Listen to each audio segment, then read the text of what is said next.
バ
カみたい子供なのね。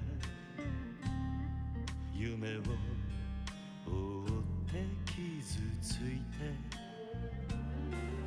嘘が下手なくせに笑えない笑顔を見せた。 I love you もろくに言わない口下手で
in terms of at least weather here on the East Coast. Mother Nature does not know what the fuck she wants to do.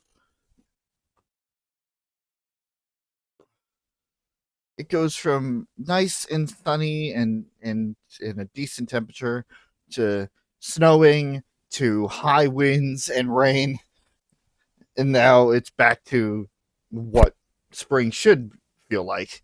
Um, it's really fucking weird. All right. What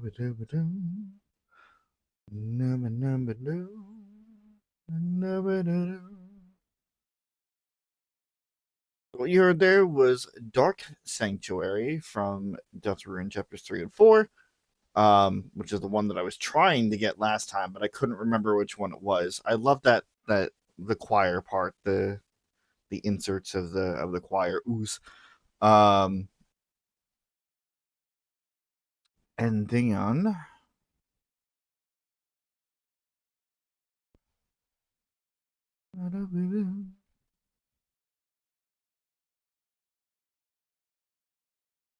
whoops. Well, I woke up at 4, so that wasn't going to be possible anyway. And then after that was Bakamitai from the Yakuza series, which is kind of an odd choice for me, I admit, but or at least for this channel, but I have kind of fallen into the Yakuza whole. Started off with Like a Dragon because it was just a free game on PlayStation that I had in my library, and I liked it so much, and I was so curious about everything that led up to it, the stories and whatever else, that I'm just like, okay, well, I'm going to go through the Yakuza series, but I couldn't because it started off with Yakuza 0 in terms of timeline. And that was a lot of money. In comes the Steam sale, spring sale, I think it's the spring sale. To say, hey, guess what? You can actually afford it now because it dropped down to like $20. So yeah, I'm starting on my Yakuza journey there after beginning at 7, going back to 0. It's fine. It makes sense. Don't worry about it.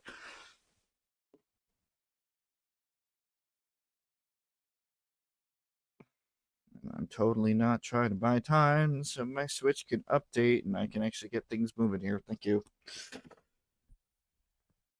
So, last time on or in Octopath Traveler, we finished up the main stories. We had wrapped up with Cyrus's story and then Therion's story, learning all we can in at least in regards to how kind of the main plot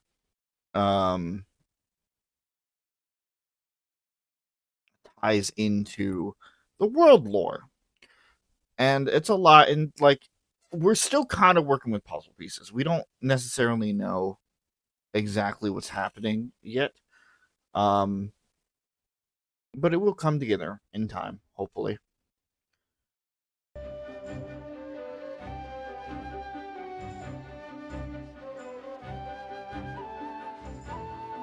That being said, we kind of have free reign now.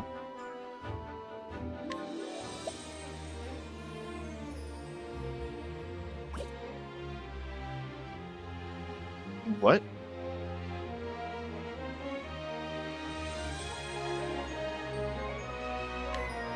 No. No, I didn't just fucking do that. There is no way that I was stupid enough to not save. Fuck.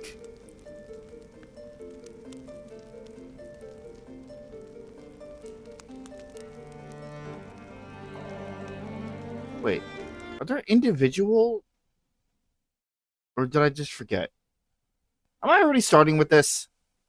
I think I did. Hold on.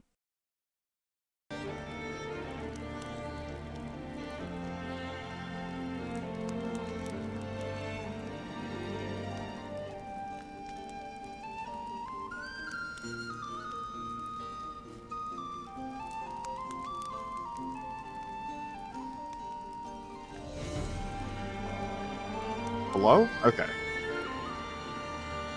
I forgot to save. I forgot to save after all of that. Shit. Well, guess we're doing that again.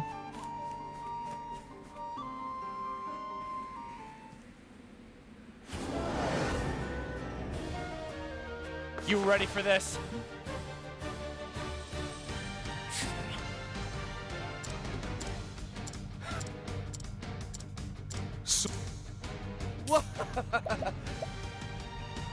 Let me get his fucking battle.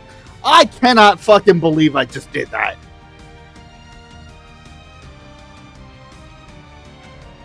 God damn it.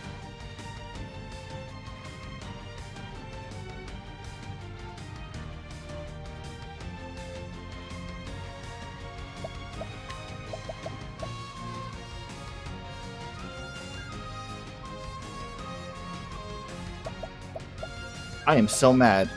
I am so unbelievably pissed right now. I appreciate it, really. Letting the hunt begin.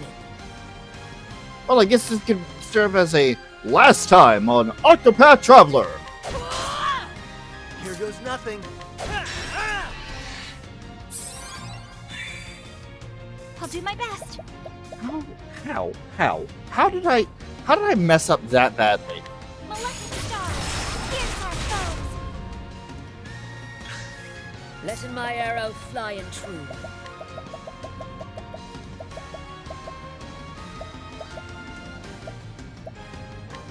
Using this. I'm ready. Are you? Time to steal the show. All right.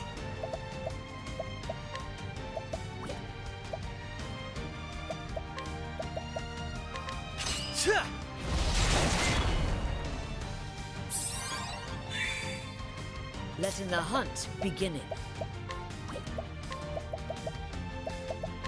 Better than a snare. I'll do my best.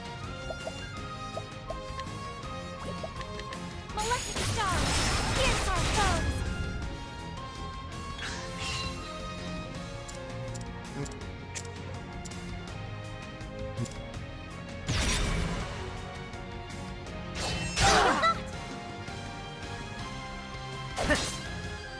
Letting the hunt begin.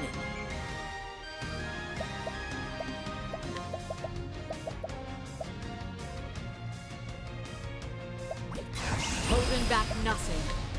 A penny saved. I'll do my best. Molecular star, here's our foes. Try this.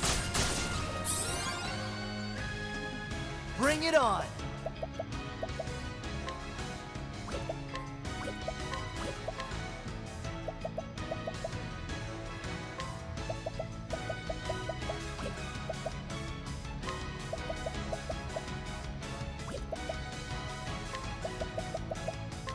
How do you like this?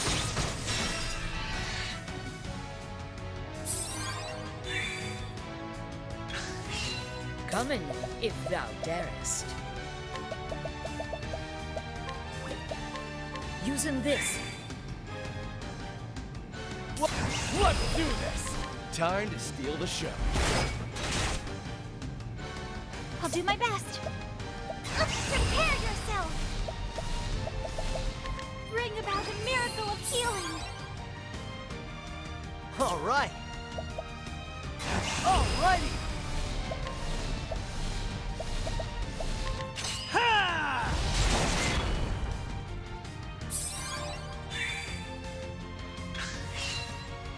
Curses. That. Shot. You know, I think maybe there was a piece of dialogue in between there. Oh well, it's fine.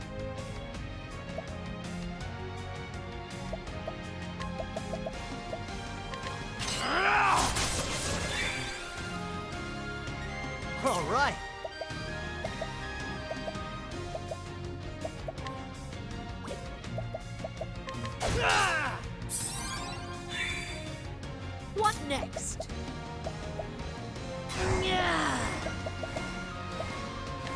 better than a snare. I'll do my best, huh?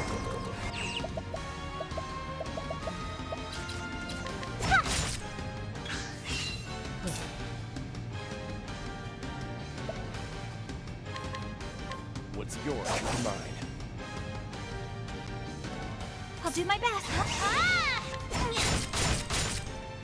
Bring it on! Ah!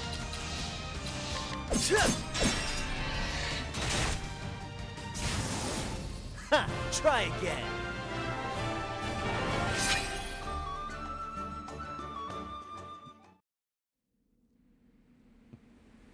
You know what? So, it's finally over. Yeah, let me...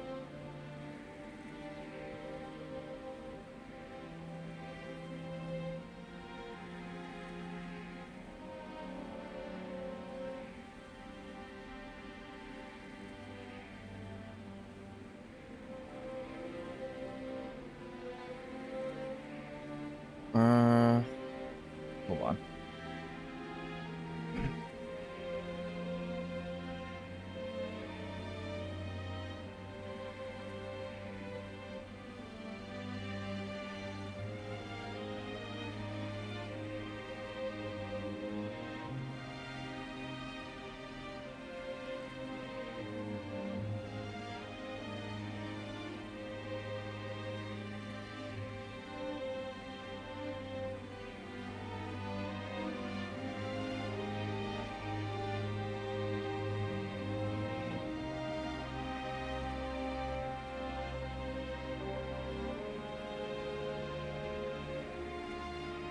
Yeah, it's fine. Whatever.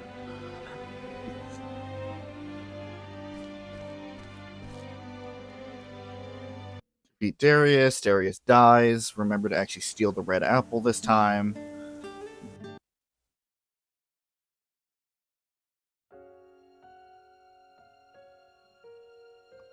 Unfortunately, the credits are unskippable. How the hell did I do that?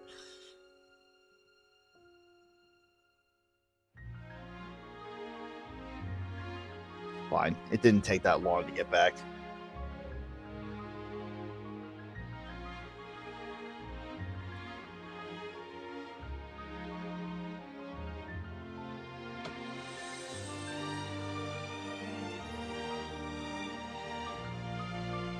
But yes, there is a lot more that we have to explore out in the world here.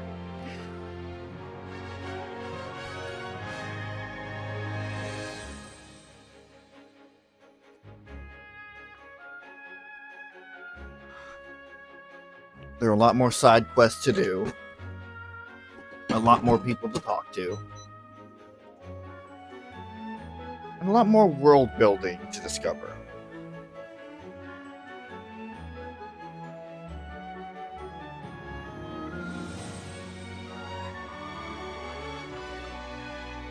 We had figured out last time through Cyrus's story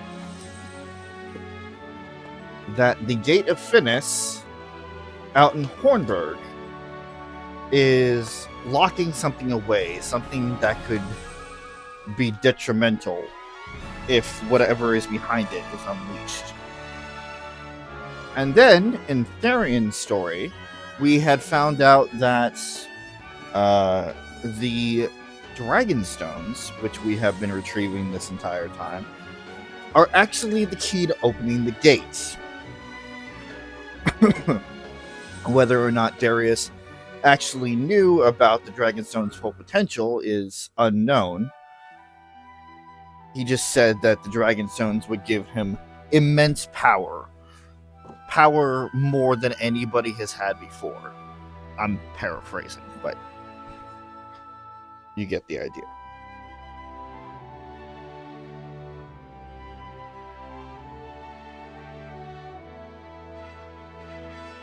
We found out that Werner in Ulbricht's story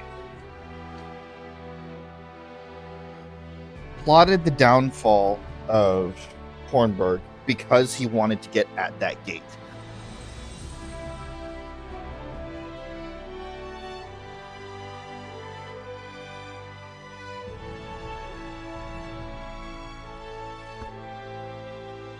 Let's see.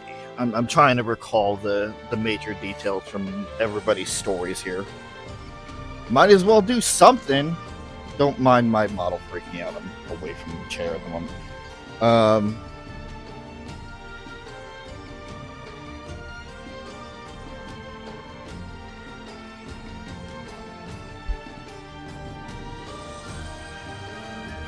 Okay, hold on.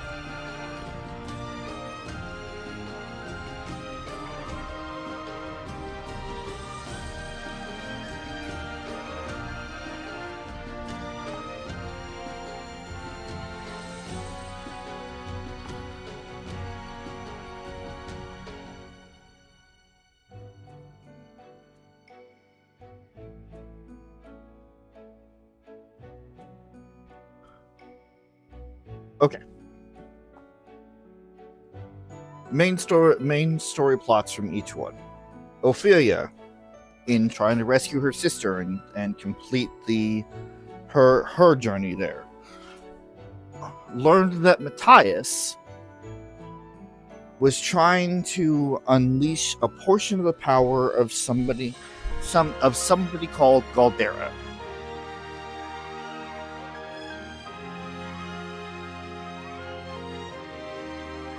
A being that was locked away by the other gods.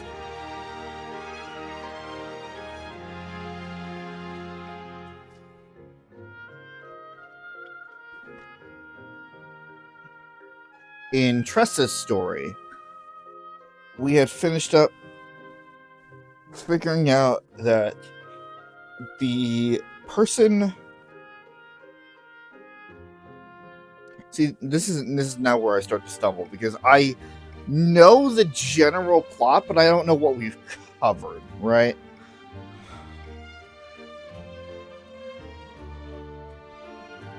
We learned that the person that wrote the journal that we had gotten inspired by was the same person that had saved Alfin all those years ago as a kid. This person making his own journey.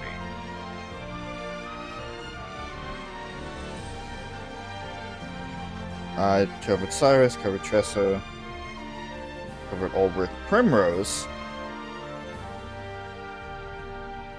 we don't necessarily know about. We just know that the enemies that were fighting us and her main protagonist there were part of the same grouping, the Obsidians, that we've seen strewn about, including in Tressa's story.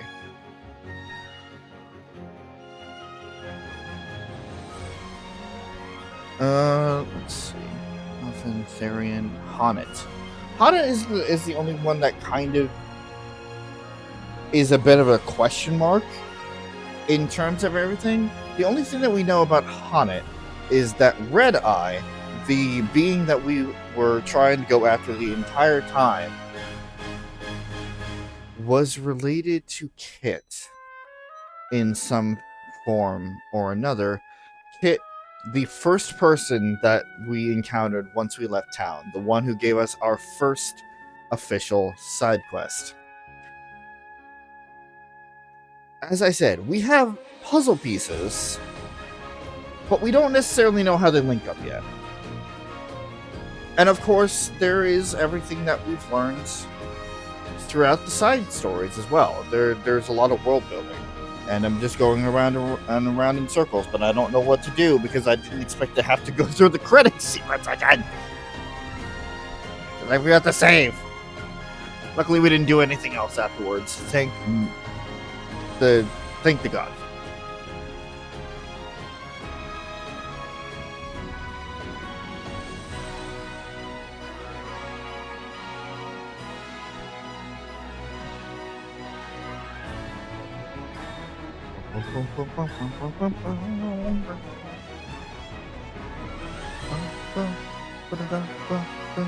Dun-dun-dun-dun-dun.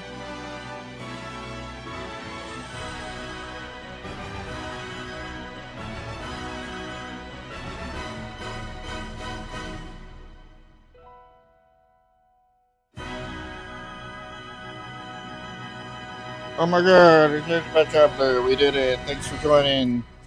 Hope everybody enjoyed the stream. I'll see you guys next time. This is a joke, by the way. Mr. Therion? No. Come on.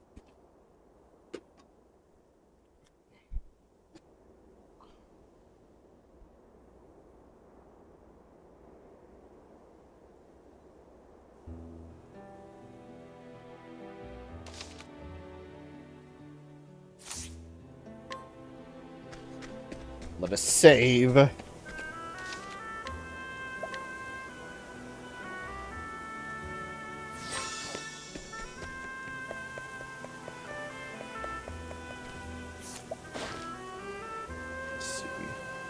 upon a time, a girl vowed to write her name in legend as a bandit queen.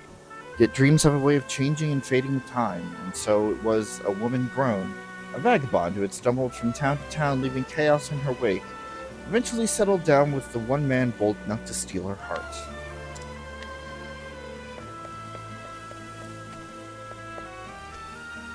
Hello there.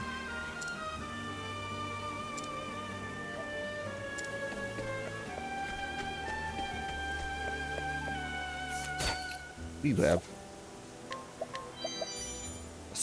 oh, right, the astonishing object. A prolific collector who obtains all he desires by any means, and who takes joy in the thrill of the pursuit.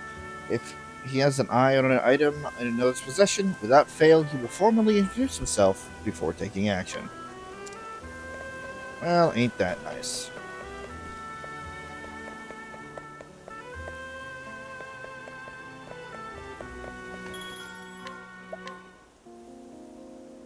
Okay. Give me... We haven't really done anything yet.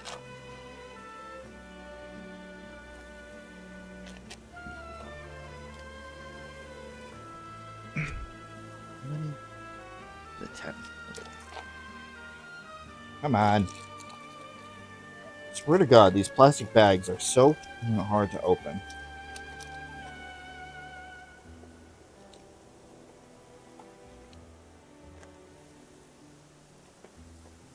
Damn it.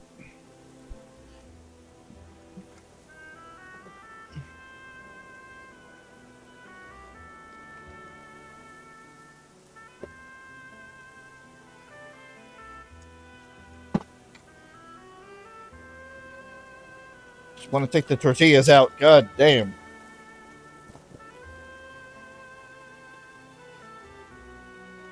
It's such a daunting task.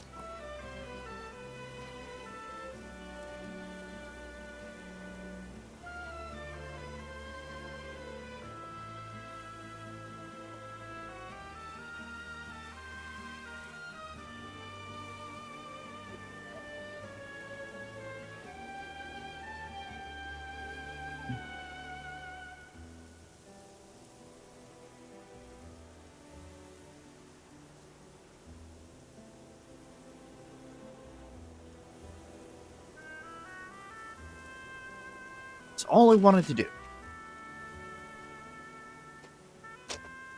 To make it such a fucking pain.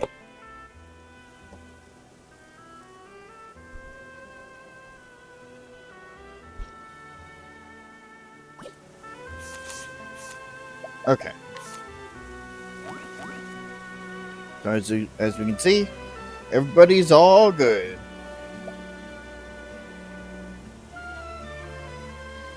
I don't know if their position changes after their story has been complete. I'd say so. I'd say probably. As for the side stories, though, it's a little more than a dent that we have here. So, Shadow over the Sands into Thin Air. Two very hard fights that we have yet to do. We'll get to it. Not particularly looking forward to having to deal with that yet.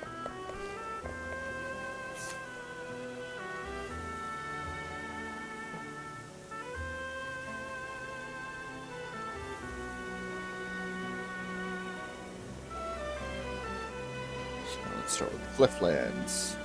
We've done Kaya, we've done Sparks of Revolution, Bandit's Code. Yes. Weaver's Predicament. Yes. Miner's Dilemma. Yes. On the Precipice. Yes. The Wayward Son. Yes. So that means...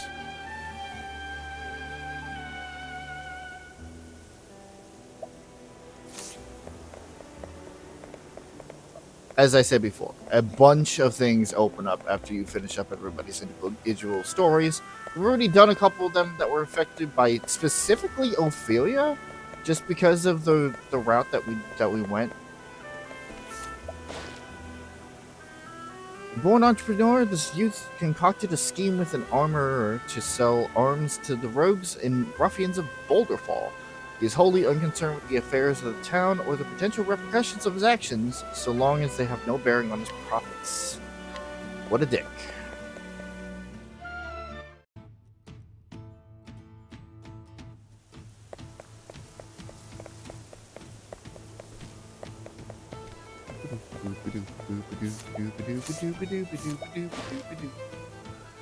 The current head of the household guard, he is sworn to defend House Ravis to his dying breath, as the captain before him did.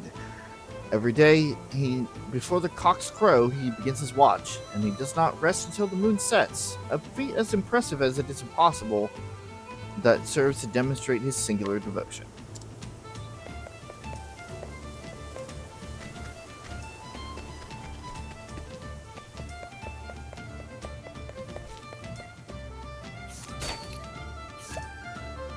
Falcon Saber. I think that probably sucks in comparison to what we have. Heathcote, the butler of the Ravis family, but formerly a brilliant thief. He has stolen countless treasures from all over the world, from desert palaces to flatland castles and beyond. He now uses those same skills to protect the manor and Cordelia from any who wish to harm them.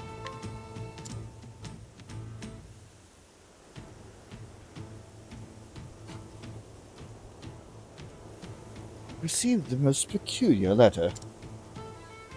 To the butler of Ravis Manor, your most precious treasure will soon be mine. Night Eye. It appears to be a warning of sorts, and one that cannot be taken lightly.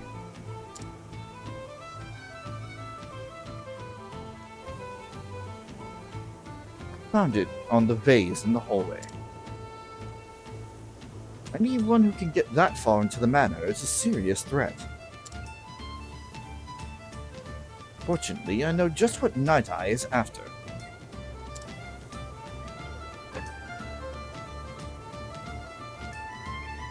This gem is called the Cat's Eye. If you look closely, you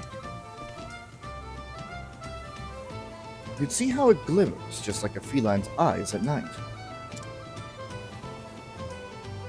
Truth be told, I know a little about our would-be thief. He and I aren't so different in age. If it's not too much trouble, could you bring Night Eye here for me? He's probably gloating about somewhere with that obnoxious laugh of his. Heathcote's hijinks. Sure, why not?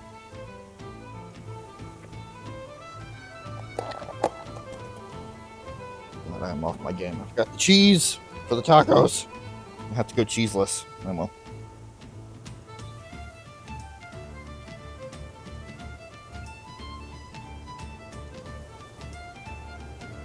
Just wanted to get, a little progress in instead of just having me stand there this entire time.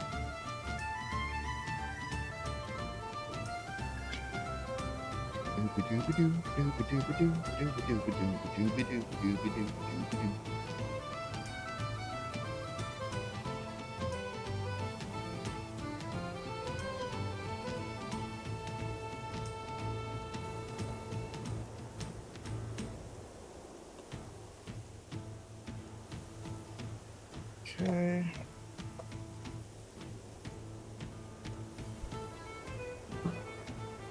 If one were to ask, am I almost done with these pointless distractions? The answer, as always, would be never.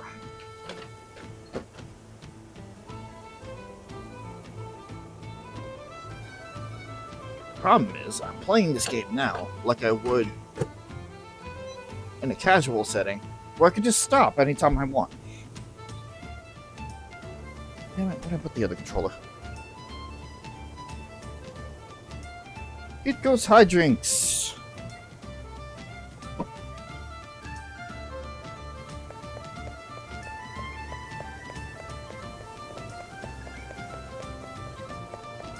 I would assume that he's still in town somewhere.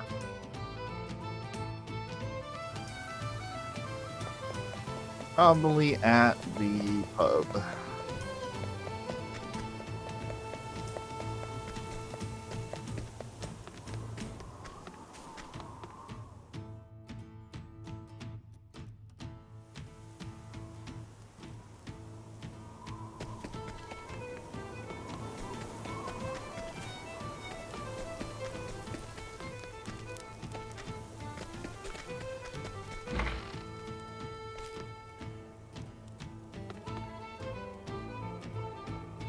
Hello, Wallace. Ah!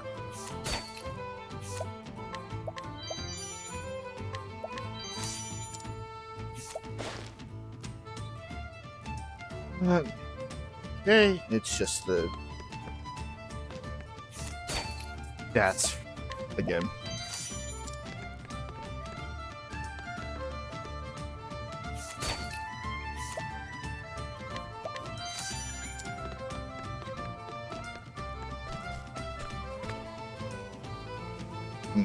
Oh, hey, Omar.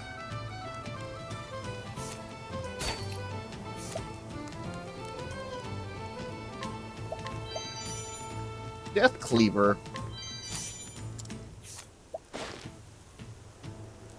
Warlock's mercenary. Though his contract with his employer is almost up, he feels guilty when thinking of abandoning such a useless old man in the world alone, and has decided to stick around until the disgraced former landowner finds a new place to call home.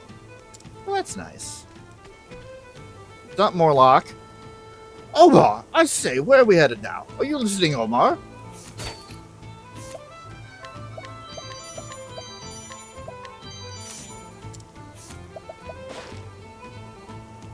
Former landowner of Quarry Crest. He lost his fortune after leaving the town and now wanders the land with Omar. He often gives the mercenary the most unreasonable request, hoping to get his money's worth by the time the contract ends. Right. That totally worked out for you beforehand. Okay, so I was wrong. Where the hell is this guy?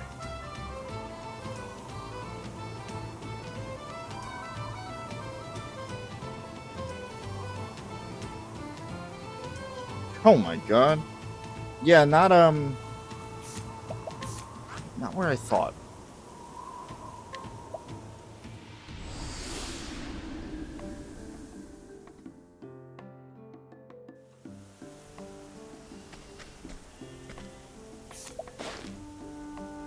A man who lost his childhood sweetheart to sickness before they were married.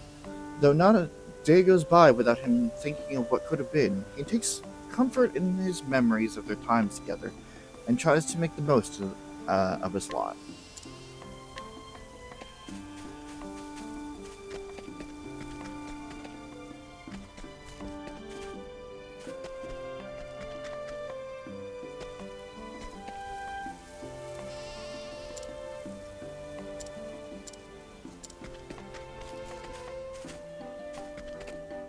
In this tavern?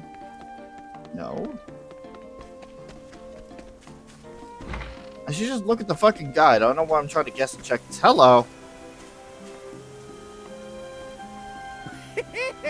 You're the butler of Ravis Manor.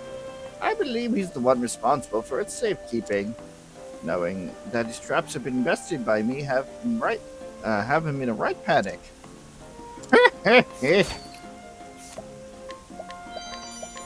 Whatever, dude. Though long past his prime, this man's boisterous laugh bespeaks a bold heart and a life well lived. Yet, of that life he speaks little. Get over here, old man. Be an enhancement. You should use the sacred flame. Sorry, I don't know anything about that. Get back over here, old man.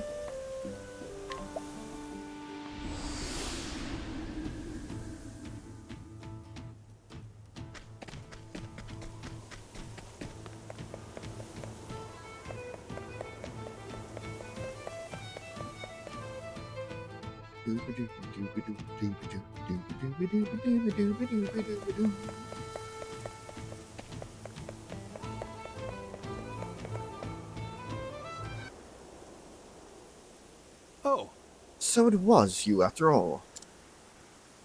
cheers, mate. Okay. That was not the voice I expected. Cheers, mate! From Oh, gotta love the lack of consistency.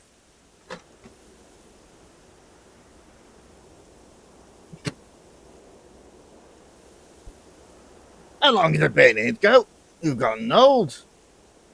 You know what? I could probably combine the two. How long has... Never mind. No, I can't. How long has it been, ain't go? You've gotten so old. You're no spring chicken yourself. And yet I managed to get in. It appears your skills aren't what they used to be. But it was a struggle to get that far, wasn't it? I doubt you could have gone another step. Or would you rather I attribute that to old age? At least your sense of humor never gets old. But I'll be the one with the last laugh, you goat. You see, I've already won.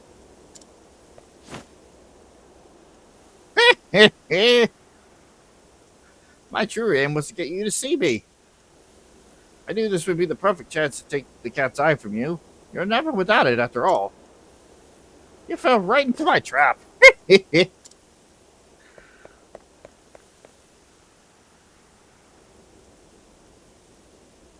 hasn't changed a bit.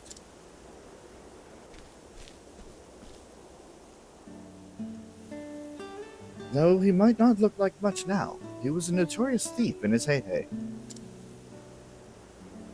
He and I were rivals in our youth, always aiming for the same treasure. And eventually, the heart of the same woman. He was like a beautiful maiden in a high tower, seemingly out of our reach. So we made a bet. Whoever could steal her beloved cat's eye could steal her heart. Whoever lost would have to give up and leave the business forever. I emerged victorious and professed my love to her. But her heart was already set on another. That man, eccentric though he may be, as promised, he washed his hands of the business and ran away with her. Oof. A rough fucking bet there, bud. I remember hearing a rumor that she passed away.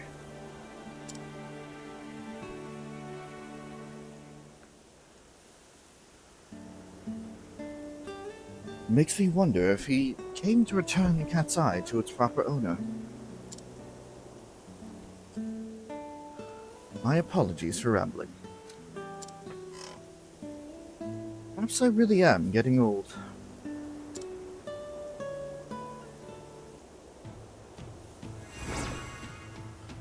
$12,000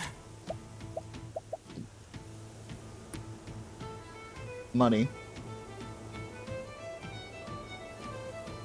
and Heathcote's dagger, which unfortunately is worse than the elemental dagger, but it does increase fire damage though, so that's kind of cool.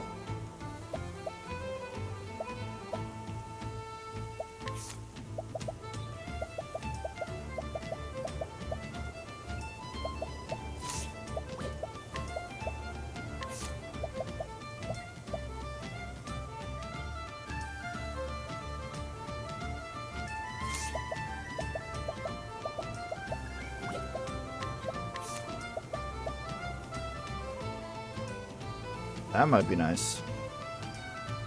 Hold on. Wizard's Rod is 573. Oh, no, this is going to be the... Okay, cool. It doesn't do much about the fire damage, but at least getting used.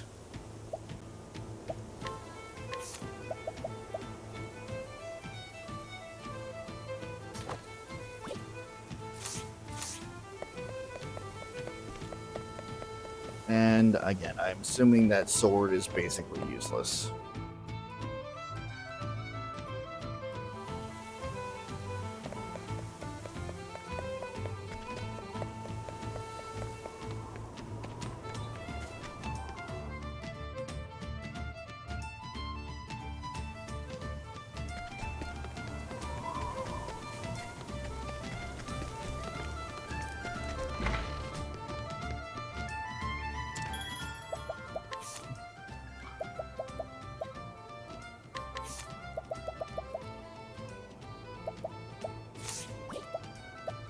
Yeah, no. We can sell that off.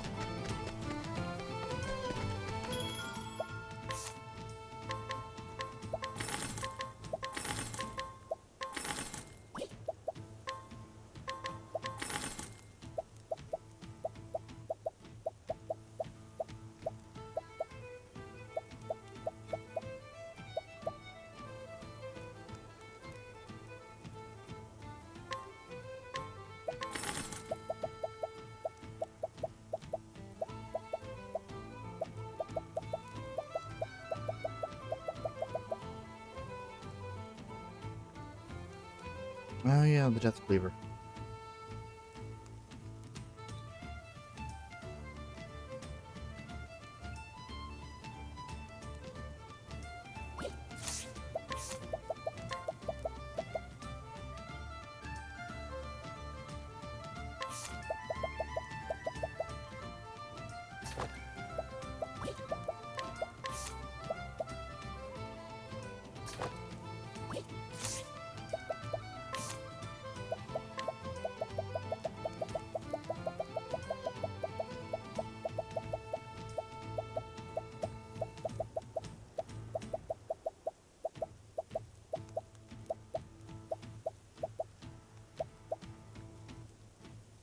Staff is better.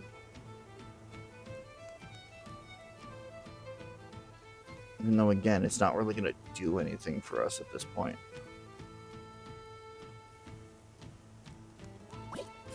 Yeah, why the fuck not?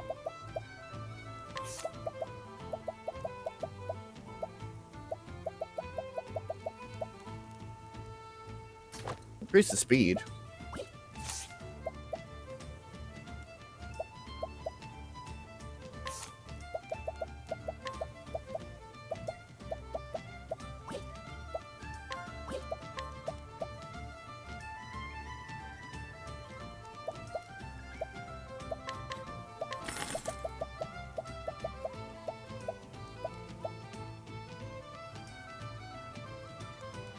Where did I get the adamantine? Okay, hold on.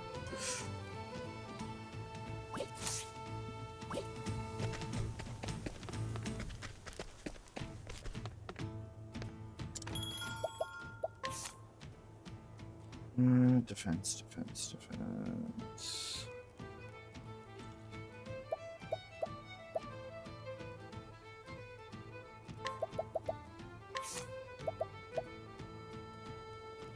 Yeah, no doubt about it.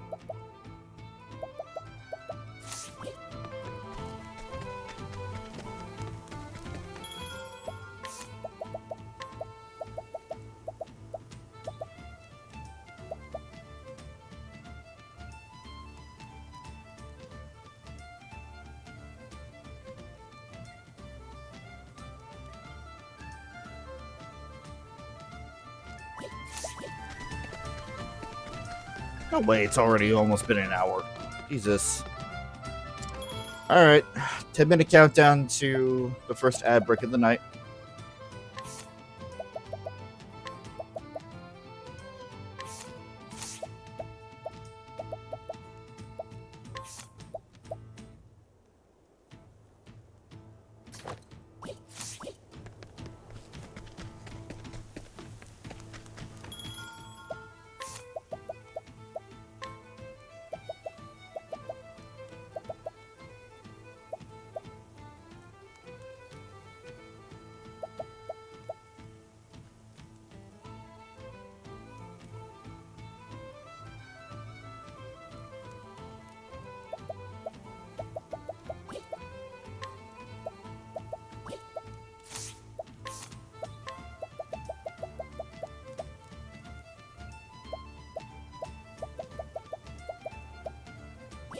Yeah, I thought so.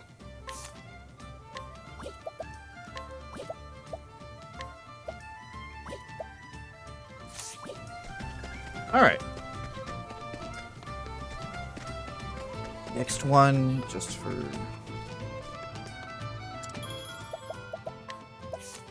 change the party anytime I want now.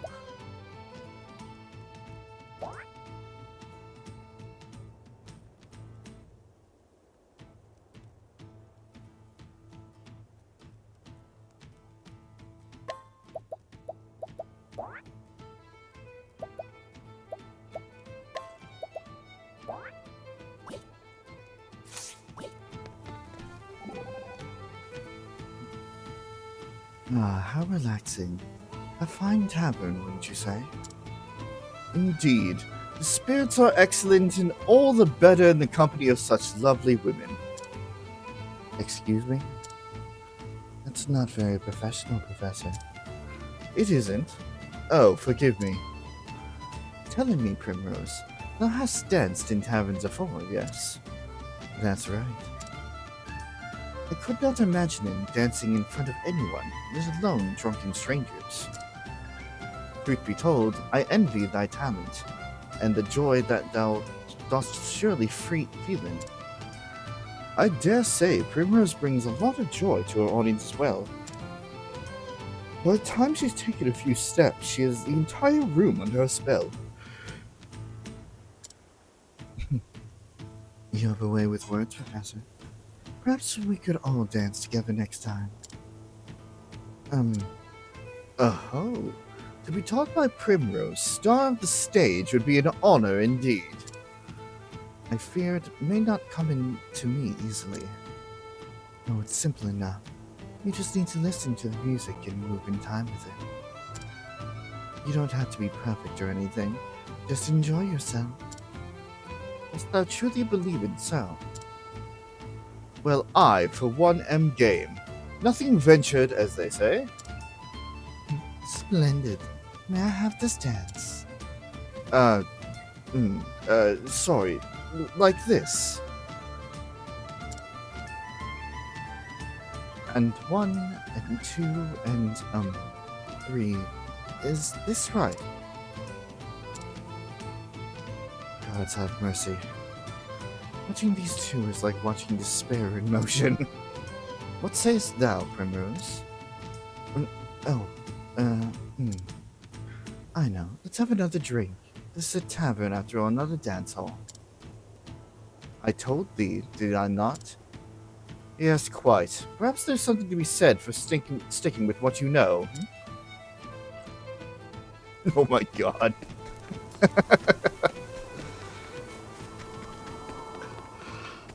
That's really funny.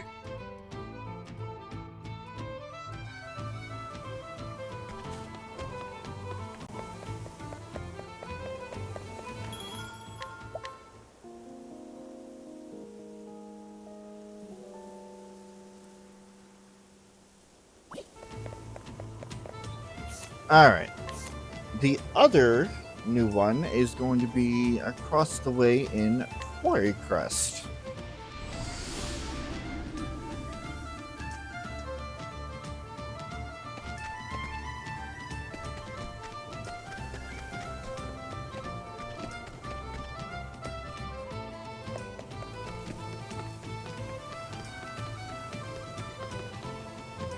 Yep, up there. I am going to grab... Because none of this actually involves combat.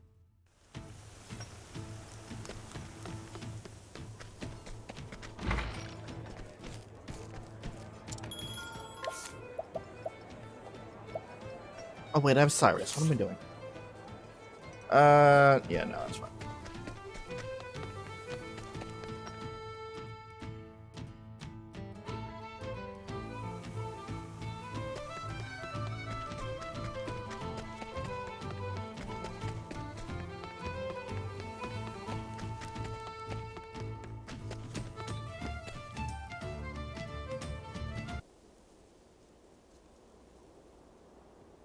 Here again.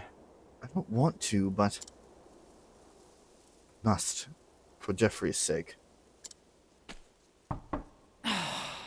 Yes, yes, I'll be right there.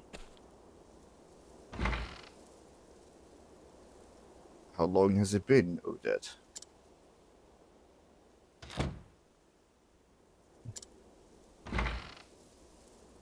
You're still here. You think I would simply vanish?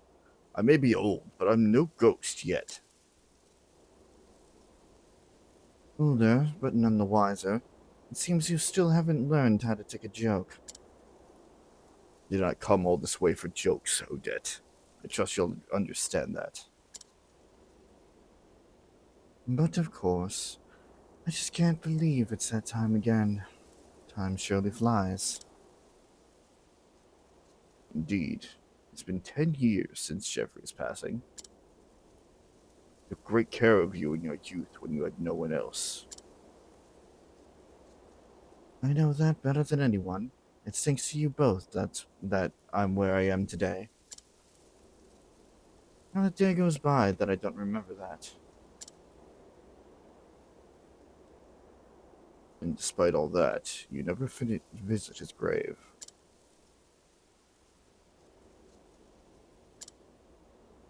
I'm certain Jeffrey would like to see your face from time to time. I've told you before, I'm not going to his grave. No matter how many times you come here, my answer will never change. I have research to do. I see.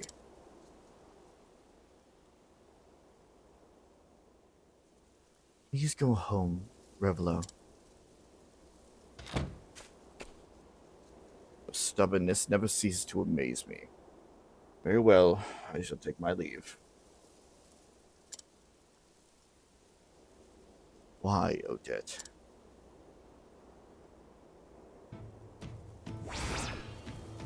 Revelo and Odette, prominent characters from both Cyrus and Primrose's stories.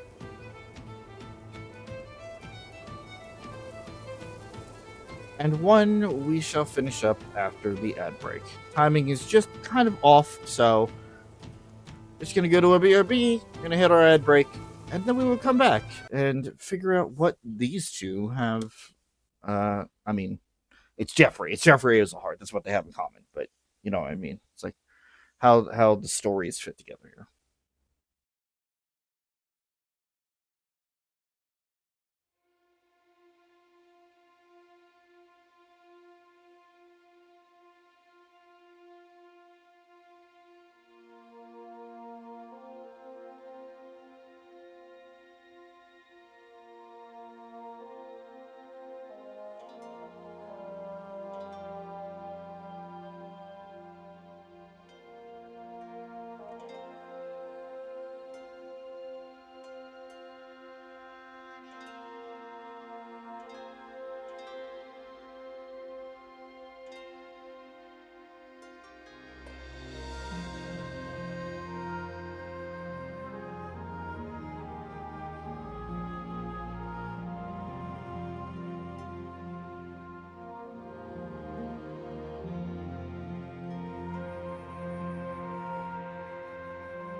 Alrighty, welcome back there, folks.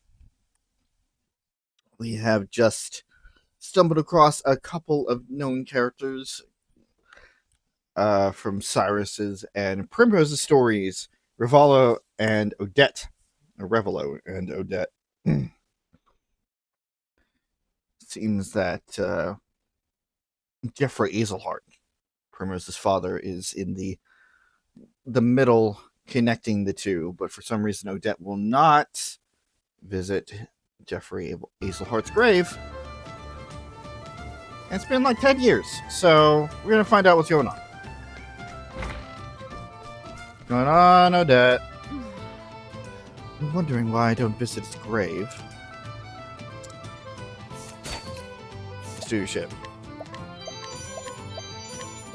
Your shit sucks, but I'll take the fire soulstone. 40%. Bruh. God damn.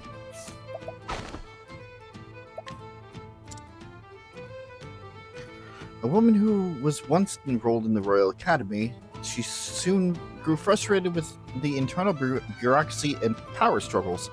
Eventually, she decided to leave and continue her studies on her own in Quarry Crest. Why she doesn't visit Jeffrey?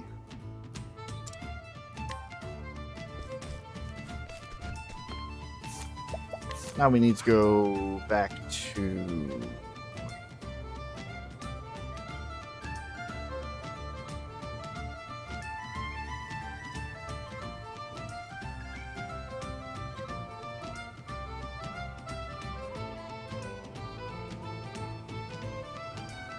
Noble Court. Yes.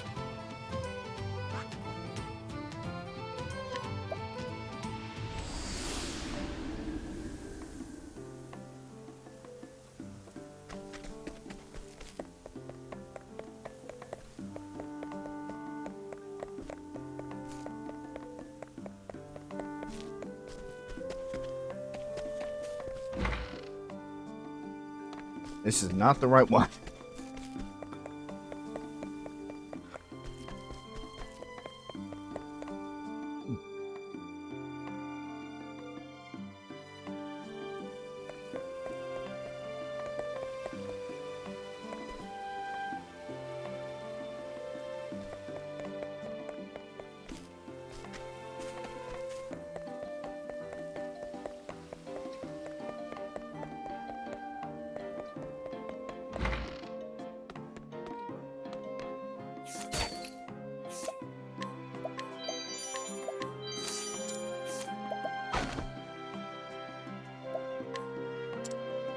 A man who once served as leader of the Watchmen, though somewhat rebellious in his youth, he reformed his ways after receiving a vigorous scolding from Jeffrey, and together the two of them founded the Town Watch.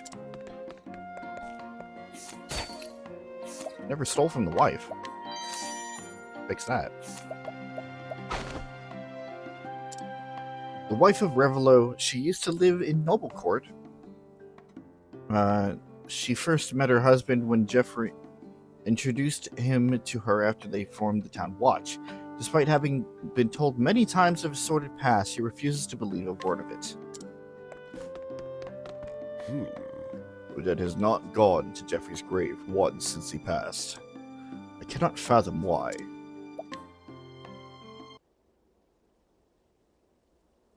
What? You know why Odette will not visit Jeffrey's grave? Please tell me.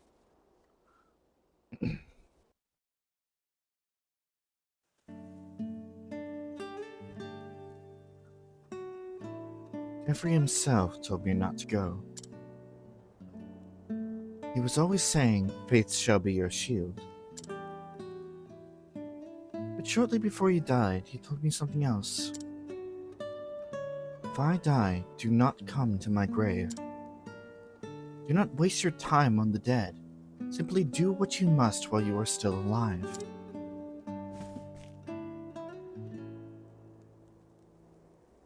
At that time, I thought he was joking. But looking back at it, I think he already realized what would happen to him. So I did what he said. I dedicated myself to my research. And after 10 years, I'm finally enjoying the fruits of my labor.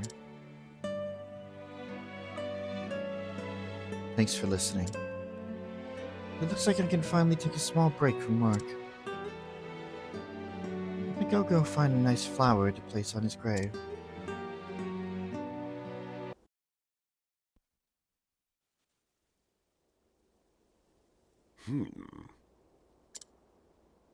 I see she had her reasons. Do not waste your time on the dead. Simply do what you must while you are still alive. Certainly seems like something Jeffrey would say. Perhaps I shall ask him the truth myself. Mind if I join? Odette. My apologies, Revelo. Better late than never, am I right? I finally found some time to step away from my books and see Jeffrey. I'm sure it has kept you very busy. Thank you for coming, Odette.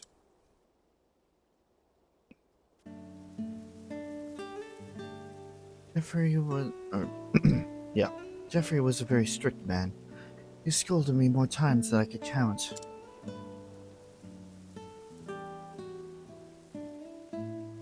I remember coming to your rescue often back in those days.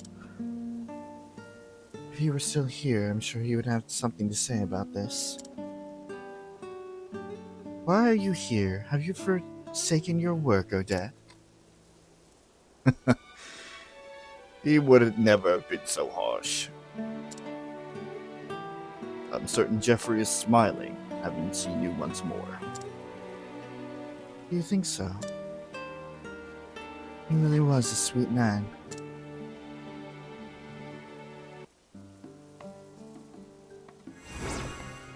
Revelo's home and 9,000 money.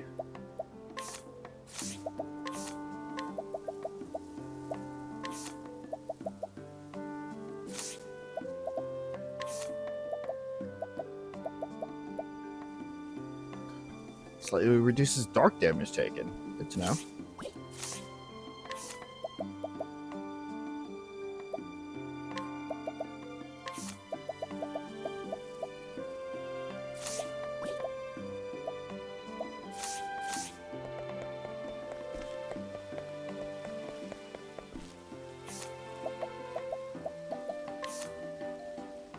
And that is it for this area, I believe.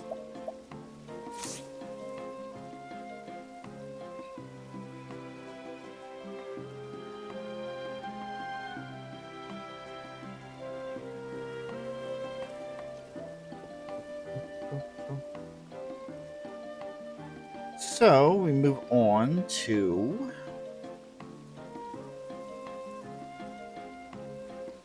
the Flatlands, where we have done everything in the main rotation. So we've done tilting at windmills. That was when we introduced the inventor to the people that were having trouble with their particular windmills. Oh no. Shit.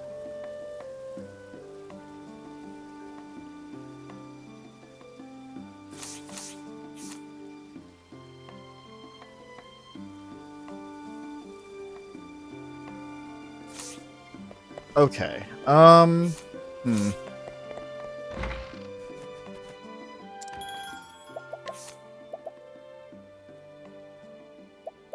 Do this one first. Again, there is no reason for me to swap about team members like this, except just for the fact that I have a tendency to take along members that have connection to the story, even if they don't actually interact with it.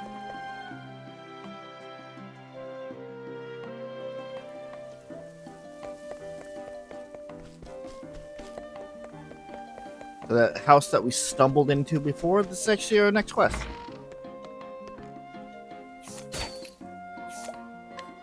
Sorcerer's Road. Ooh.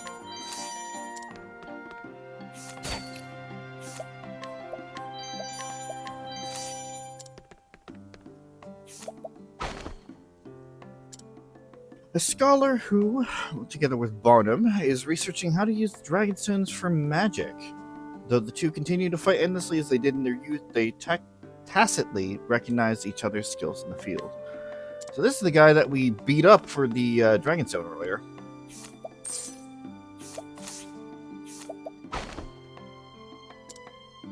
A researcher who lives on the outskirts of Noblecourt in a ramshackle house where he devotes himself to solitary research.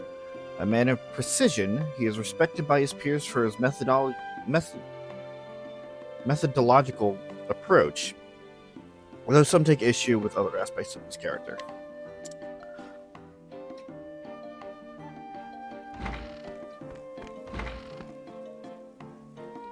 Hi there! Missed us like a landlocked sailor missed the sea, didn't you? We be here on official business. Got a delivery for you from the captain.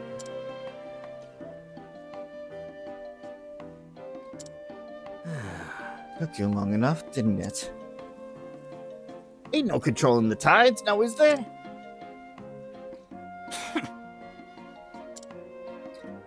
Research is a battlefield, and in it, we scholars are constantly fighting to conquer more territory. I requested the materials that I need for my research from you to aid me in this war, but it seems you failed to realize the urgency of the matter. I don't believe I'll be requiring the services of your trading company ever again. What? You're gonna give me chain, ain't you, matey? If it had only been a matter of punctuality, that would have been one thing. But no, why don't you go and ask that captain of yours for the reason? You got a problem with the captain now? Indeed, that brute Leon.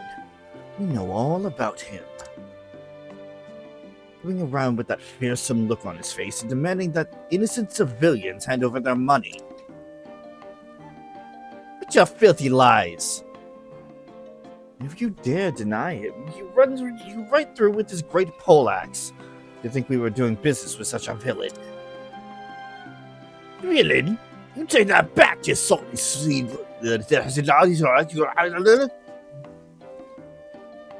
Everyone's heard the news by now. How Captain Leon gave up on merchantry and returned to his old pirating ways. That would never! That's right, he told us to change his ways! Make all the excuses you want. It doesn't change the fact that we won't be asking your company for so much as another pebble. We don't have to take that kind of abuse from the likes of you. Bunch of bookish buffoons who ain't never done a day of real work in your lives. What was that? You're not refusing to give us your business. We're refusing to take your business. Pebbles are too good for you anyways. Good then. Yeah, good thing.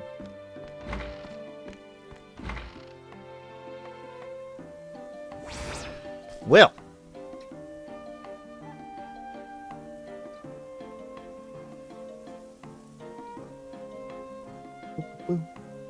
This one, Therian's and Tressa's stories have to be done. I don't know about Therian, but alright.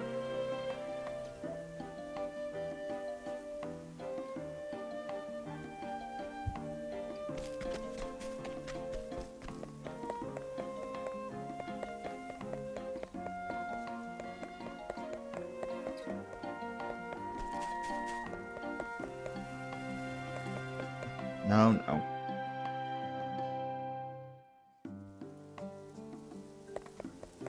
Not doing that.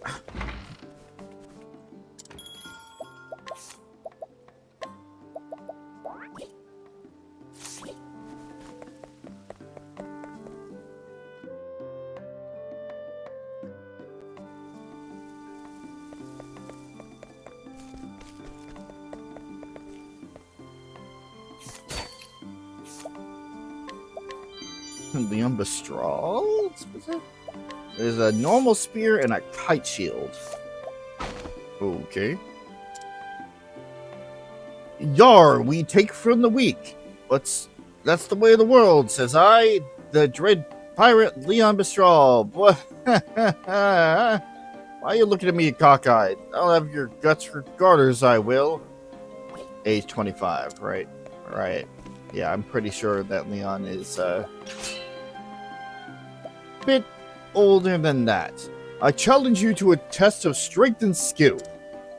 You got some time to face a pirate of me caliber, you swashbuckler. Yar, I accept as long as you get some coin in your purse. Let us fight with honor. The battle is truly joined.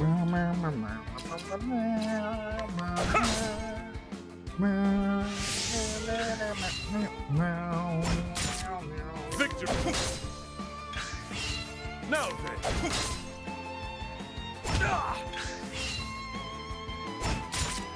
Victory!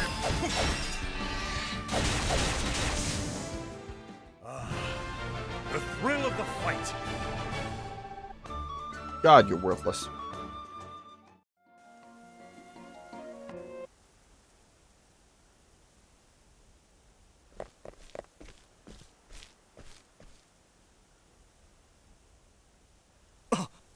It's the one.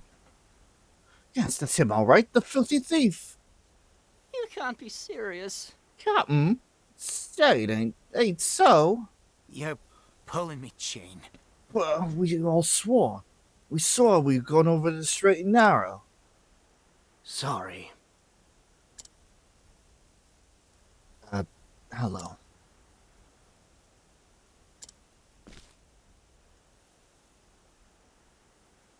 This scallywag's a right fraud. What do you mean by that? He does look an awful lot like the captain, I'll give you that, but you can't fool us that easy. You rotten rogue, you've been calling yourself Captain Leon and stealing our good folk, is that it? What do you mean? I am the one, the only, the pirate Captain Leon Mistral. You don't know, do you? Captain Leon's pirating days are over. If you're gonna impersonate someone, at least do your damn research. I never knew that. Oof. It's real light as a breeze now that that's cleared up. Got that right. Makes me blood boil seeing someone sully the captain's good name like that. I'm sorry, you two. It seems that we were mistaken. Yes, quite thoroughly. Yeah, wander under the bridge. Never did like apologies. Giving them or taking them. That's right. It's a sorry sea snake who's to blame here. But we'd be happy with you to help you swat with procuring your crystals in the future. And we would be happy to request the services of you bunch of crusty sea dogs. Thanks to you as well, friend. Yeah, you were a true aid to us. Trusty as the North Star.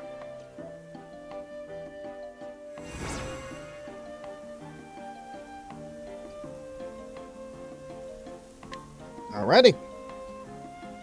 Somebody trying to impersonate Captain Leon Mistral. How shameful.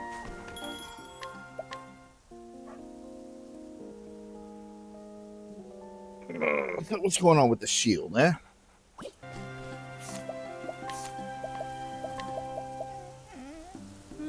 Okay. Oh, it's better. Oh, what's going on? All right.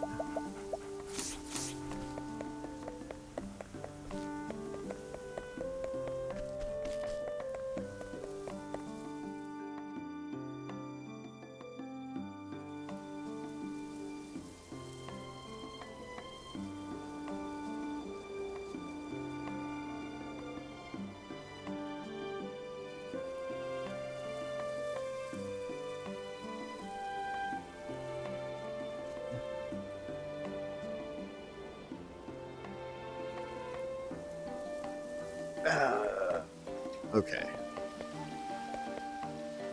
So the other one in this area is a bit tricky.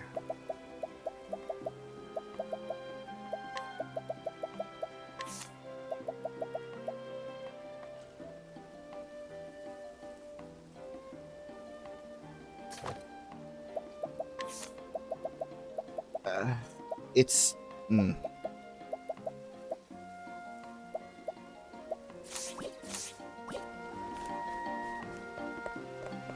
Well, first, let me clear out some of the inventory here.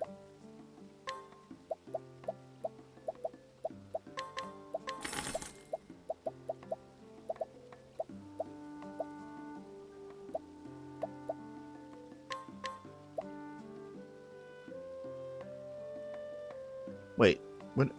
Oh, I hit 999 evasion. Oh, shit. With the dagger. Oh my god. Alright, sweet. Of course, this is only with the dagger equipped. I need to remember that.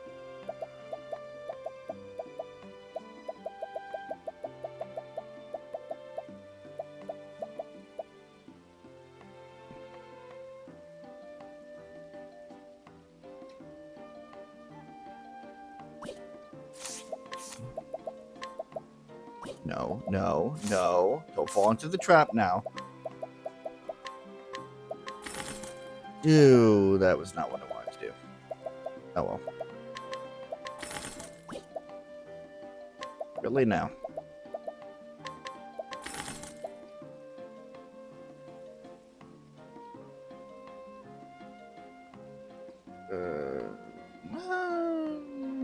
That's actually not too bad.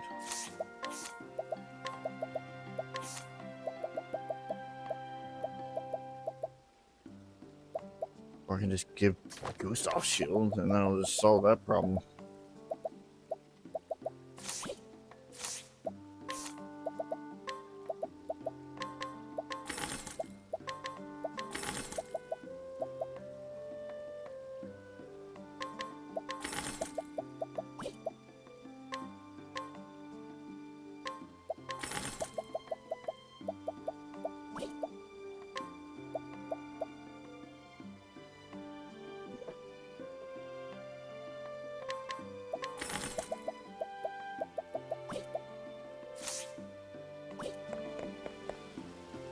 Before we get to that,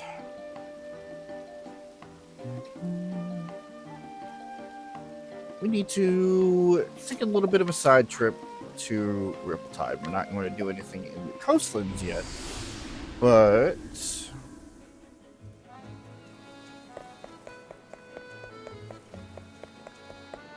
we can get our last battle tested item.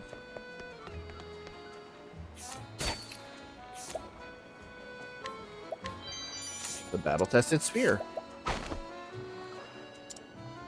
The captain of a merchant ship. He travels the world using his discerning eyes to appraise both the value of treasure and the worth of people.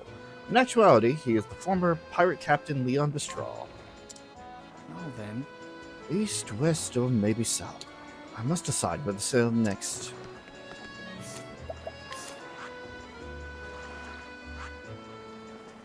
So, going back to Whisper Mill.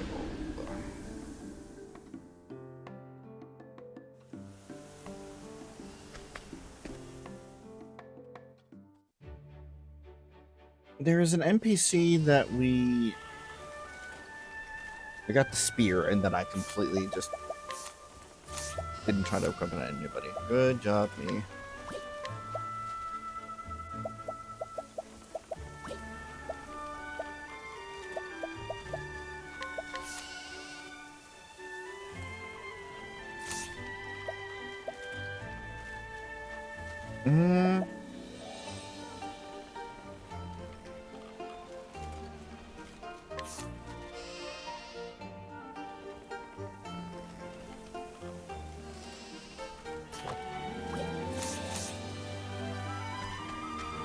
Feel like it's all too appropriate.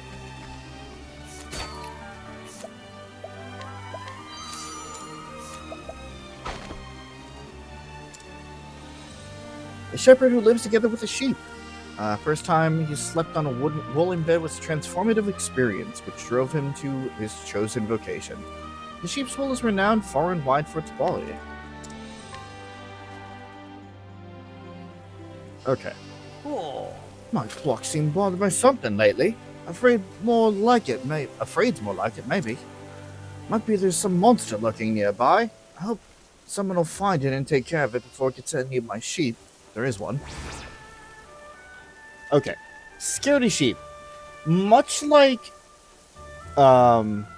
they suddenly vanished? Was it? What's the fucking...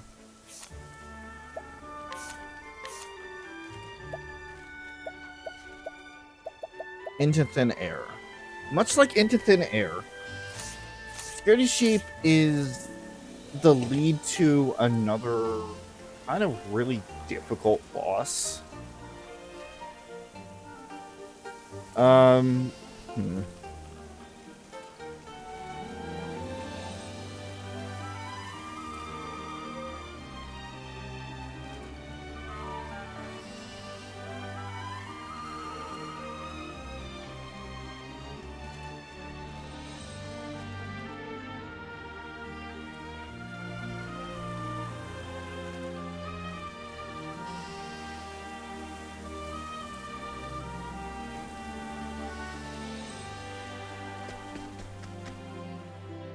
gonna try it.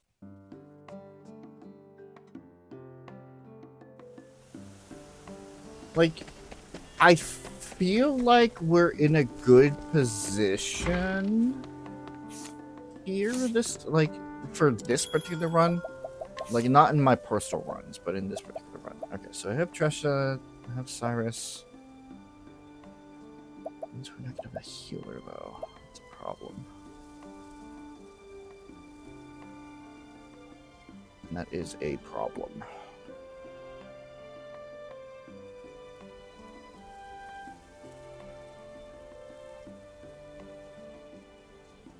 Do I even need that? No. No, I don't. Well...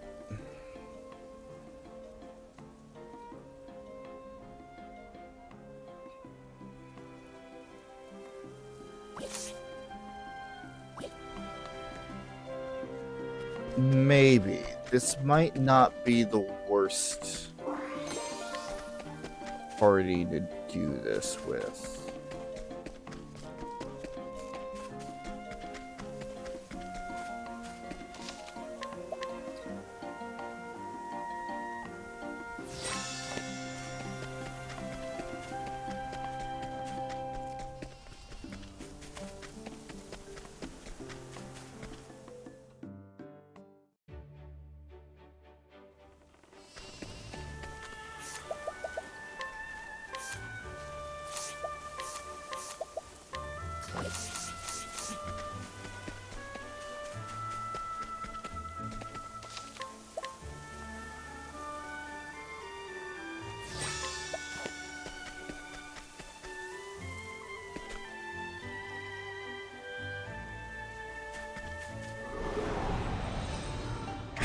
Time to teach you a lesson.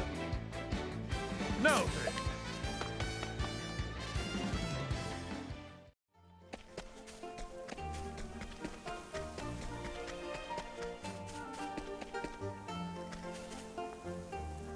I just remembering it's still giving me goosebumps.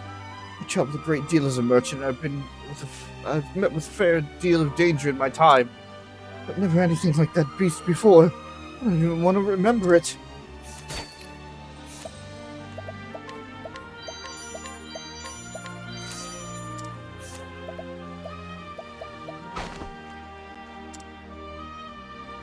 A merchant who has a habit of running afoul of beasts and monsters. Nevertheless, he somehow manages to escape these terrifying encounters time and time again. He keeps records of every one, and this information has become more valuable than any of his wares. Where the dire wolf prowls.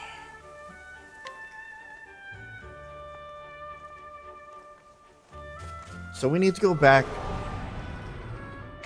I'll make this quick. to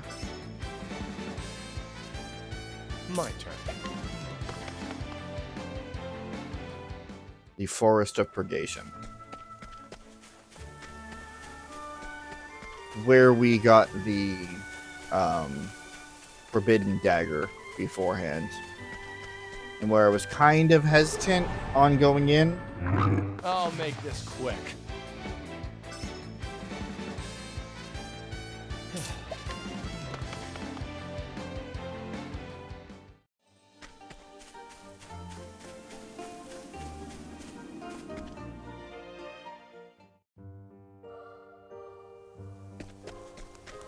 And to again, this area's level is level 58.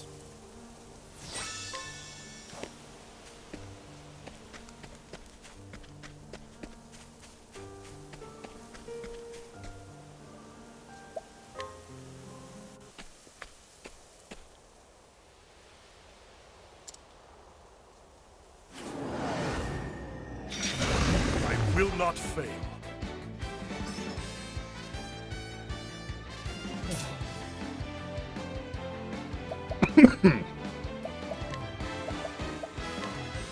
Slow down. Let's do this! Feel the power! Over here. Good evasion. Good start. Monogamer, I think is how it's pronounced. Monogamer? Garmer? Monogarmer? I guess? It's a dire wolf. And a dangerous one at that.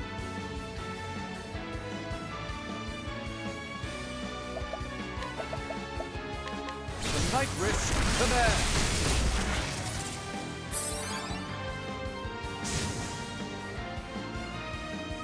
One dire wolf. No, then. Okay. That's alright.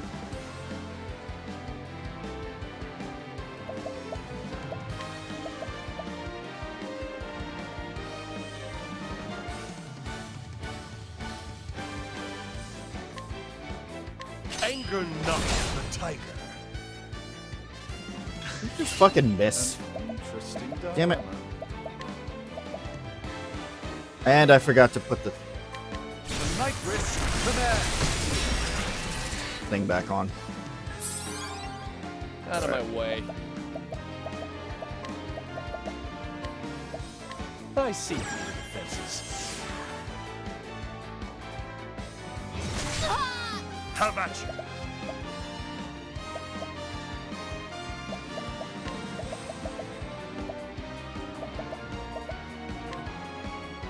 Anger not the tiger.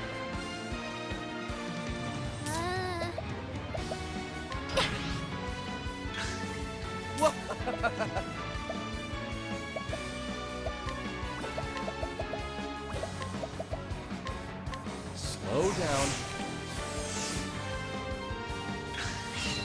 I won't hold back! Catch me if you can! Have at you. My blade is unbending. Windhill fights with us.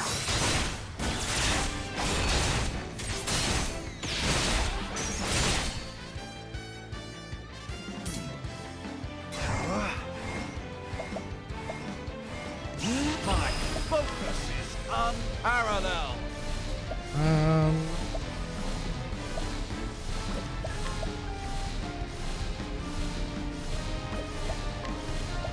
Honestly, Night risk command.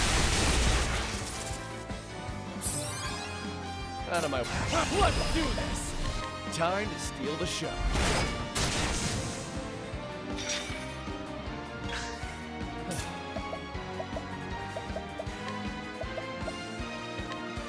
Here.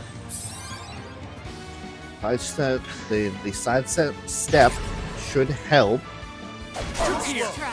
Good shit. Let's do this!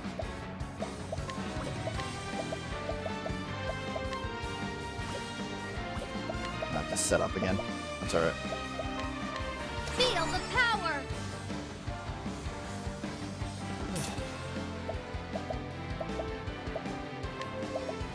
There's not really much I can do except just keep him down. Slow down.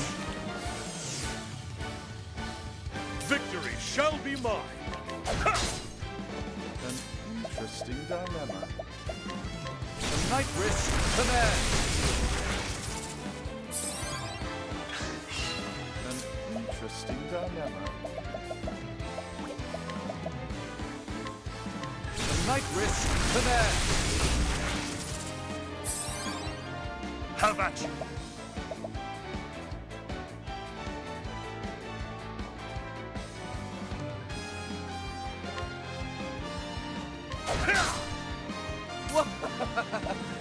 Oh wait, I have an axe. I totally can help. It's fine. We're just going to keep him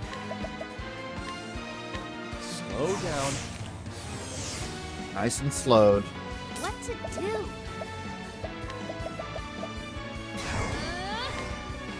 Catch me begin. Keep up on the sidestep.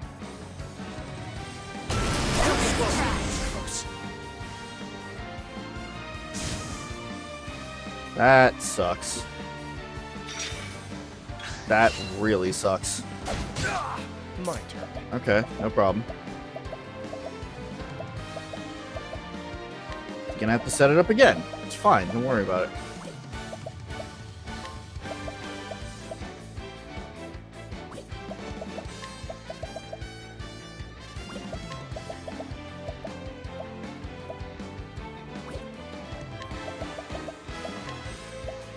I see your defenses. Have at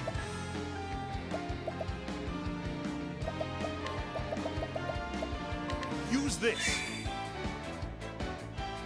What is the logical course of action?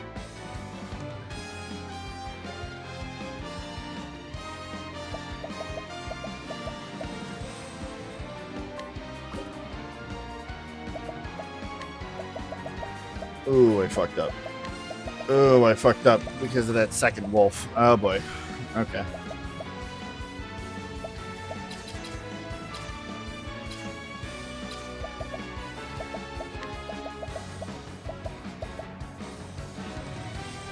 Tenabas Operia. Let's do this.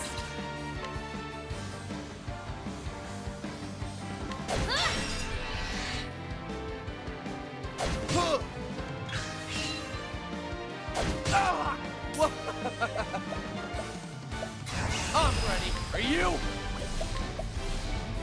Time to steal the show. What is the logical course of action? Now the true lesson begins. Elephant, Lord of Learning.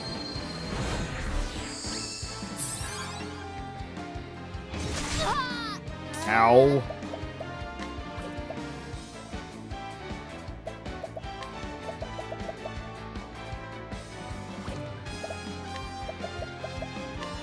Can't set up again until those fucking The battle other is wolves are out of the truly way. joined.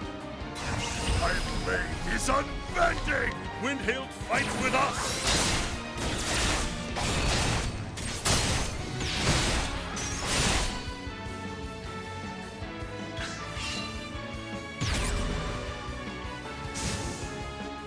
And the third, The battle is truly joined. which means that it's completely. Okay. I will cut you down.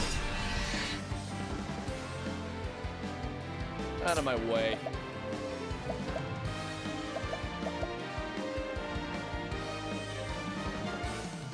What if I just?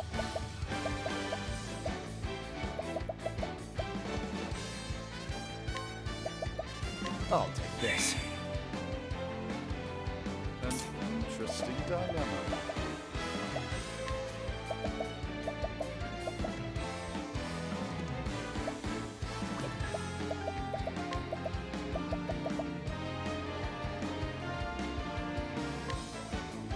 A gift for you.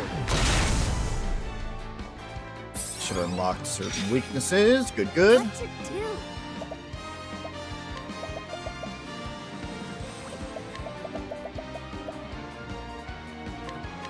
Feel the power.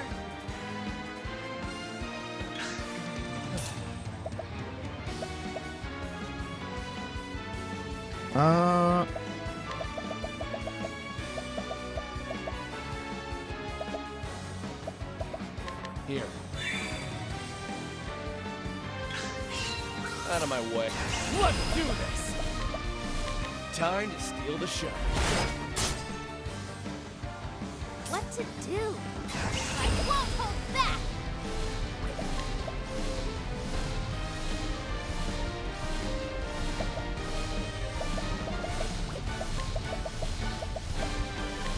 Catch me again. Victory shall be mine. The dog fights hard.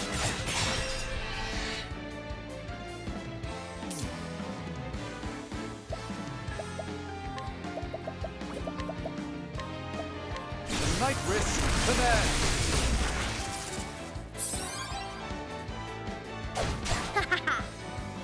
Nice try. Good sidestep. My turn now. Just gonna keep spamming sidestep for now. Catch me again. Out of my way.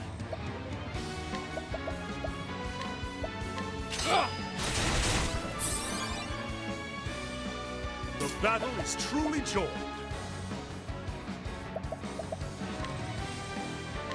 The dog fights hard.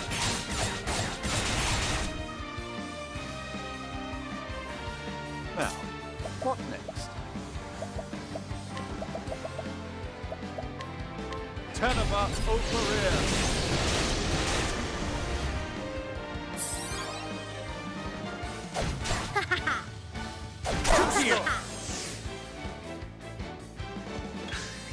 Out of my way.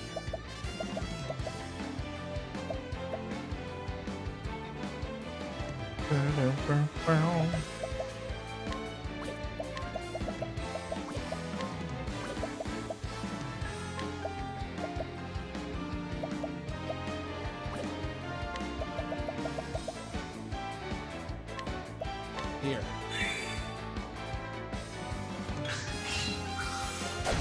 Too slow. All right. We're all right.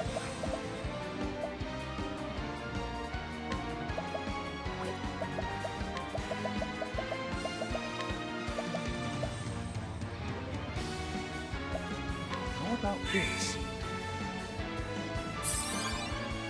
My blade is unbending. Windhild fights with us.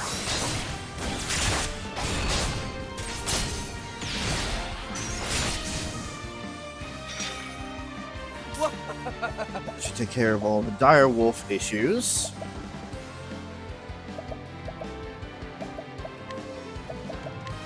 Slow down. What? I won't hold back.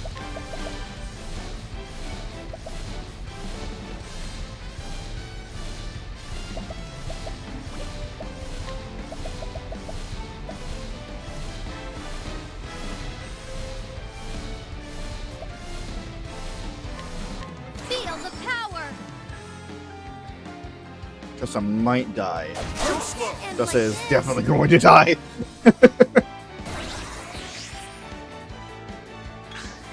My turn.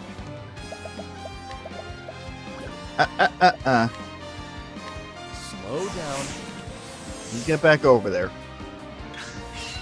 My turn.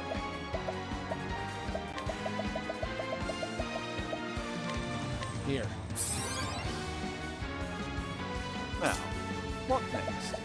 My focus is unparalleled.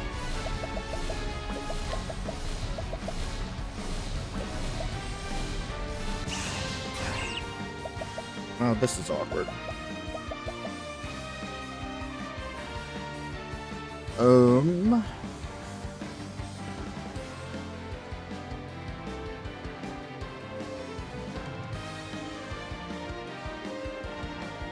could. That might not be a bad idea. Okay. Let's try this. Victory shall be mine. Come if you dare.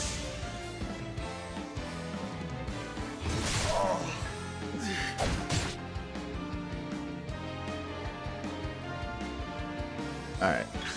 So can't. My turn now. Okay. Good.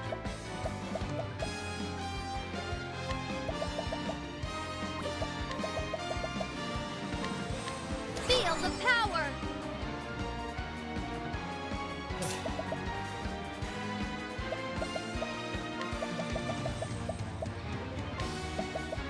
Here. Now, what next? I think not. That. God. Fucking damn it. Fine.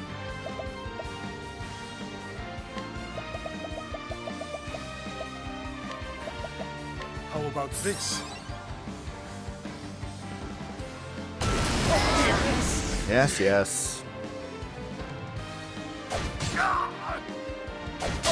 And like this. So much to As you can tell, this guy's a fucking asshole.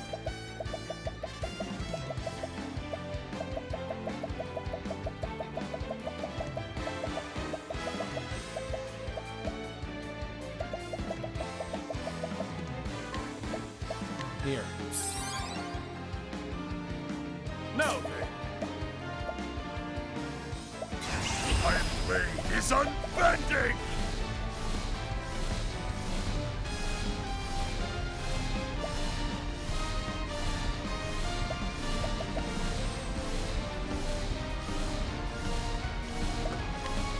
Come if you dare!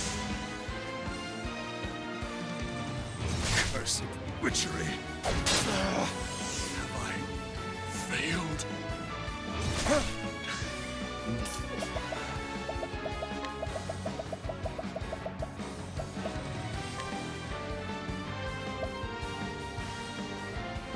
Here. Now then.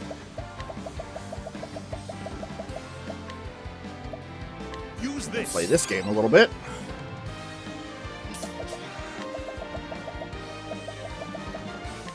Here.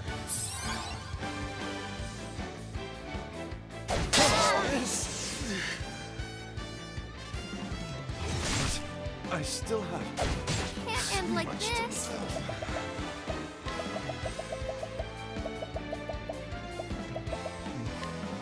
Here.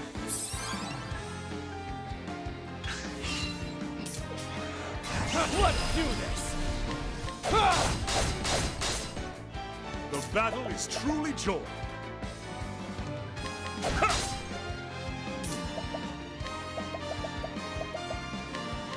Night risk the man.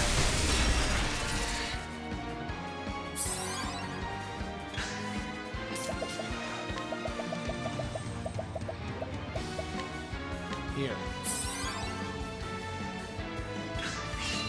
How about you?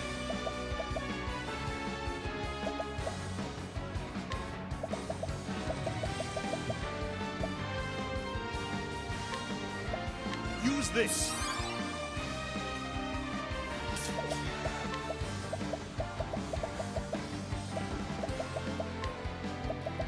I'll take this. An interesting dilemma. The night risk the man. Let's do this.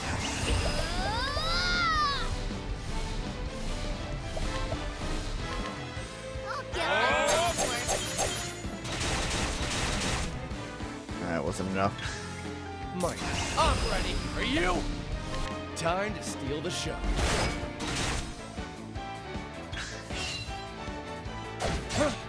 Good. Bad. Asshole.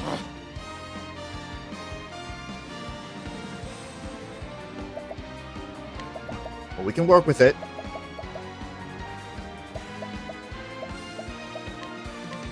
Slow down. Oh no! Feel the power! Now, what next?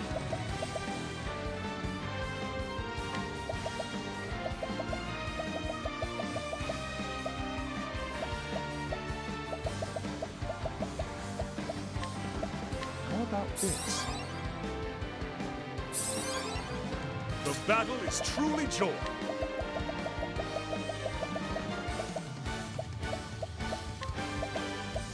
Use this. Good, good, good.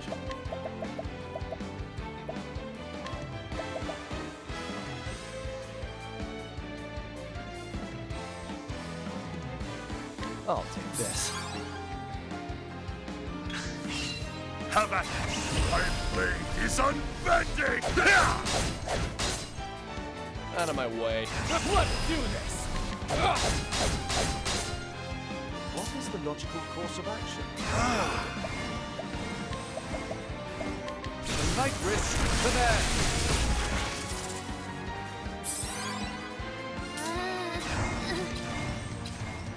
I just need you to hit this, Tressa. I just need you to hit it. In fact, you know what? I'm not taking any chances. Just in case one of them misses. Out of my way.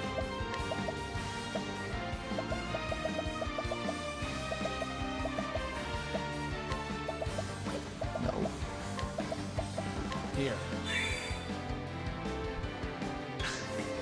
Victory! My blade is unbending! Windhill fights with us!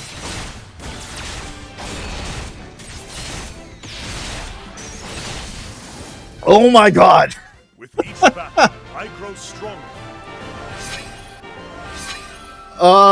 Cyrus hits level 58, Oberg hits level 59.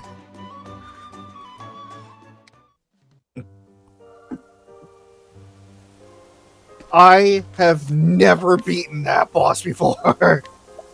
Oh my god.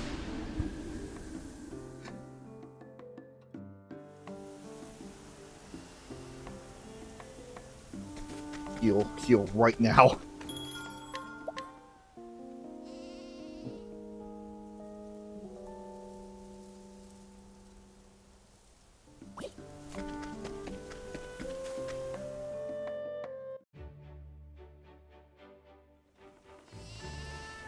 Okay.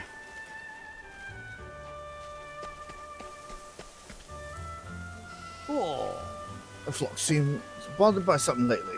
Brains more like it, maybe. Maybe there's some monster lurking nearby. Hope someone will find it and take care of it before it gets to any of my sheep. There is one. Yeah, there was one. What's that? A fang? A direwolf's fang, you say? If it's fang alone is so large as this, how large must the beast itself have been? I'm sure that was the very beast that had been making my flock feel so ill at ease. Now that I think on it, I do recall my grandfather telling tales of great wolves living in these parts. No one had seen any for a long time, but it seems they weren't all dead after all. Or whatever else has come of it, I'm glad that at least my herd will feel safe once again. And knowing that they are safe will let me sleep at night once again as well. And another elemental augmenter.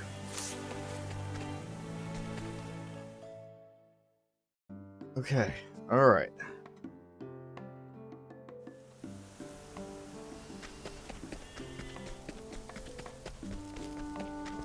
We'll work all of that out after the ad break. I'm gonna go and step away for a second.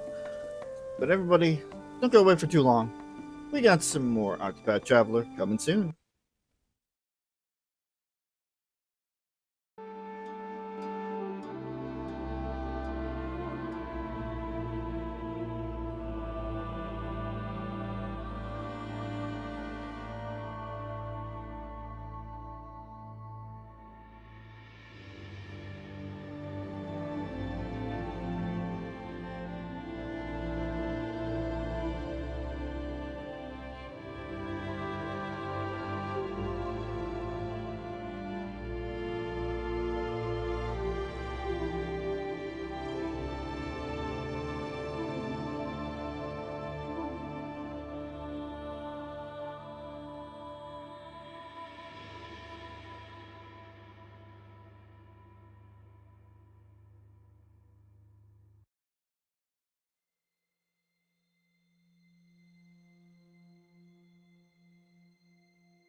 Alrighty, hello. Welcome back from break there, folks. Hope everybody got some water, went to the bathroom, took a stretch, did whatever they had to do.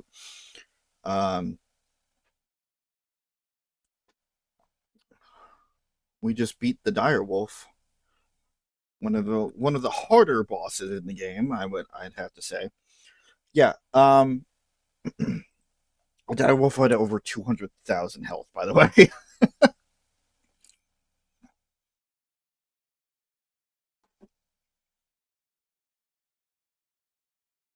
But we beat the dire wolf and saved some sheep. Hooray!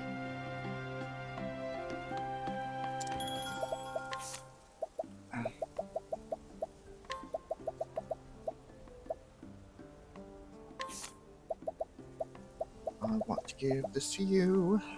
Yoink.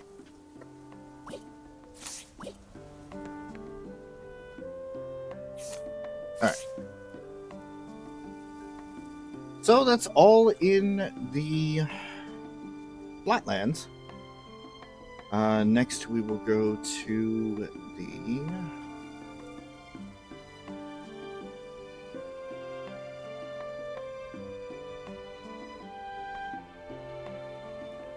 Highlands.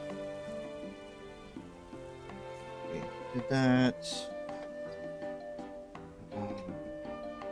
We did that.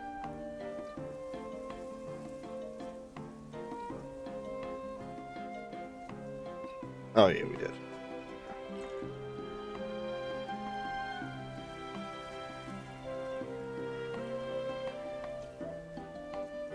Did that. Which means that this is the only one.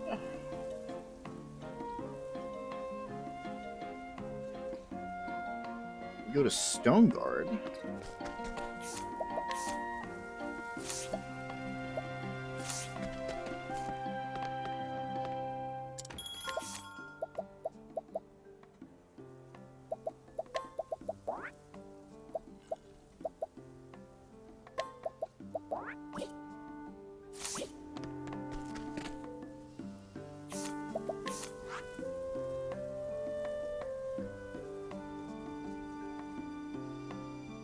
It's not that high. It's also not that left.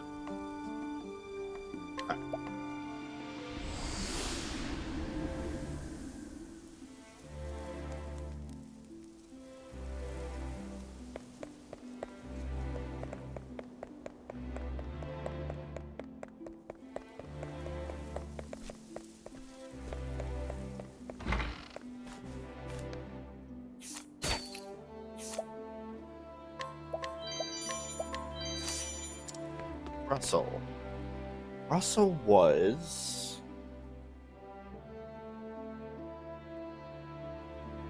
Russell the one that was that. What was this story again? Yeah. Okay. He was the one that stole the book to pay for his gambling debts. Ah, Yes. How could I help you? Russell, have you found the third volume of the Mountaineer's Journey yet? Yes, in fact, I have up to volume 4. Good. Then I'll get to work on volume 3.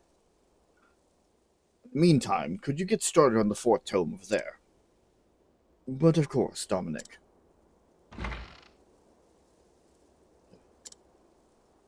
Life has been very different since being arrested for stealing that tome. After I was released, I had no place to go and eventually drifted to this town. Now learning about manuscripts from Dominic. He's taken me as his apprentice. Can't find work as a scholar, but there's not really much I can do otherwise. Thankfully, Dominic picked me up, despite the fact that I reeked of liquor and hopelessness. I've dedicated myself to being his apprentice. I won't make the foolish mistakes I did in the past.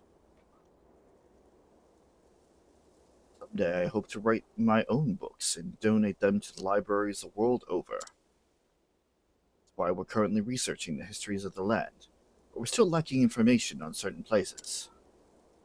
I'd love to look into it myself, but I've got enough work from Dominic to keep me busy for days.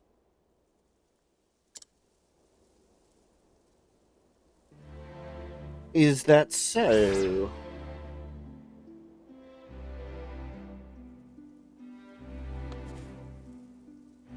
Someday I hope. Where, you ask? The woodlands, frostlands, and clifflands. Well, I suppose we can help out there.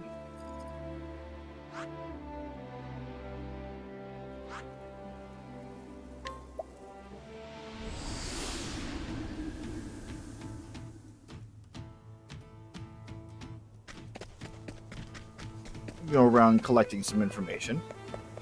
Seems like you're doing it for a good cause.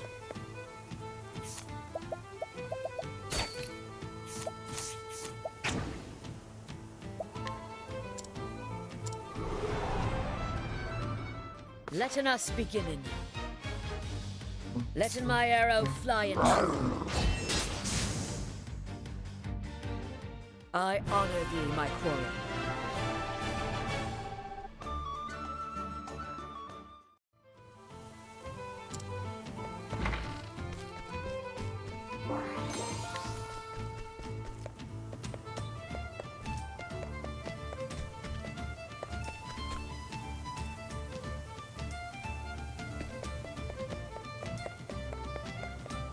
Are you the know-it-all? I haven't talked to you yet. Clifflands know-it-all.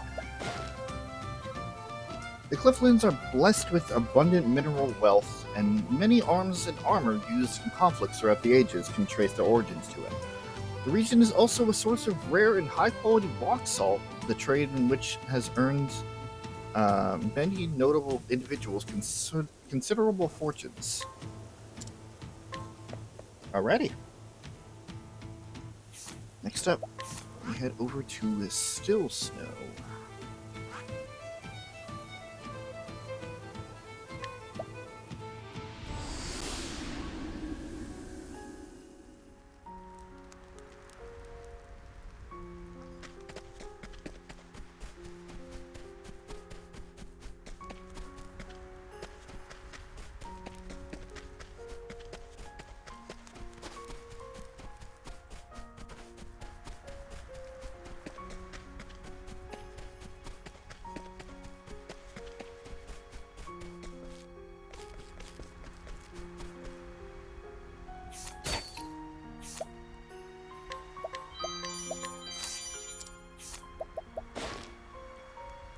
The Frostlands in the northern reaches of the continent are so named for their ever-present layer of snow, which endures due to the elevation and proximity to the polar zone.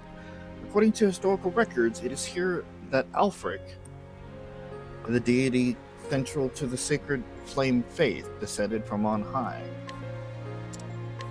Interesting. So I guess since we're here, I mean, we're going to come back here, but...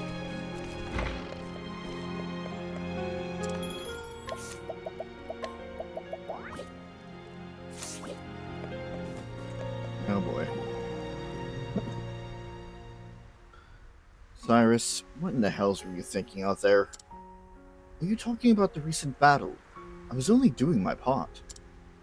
But you damn near cast that one spell right on my head. That is because you were standing where it needed casting. Fine, fine. Speaking of which, Ulbrich, I cannot help but notice you seem fond of charging in head first. It's how I do battle. I know no other way. Might I suggest you peruse a book or two on tactics?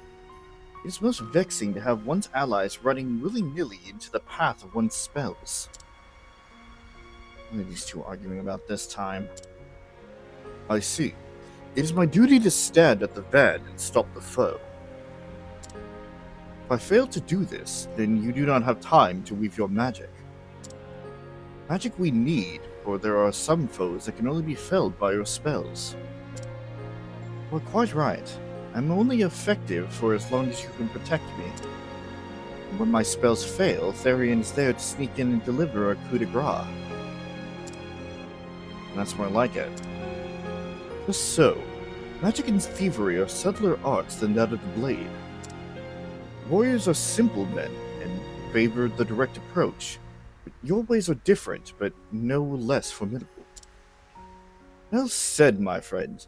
I have nothing but the deepest respect for your fighting skills. The both of you, that is. Is something the matter, Therian? You've been silent for some time now. If you have something to say, let us hear it.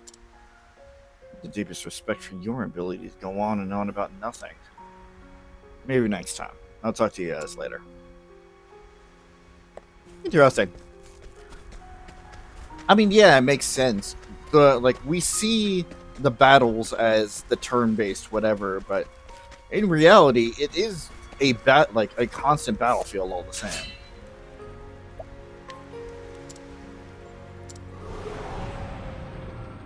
Let us fight with honor. Tactics. Now then.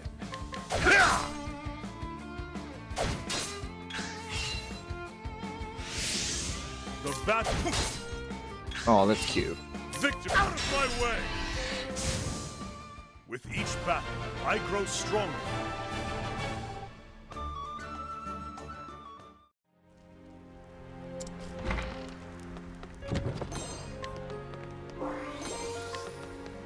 Soul bow.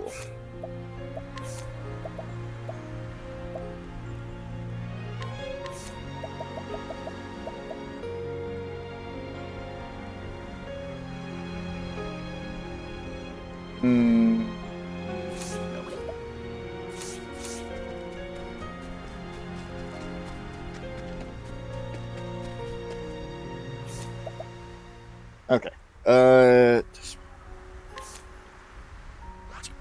Really? Alright, sure.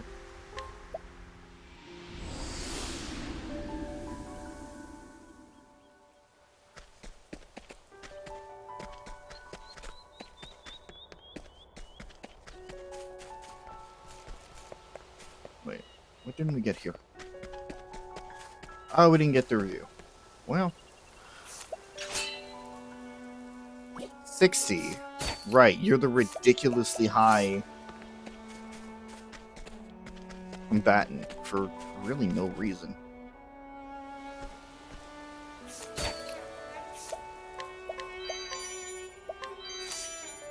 Oh yeah, I guess we never came back to check up on these guys. Ashton's father and one of the survivors of the Greenwood tribe. He used forbidden magic to protect his village, but was possessed by a giant snake in the process. Though the snake is gone, the memories continue to haunt him. The son told me what you did for us. God's mercy to you. I'm happy you have divined the truth, but I was once of the Greenwood tribe. Our monster-taming spellcraft had been handed down through generations. They said that the forbidden magic could strengthen the bond with the creature by uniting the passions of man and beast. But it is a power too dangerous for the likes of me, and I vow to never use it again.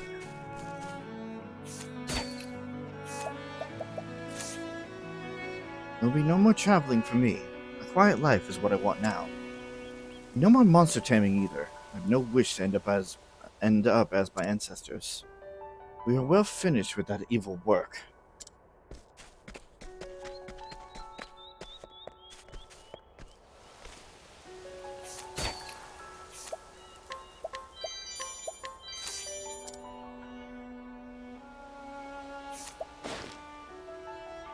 The woodlands are perhaps one of the most verdant undeveloped regions. Of particular interest is the village of Sparky, which lies deep within the Darkwood, a place steeped in magic since ancient times, which is why many of the local hunters are proficient in its usage even today. Veritable embodiments of Sparky's traditions, one might say. Welcome. Oh, a fellow traveler. I see. I'm currently making my way through the woodlands. I've been taking notes on its rich history. It's absolutely fascinating.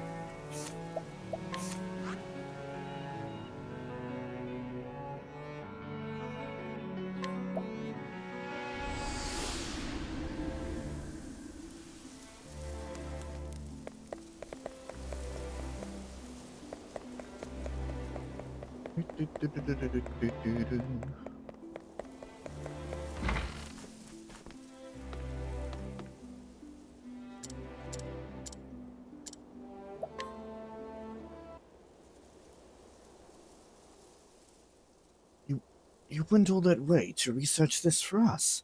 I can't thank you enough. This information will have our book done in no time. I realize just how much work goes into making a single book.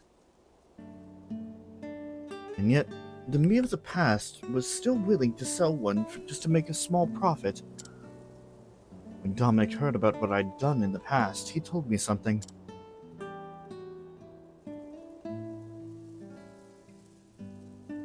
You and I are one and the same. Even though you're a free man now, it doesn't feel like you've atoned for your crime, does it? I know the feeling. Dominic was the one that tried to do a translation of From the Far Reaches of Hell to try and get money for his daughter's treatment, I think. I think that's the one.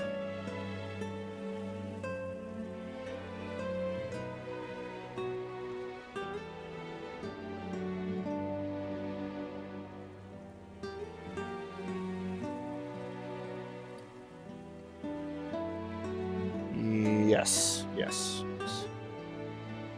You don't have anywhere to go. Why don't you stay with me? Until the day you can forgive yourself. At least let me do that much.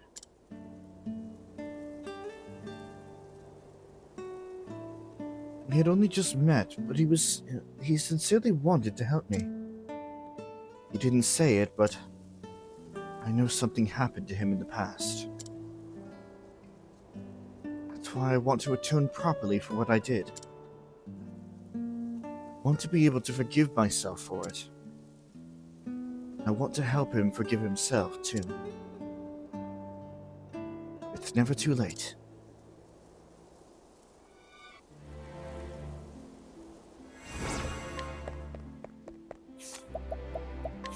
In strange ways, people wind up coming together. It works out. Confessional armor slightly reduces ice damage taken.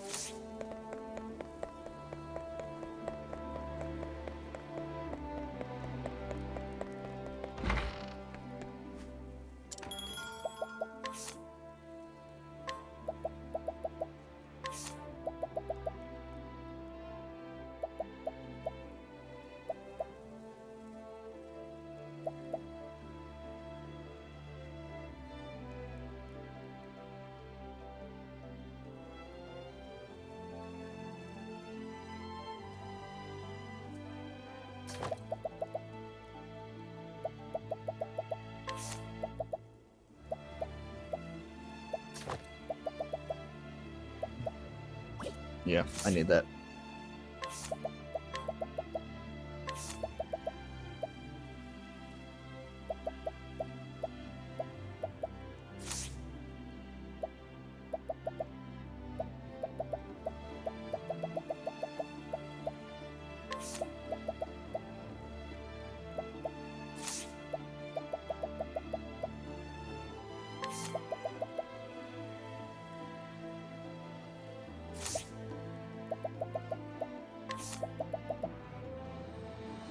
Again, use that evasion.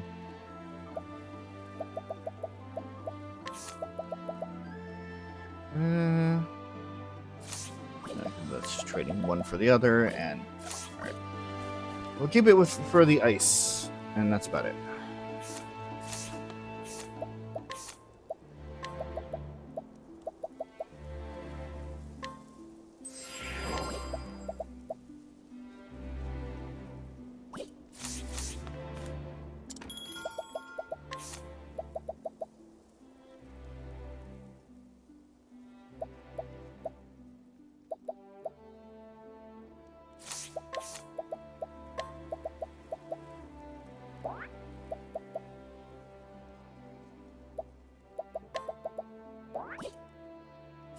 Just for a second here. Tressa needs all the speed that she can get, especially if she's going to be able to set up that rune stuff. Gonna need her as early as possible.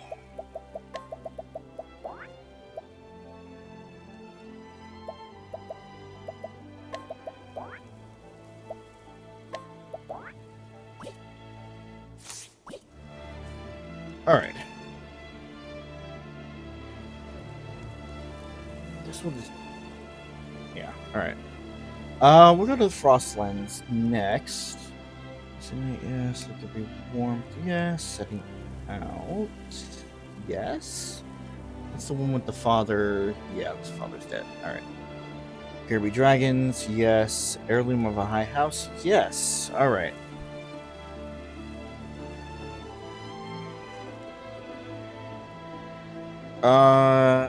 Yeah, there's a lot to go on in the Frostlands there, so start from the top. Flames Grace Cathedral. Actually, after we sell our stuff, I want to make sure I'm on top of that. You know, I'll just do that in Flames Grace. It doesn't matter where I sell it.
Right.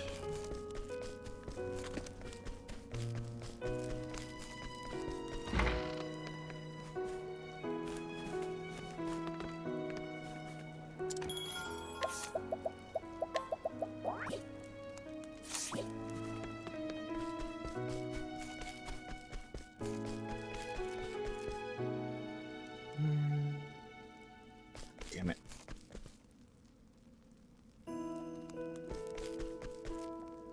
Fine. It's fine. It's fine. I'll just switch out because I know it's not going to be here.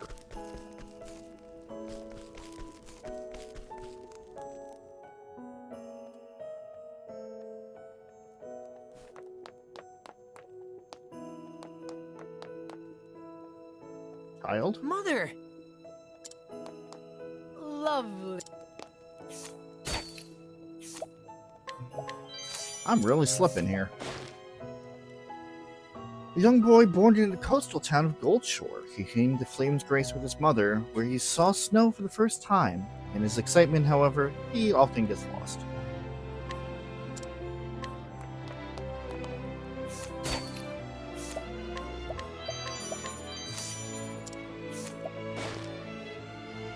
The mother of one who ran away from home to get married, but returned after her divorce. At first, she had reservations about seeing her father again, but now she worries most about whether or not her savings are still intact. Okay.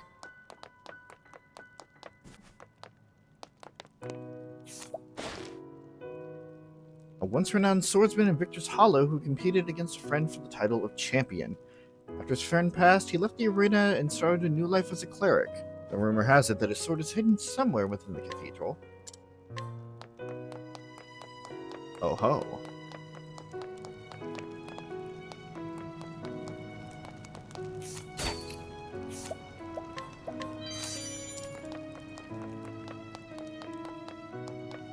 What a fucking chest.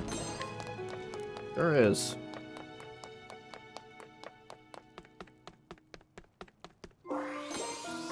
Heavy blade. Sword kind of sucks, dude.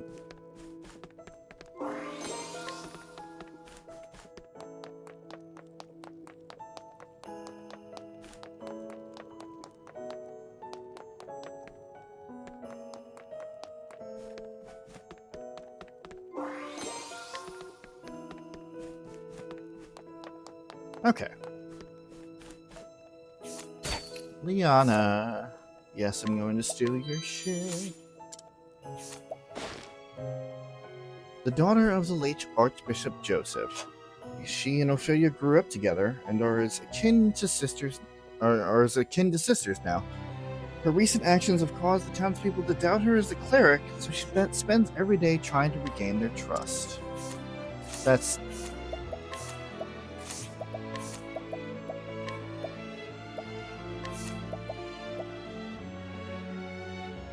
fair.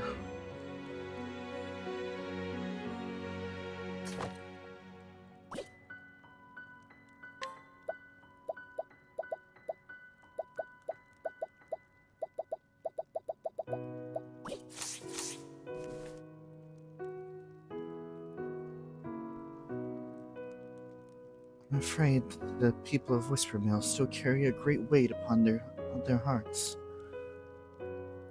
And I'm partly to blame for that. Helped lead them into madness, together with the man who calls himself a savior. I know that so many people are trying to recover from that experience and rebuild their lives.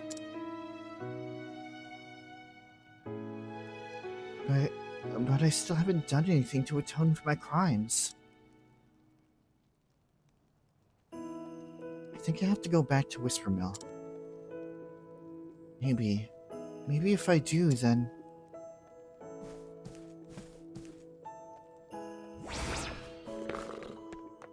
This ought to be good.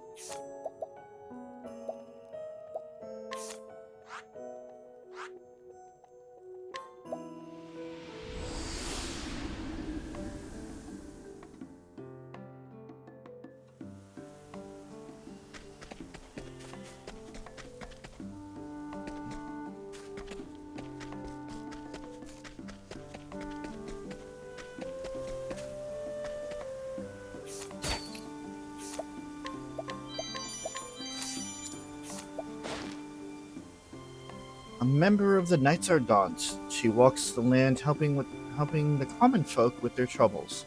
Committed to maintaining absolute neutrality, Knights of the Order like her spend a year traveling far and wide, doing their best to avert greater crises before they arise.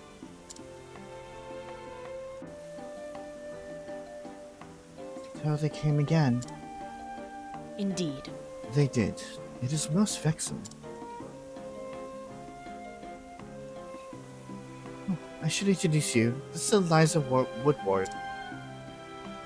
Her father once headed the Knights Ardent. Pray don't mention it, Liana. His achievements are not my own.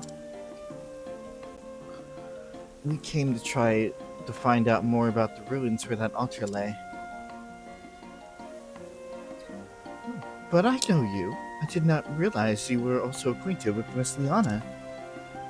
Well, if we all know one another, that makes things even easier. Never mind the niceties. The point is this. I want to find out more about that altar where Matthias held his awful ceremony.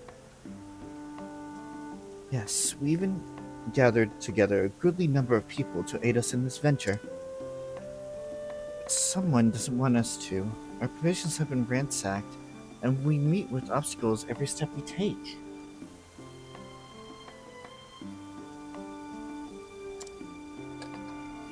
We've made no progress at all, and as a result, it is truly a bother.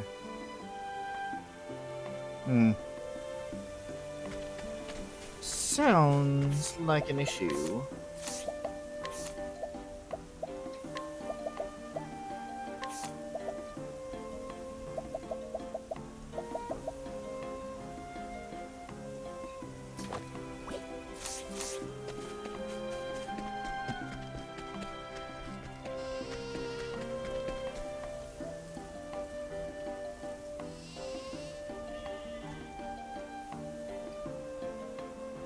Yep, we gotta go back to the Forest of Purgation. Alright.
Figured that would probably be better for her.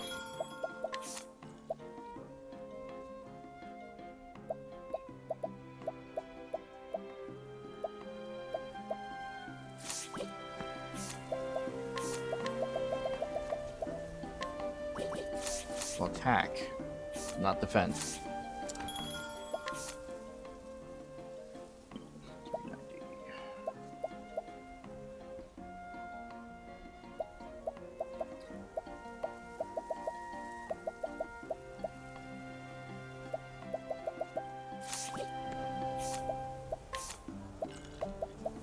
Still goes to her anyway.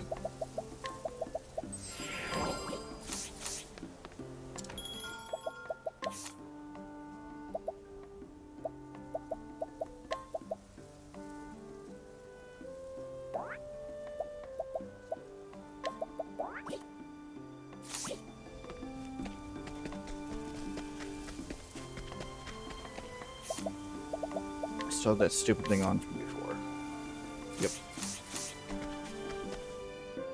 Back to the Forest of Purgation.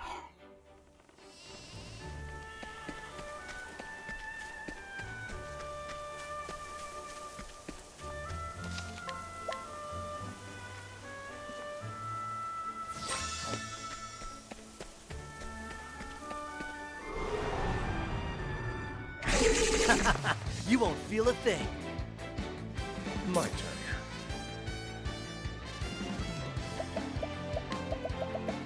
Try this!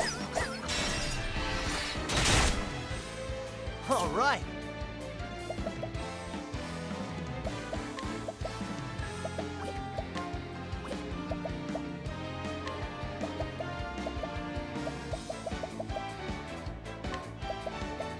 Lion dance.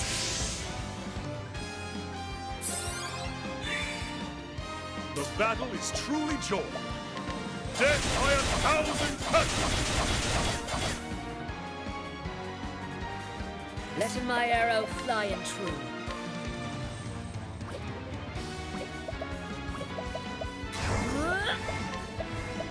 A torrent of arrows!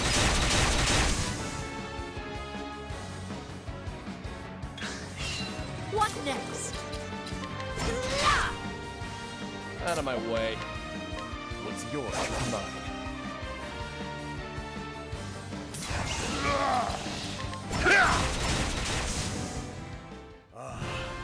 The thrill of the fight.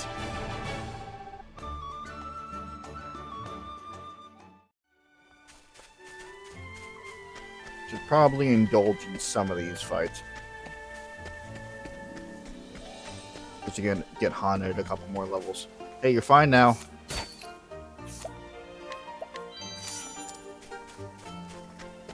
Direwolf's dead.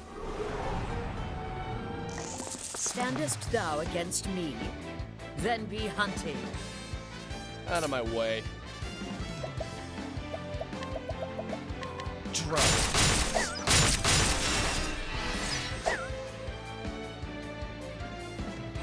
Now then.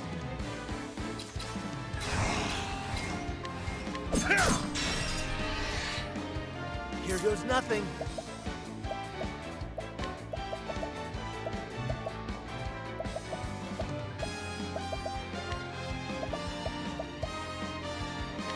Try this.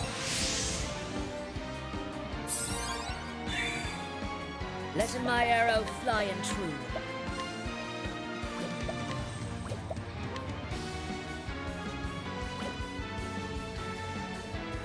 Continual light. I believe that is the... That sounds like regeneration.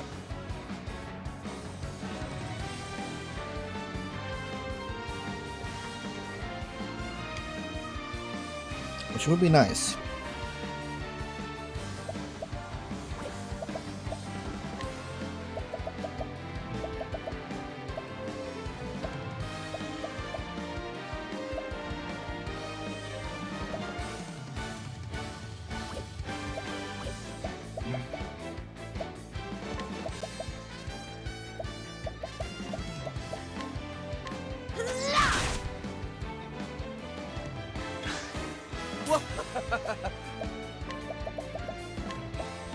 I appreciate it.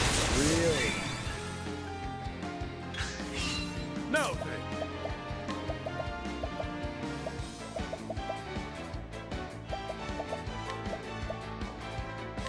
Watch my blade dance. My turn. Try that. Letting the hunt, holding back nothing.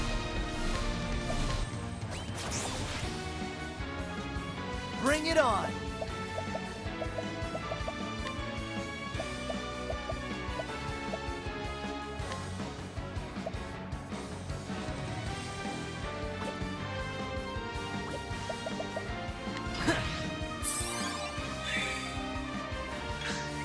What next? Yeah. Everything but your life. My turn. I'm ready. Are you? Ugh.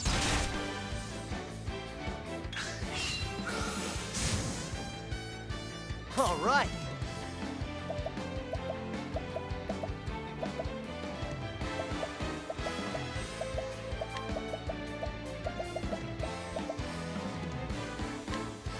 How do you like this?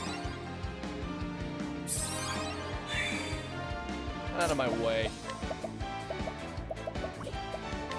Try this. Letting the hunt begin.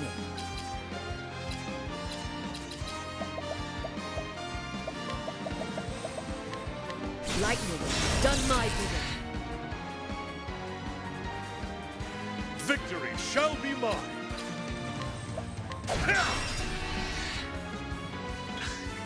Out of my way.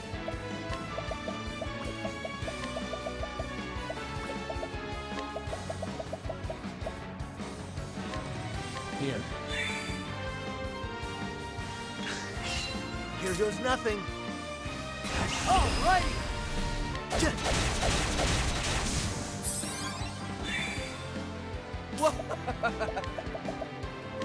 Don't say I'm merciful. Coming, holding back nothing.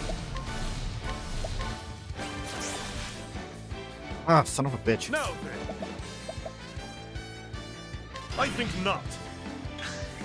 Letting the hunt begin.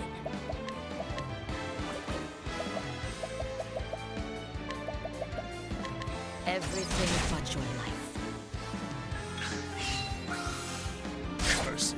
With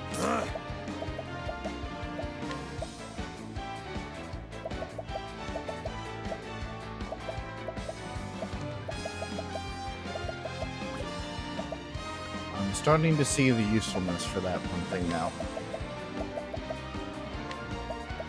use this. Let it come.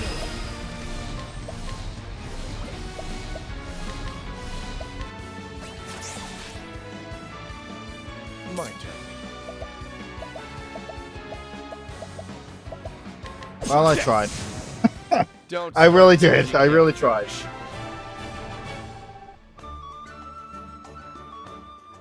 Damn, if I knew that, I would have grabbed some more of those fucking monster perfumes.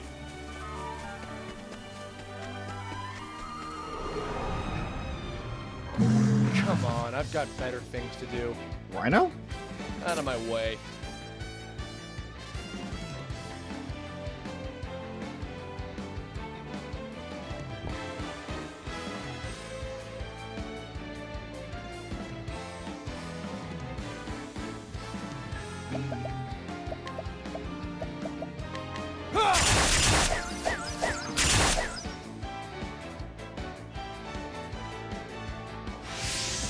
Bring it on!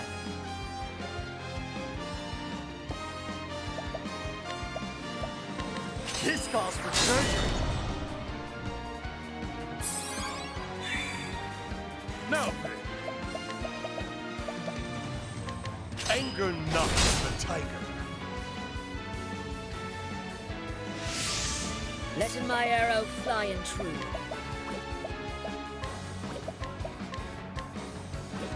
Lunge. Triple attack all. Fucking wolf.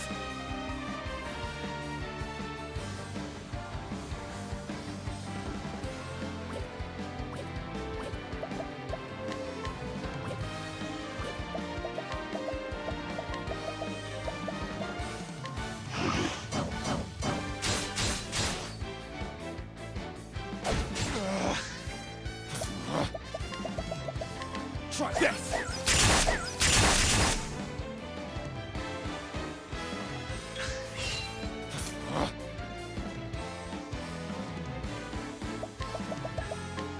I appreciate it, really. The battle.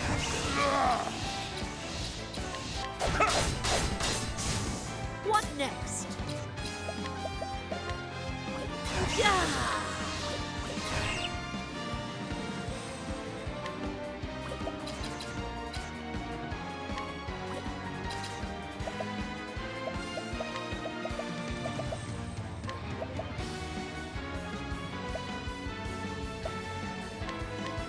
Letting us put in our points to work. Bring it on! Damn it. Ha! Try again!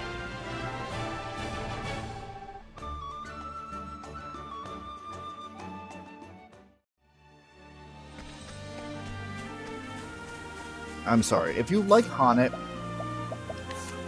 then like, you know, by all means, that is your prerogative. But my fucking god, trying to set her up to be good in these late game battles, trying to capture the monsters or whatever, it's such a fucking pain in the ass.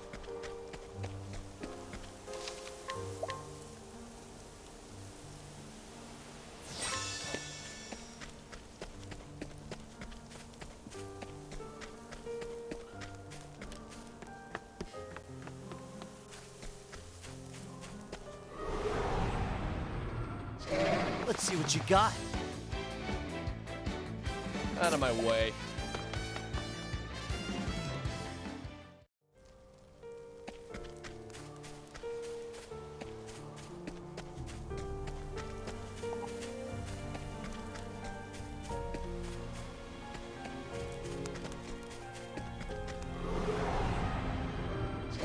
Let's see what you got. Out of my way.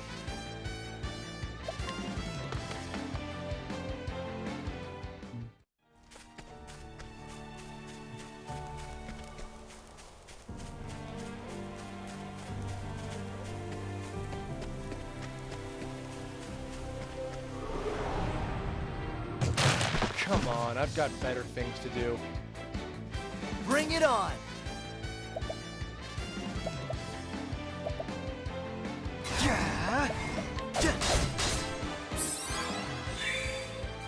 My turn.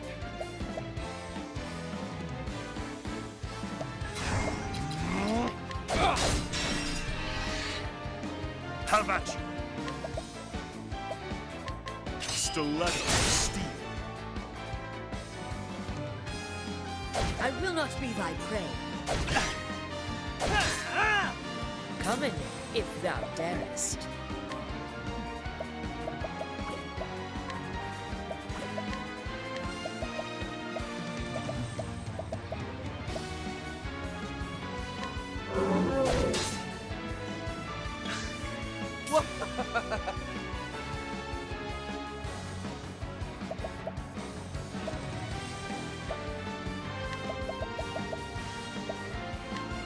Try this!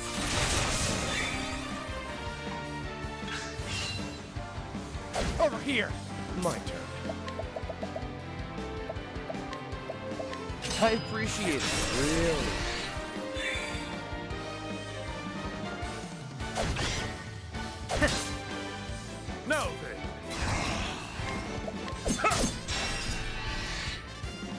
goes nothing.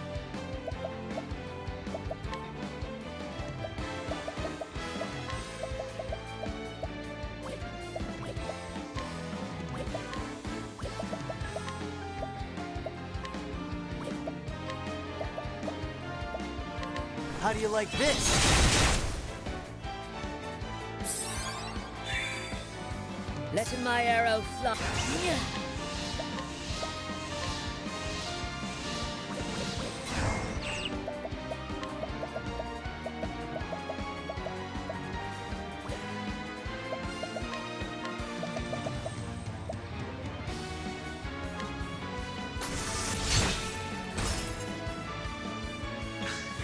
Letting my arrow fly and true. Yeah!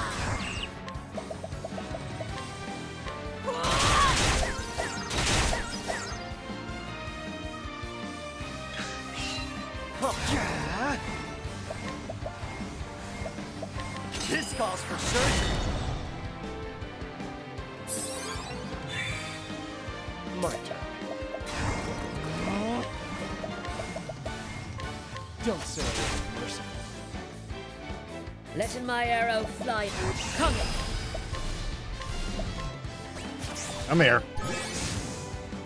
Gotcha, you son of a bitch. Alright.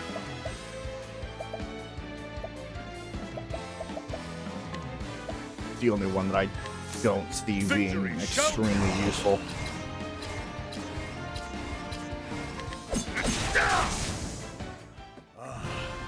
The thrill of the fight. Level up for Haunted.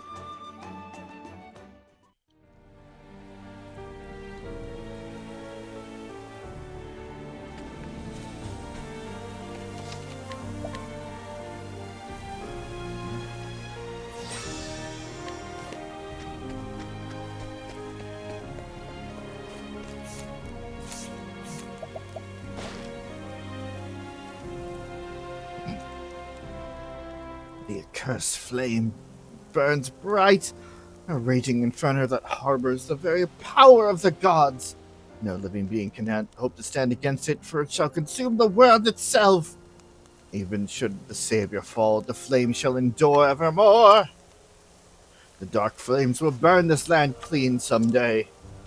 We may have lost our Savior, but the accursed flame will not be extinguished. Alright, whatever, buddy. Come here. You shall soon see the power of the dark flame! Let us fight with honor. Now then.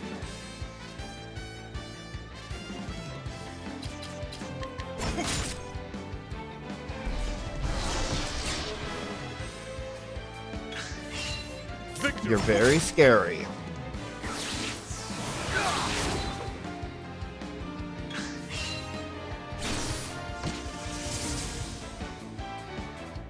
Victory. Stop pelting with magic.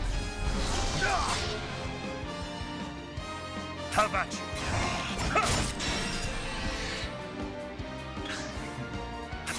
My blade is unbent. I wreak havoc upon thee. With each battle, I grow stronger.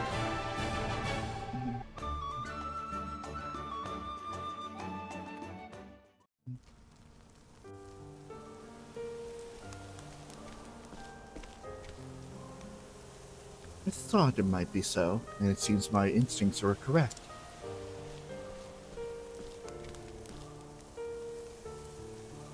The culprit truly was a follower of Matthias, that madman who called himself the Savior.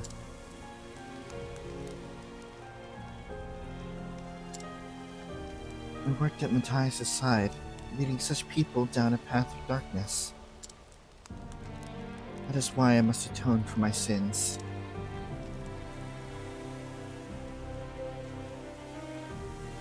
That is true. I can understand why your heart and your conscience pain you so. But I do not think that you should try to shoulder all the blame yourself. Or I do not think that you trying to shoulder all the blame yourself will help anyone in the end. They have turned their eyes to the future. They smile and they laugh and they live every day as a new day. Perhaps it is time you did the same. Allowing yourself to drown in guilt is not atonement. Both you and the people of this village have suffered the same wounds. Yet they have remembered how to smile again. I do so wish that you would as well, Liana. Liza? Yes, just like that. I've always loved that smile of yours, Liana. Then I'll try. I'll try to keep smiling for you. Now that we've unearthed the villains who were hindering our efforts, we can look into those ruins at last. You have been a great aid to us, Traveler. Thank you.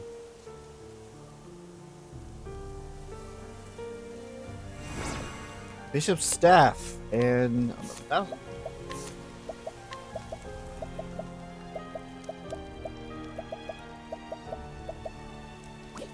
oh cool.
Got about 3 minutes until the next ad break there, folks.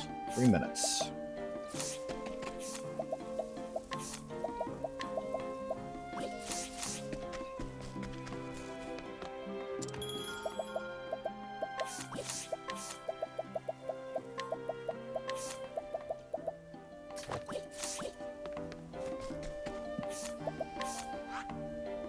And we head back to Still Snow in the meantime.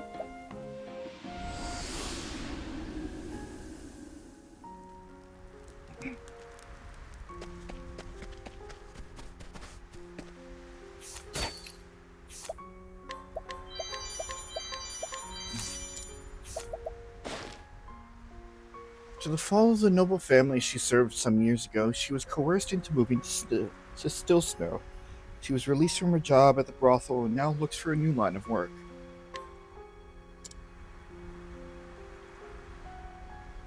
And we will hear Ariana's story after the next BRB.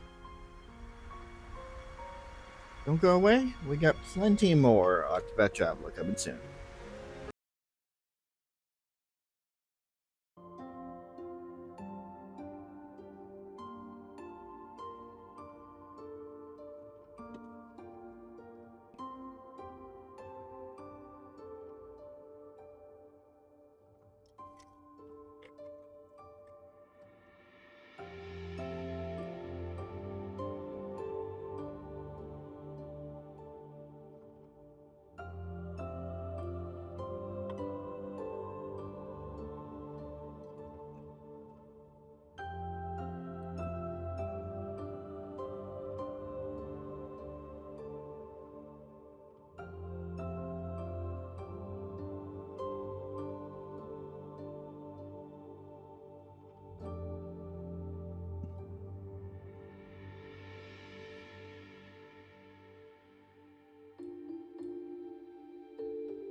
Alrighty, folks, welcome back from break. We have just arrived in Still Snow. About to catch up with Ariana, somebody who we met rather early in Primrose's story. She was the one that led us to the Obsidian Parlor, or Mansion, or whatever it's called. Biggest parlor.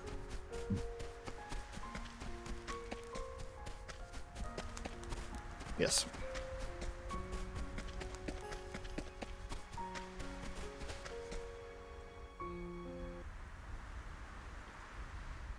What am I to do with my life now, I wonder? I have my freedom now. I'm no longer am I bound to sell my body to pay my way into the world.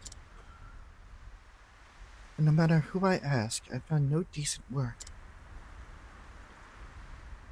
The world is a cold place when one is alone. And this place is colder than any other. I'm sick of it.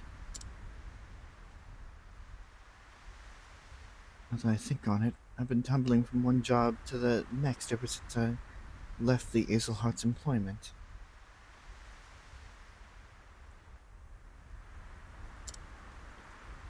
Everywhere I went, all I found were cold hearts and miserable work. Is there any warm place left in the world? Some warm-hearted master who would let me do decent work again? Such dreams are too grand for a tired old whore. Oh no.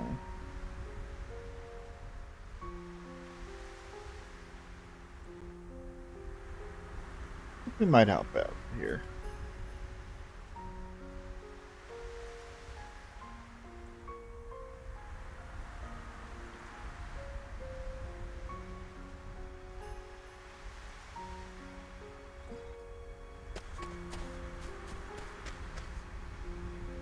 Is there any warm place left in this world?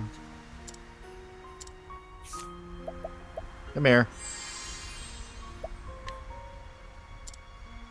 Rose, my dear, you dance ever so beautifully.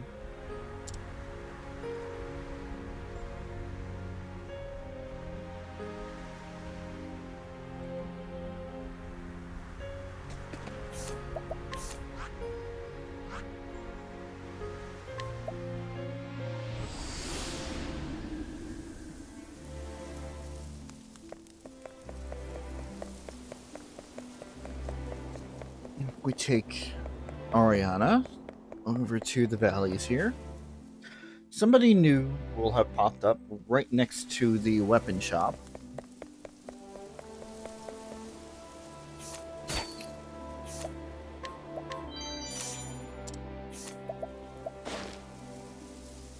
Though she lives comfortably, a comfortable life in Stonegar with the money from her late husband, she often feels lonely without him. She wants to help others and will go out of her way to lend a hand to those in need.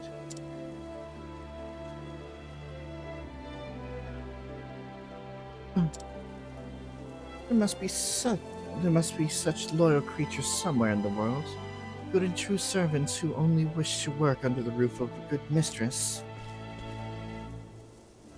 But there are, ma'am. You have one right here. Pardon? You may call me Ariana, if it pleases you, my lady, and I would gladly serve you to my last day if you would but let me. Oh, what a lovely way you have with words. That calm grace, that poise, and those manners. Yes, I think we could get on very well. Would you truly like to work as my lady's maid? I swear that nothing could please me more in this world, my lady. Then I'm glad to welcome you into my home employ, Miss Ariana. Now there's one more thing I need. I'm still lacking a good coachman to see me about in my carriage. Do you happen to know any coachmen seeking new employment? If it pleases my lady, I might know of such a man. He's a skilled coachman, to be sure. I rode many a treacherous road in his coach and never came to misfortune. Oh, that does sound promising. It's as though the stars were aligned for me. Only, I'm afraid that his manners can be a bit curt. I cannot say for sure what you might think of him, if he should even be willing to come here to work.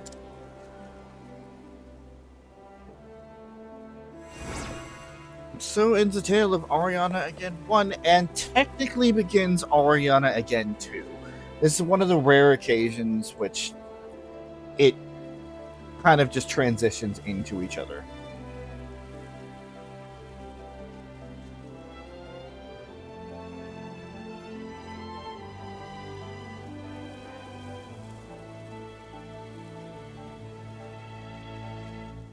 So he is... Alright, so we're making the same journey again.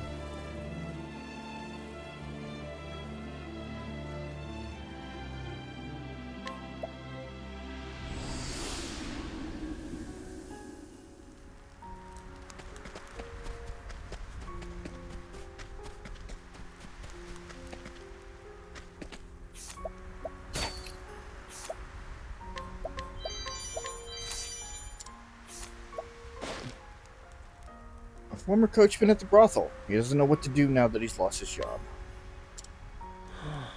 Well, they ain't doing any favors to a poor sot like me. Surely folks must need a good coachman. I can't find no work since my last job dried up. Yeah, so ending Ariana 1 opens up Ariana 2. Come on, Orin. What do you want?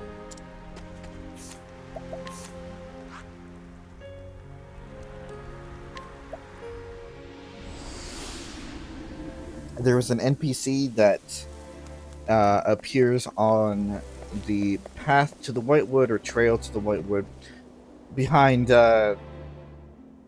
Susanna's house. That when you talk to them, they give you a bit of a hint that Orin is kind of looking for work there. Or you could just know. You could just know.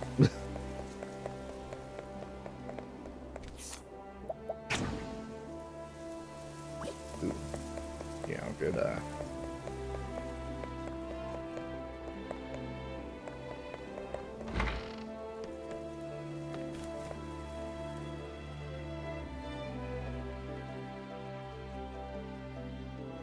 Oh?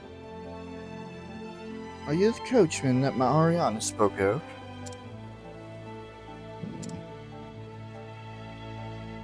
How glad I am that fate has brought us together. Would you never care to come work in my household? My name is Natalia, and I promise you I do well by my servants. Yes.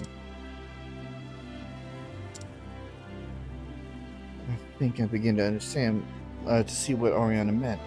Hurt indeed. How fortunate that we both are, Orin. I'm glad you agreed to come work here as well. I know you're trustworthy. We're going to have such a better life here. Could be. I gotta admit, this place does seem pretty lush. Clean air, nice folks, and warm. So warm compared to where it was. I know just what you mean, Orin. It is indeed warm here, in so many ways. I spent so many years struggling to find work and barely keeping afloat. Now at last I feel like I've found a place where I can settle down and truly live. Now then, it's time we get to work, I'd say. Today is the first day of your new posting, my two. I should quite like to go into town for a bit of shopping. Ariana, would you accompany me? Of course, my lady. I would be delighted.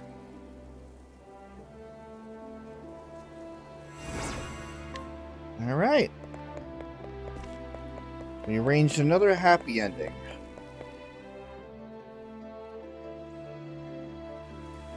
And again, it is nice that like, there is the acknowledgement of, like, a lot of people were affected by our actions. Necessary actions, but, you know, they were affected by them nonetheless.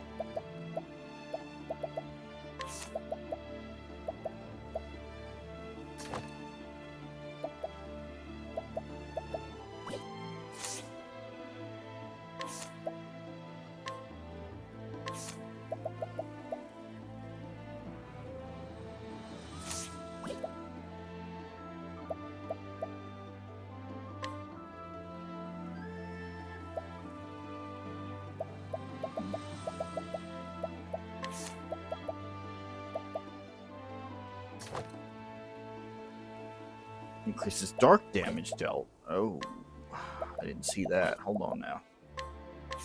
Hold on now.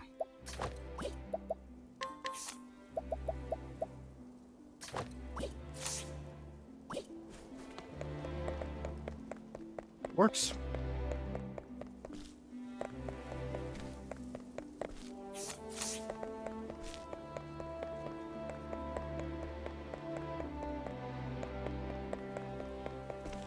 Oh yes, that's right. I need to grab.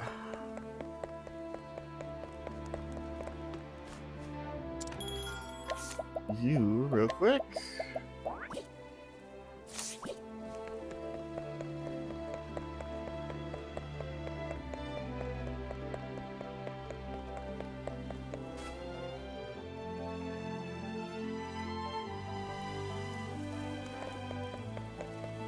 I can finally get behind what is behind this door. What do you mean I can't challenge? 60 as well. Whatever's behind that door better be good.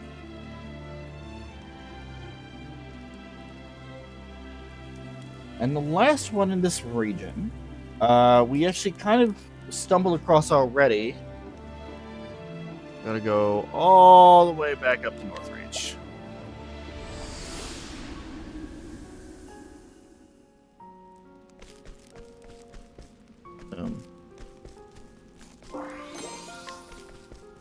Okay. That did not show up the first time, but alright.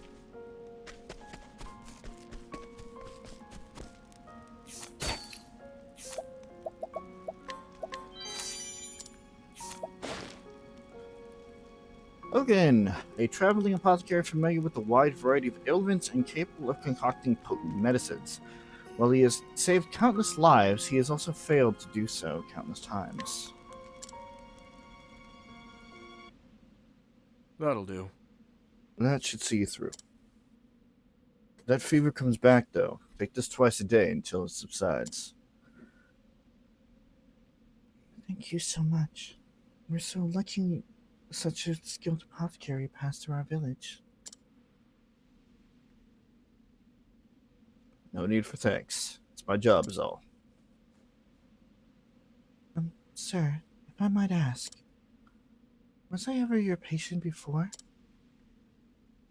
Not that I remember, but I move about a lot. I feel like I met you before, long, long ago. Could be. Like I said, I move about a lot. I did stay in this village for a time, earning my keep as an apothecary. But when I lost my wife, I left this place. I was on the road for a long time after that. After all these years, though, I guess the fancy just struck me, and I thought I'd stop by and see the old place. I'm glad to hear it. I hope you'll stay with us this time, forever.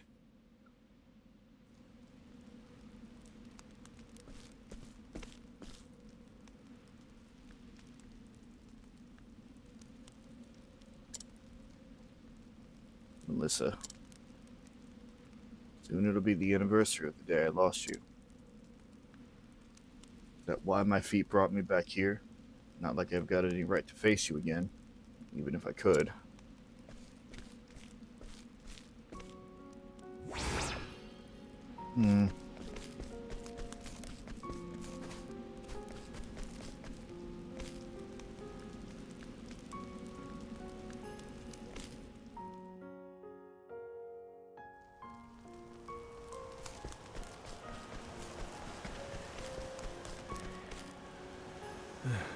Wanted to bring some of my wife's favorite flowers to her grave, but it seems like they don't grow around here anymore. Called Mind Me Always. Loud and clear.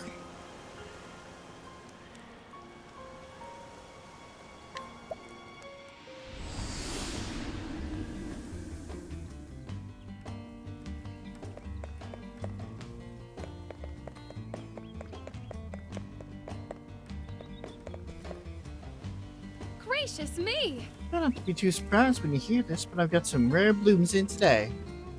Look at this fine Mind Me Always. I found just this one bloom high up in the mountains. Come on, at least act a little surprised. You'll be surprised when it's gone from your inventory. The florists who will venture out into the dangerous wilds risk life and limb to procure the perfect flowers for her customers. Whether to celebrate the birth of a child or to mourn the passing of a loved one, she can be counted on to create the perfect arrangement. Such is her calling.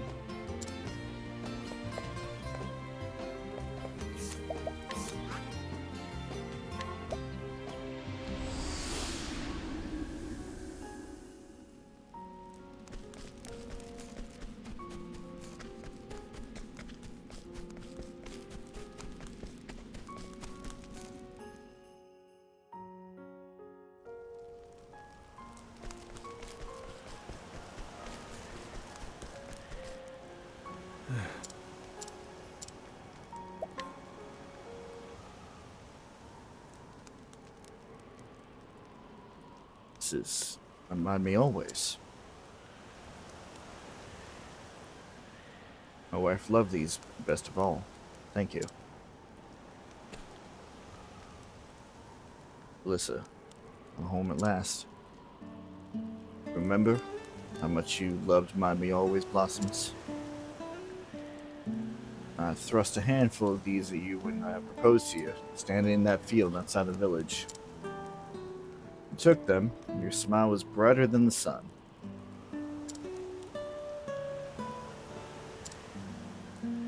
Not a day has ever passed when I didn't think of you. I've been wandering all this time, looking for a reason to keep on living. And I think I finally found it. I'm gonna keep on helping people as an apothecary for a little while yet, so I won't be coming to join you as soon as I thought I might. I hope you'll watch over me and wait for me to come to you. One more thing. There's someone I'd like to introduce you to someday. I hope you won't mind if I bring him by here. He's the one who reminded me what it really means to be an apothecary.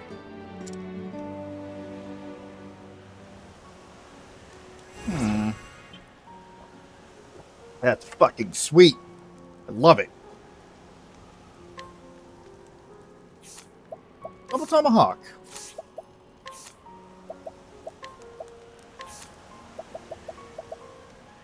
Regular attacks, strike twice. Not too bad. It's honestly one I'm going to keep in my inventory because it could help out in a pinch. It gives you one extra attack per round there. It won't like if you use your BP to get 4 attacks, it won't do 8. It'll just give you 1 more, but I feel like even with this world building, well, yes and no. It's one of those things where it's just like, could they have written more in? Like, if you brought that specific character along, there would be extra dialogue, or there would be dialogue after reflecting on it. Sure, but it kind of leaves it open-ended. You know, the world goes on, and the world will go on as long after we are done here.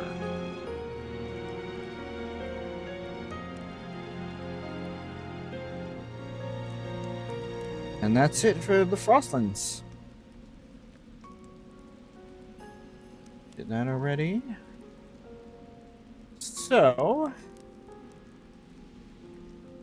we move on to the coastlands.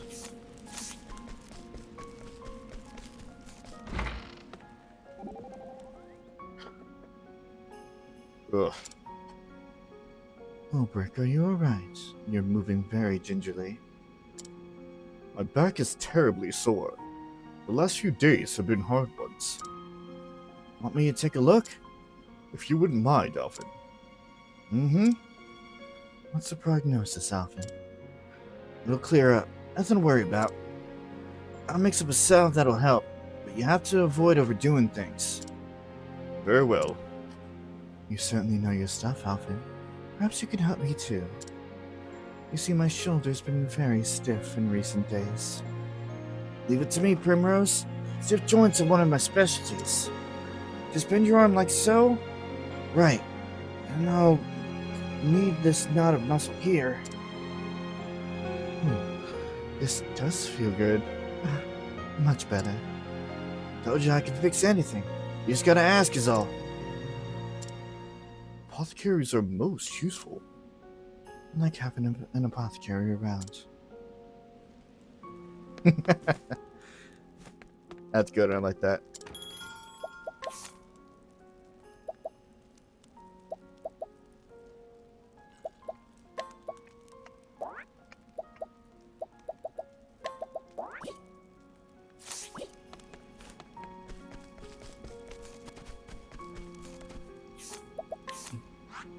Our first trip is going to be to Rippletide.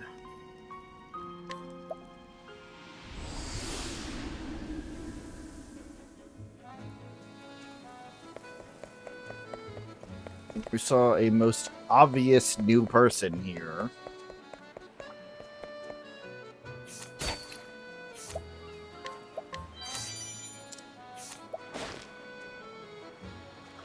A bright young woman known as the Son of the Flatlands, said to be an even greater beauty than her mother, the Queen.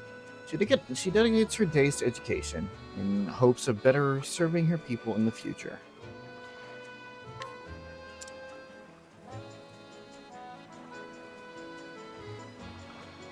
Oh, what a surprise it is to meet you here.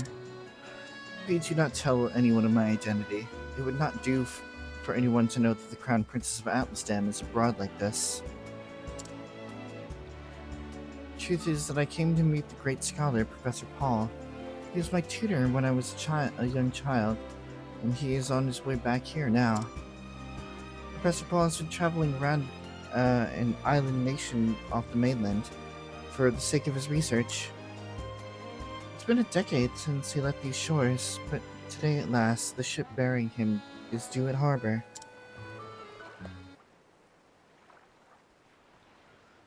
Every free hand to the sea! A great ship is foundered in the harbor! To your boats!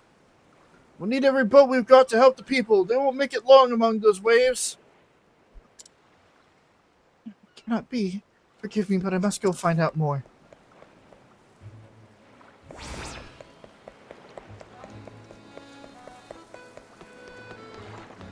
What's happening? It's just as I feared. It appears to have been Professor Paul's ship that went down. Professor Paul, please be alright.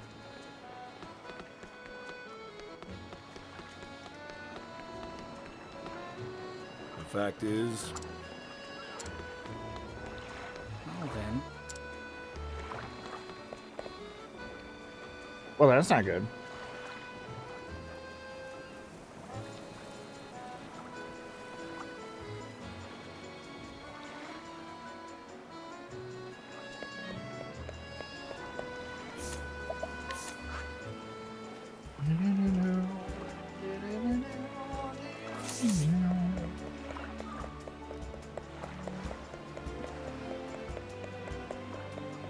Looks like we gotta go investigate.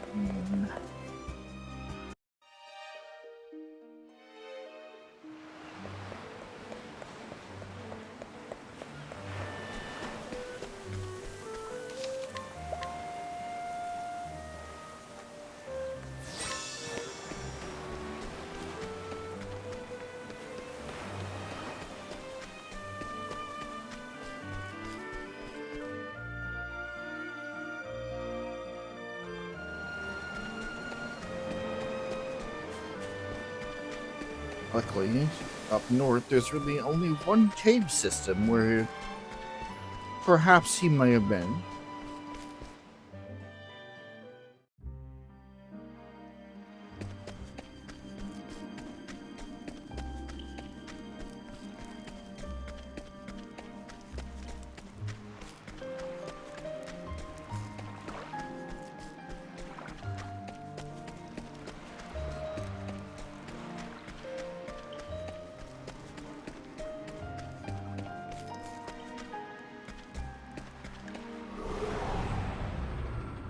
There we go. Shut up.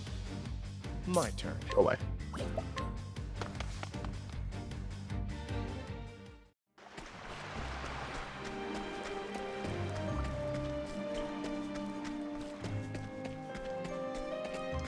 you are.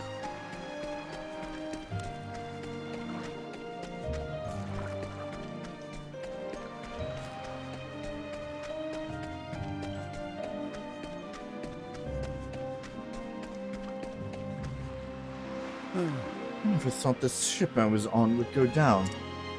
And worst of all, I have no idea where I am any longer.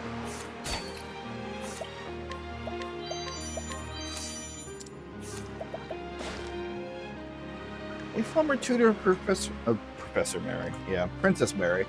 In recent years, he has traveled to lands beyond Orstera, that he might study foreign cultures and their governing philosophies.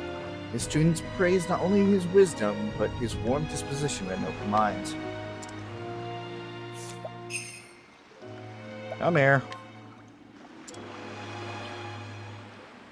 The Church of the Sacred Flame has a long history, at one point even holding political sway. Interesting. Didn't ask.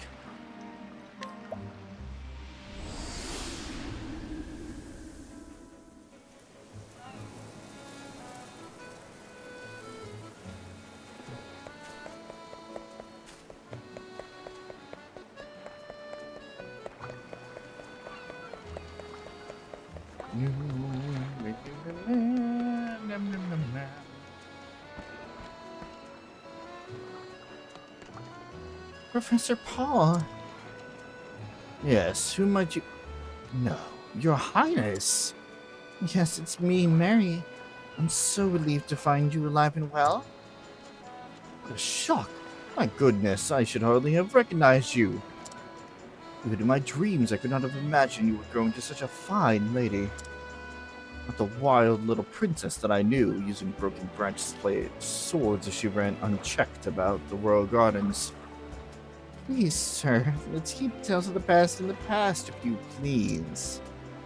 I've never felt more keenly the 10 years that have passed since I left this continent, until this very moment.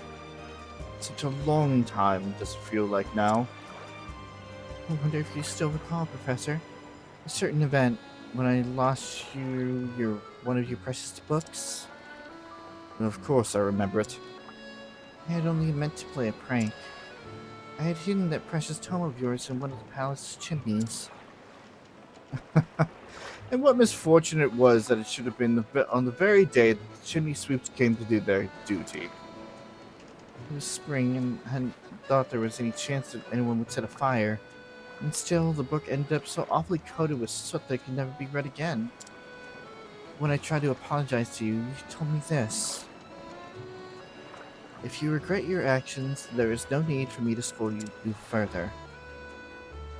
But I hope you will promise me two things. First, you will never do such a thing again. And second, that you will take this empty tome and fill it with your own words. Write down all that you learned from this day onward, and when you have filled the entire volume, return it to me. I look forward to the day when I will get to read about all that you will learn in life, my princess. I still remember every word of that conversation as though it was only yesterday. Yet it was more than 10 years ago now. How the time does fly. I've kept both my promises, Professor Paul, and this belongs to you. This book! So you truly did complete it. You've learned a great deal in these 10 years.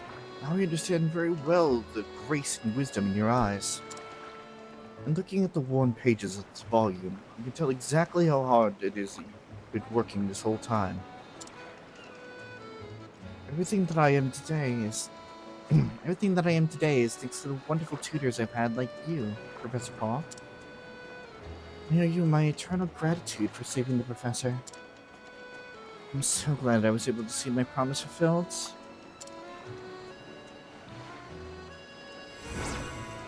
9,000 money and absolute 0 staff. Increases ice damage. Who would have guessed? Unfortunately, I don't think that's going to be quite useful to us in this situation.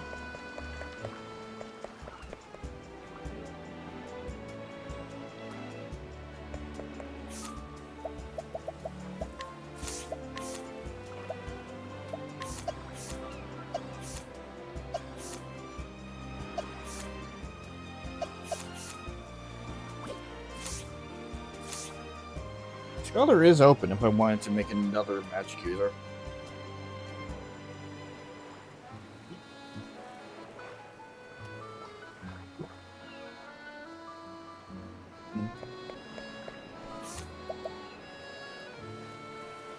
Right, off into the dancer.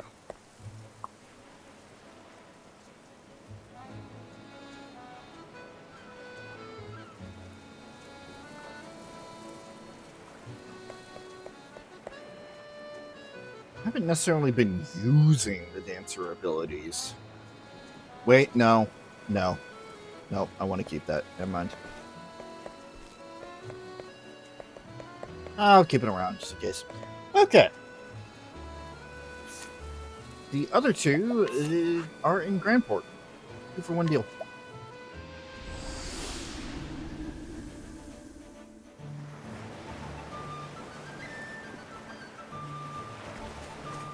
For this next one, Tressa and Therian's stories have to be complete.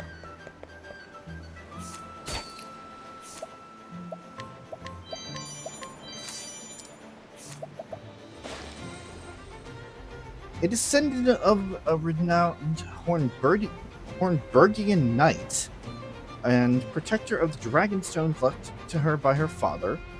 As she spends most of the time indoors, she doesn't have many friends, but she feels a special connection with her pen pal, a young girl living far away. Cordelia is only 17? Jesus. Could have fooled me. So this is another piece of the puzzle. Her father, or the Ravises in general, were Hornburgian.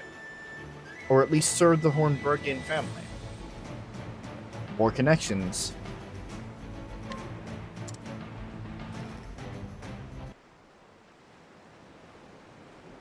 Oh, Noah. I hope you are alright. She has never left my letters unanswered for so long before.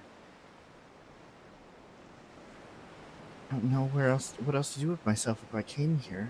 I didn't know what else to do with myself, so I came here. I do hope that nothing is the matter. Well, that's vague.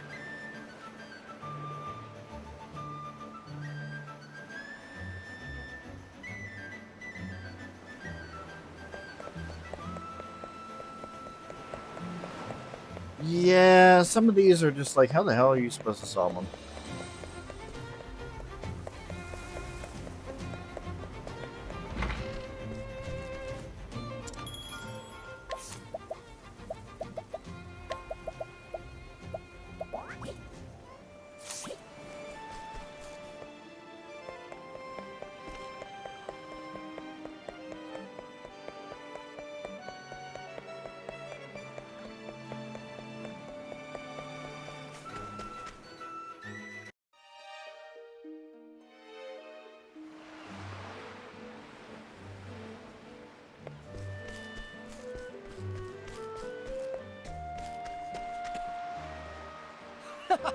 Oh, hoping to pass through here, are you? If that's the case, then you'll have to leave your things as you go. Can't pass through these mountains without giving up your belongings. I'm afraid that's just the way things are. What's that? Look for a letter? Sure, we've probably seized more than a few in our time. But I don't see any reason to hand a thing over to you. Not unless you think you can make me. So I could just realistically steal the letters back. This villain once traveled around in search of a suitable prey, stalking his victims until the opportunity was ripe, when he would leap from the shadows and steal all they hold dear. Nowadays, however, he is disinclined to excess effort and prefers to lie in wait by the roadside and take what they can get. Right. Get over here. Huh? What's some of this, you mangy car? Oh, you don't want to. Let us Don't wanna fight fuck with with that. honor. How about you? Victory!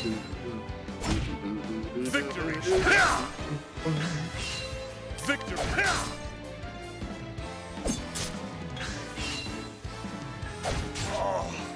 Oh, you did.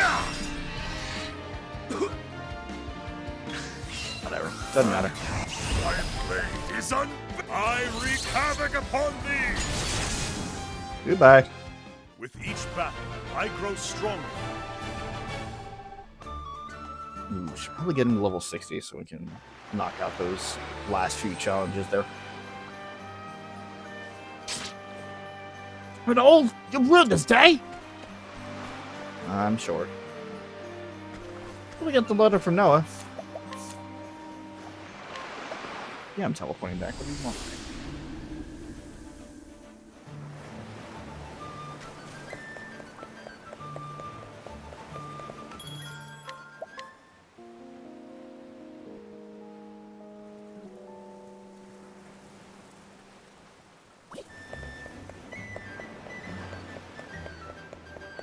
You got your letter, Cordelia.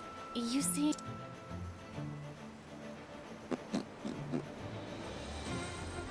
We spoke of everything and nothing. It was all nonsense, really, but she listened to my every story with such delight. When the time came for me to return to my own lands, she begged me to write to her. And we have exchanged letters ever since.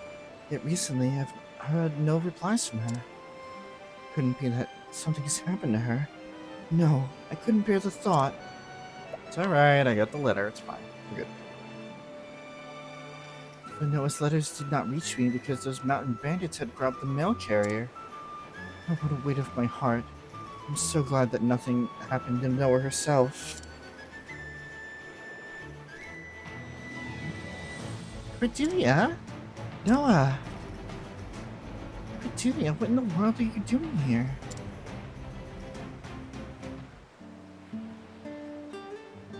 Some of my letters were stolen by bandits and never reached you. Oh, no, I'm sorry to have caused you such distress. I'm so glad you're here. You must tell me what happens next in the story of the princess and the noble thief. Noah, please, don't mention such an embarrassing thing in front of the others. What do you have to be embarrassed about? I have to think it's a wonderful story. It's so romantic. Cordelia writes the most wonderful stories. She sends those to me in installments. No. It's Noah's travel narratives that are truly amazing.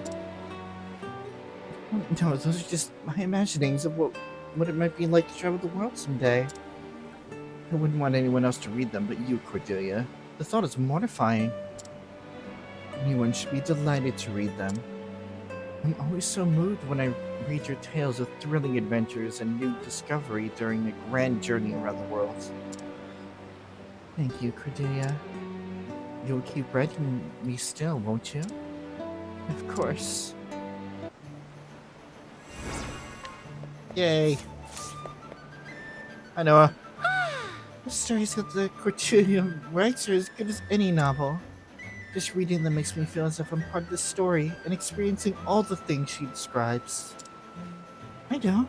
She should write for the stage. I'm sure she could pen the sort of play that would delight audiences. I won't ask her to just yet, but perhaps someday I'll put the idea to her.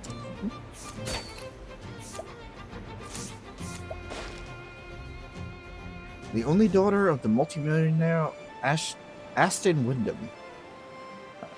Though money is no object to her father, she doesn't ask for much and lives a very modest life. She enjoys exchanging letters with a young woman who lives far away. It's sweet.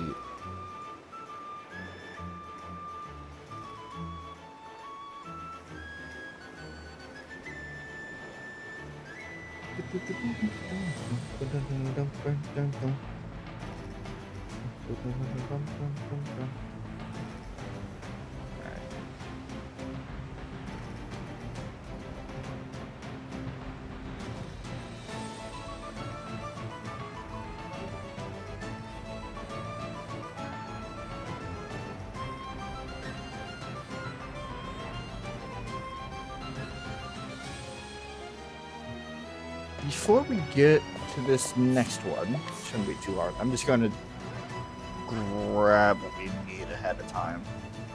Because realistically, we're getting 2 and 3 of them, so.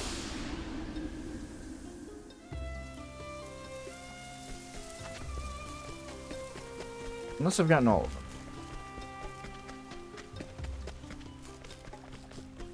No, I'm not.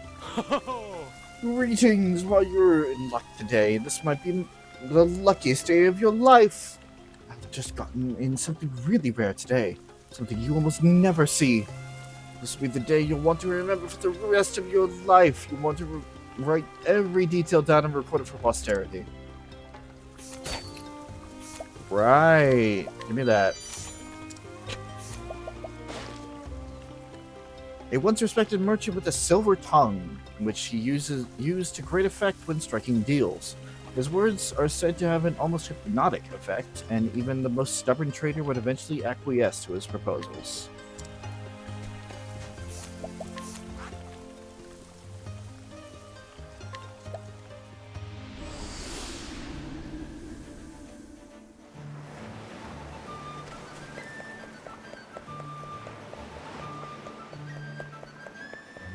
I forgot that there were 3 parts to this. I had to do a double take when we got the astonishing object in Boulder Fall beforehand. I'm just like, didn't we already do this? Wait, hold on.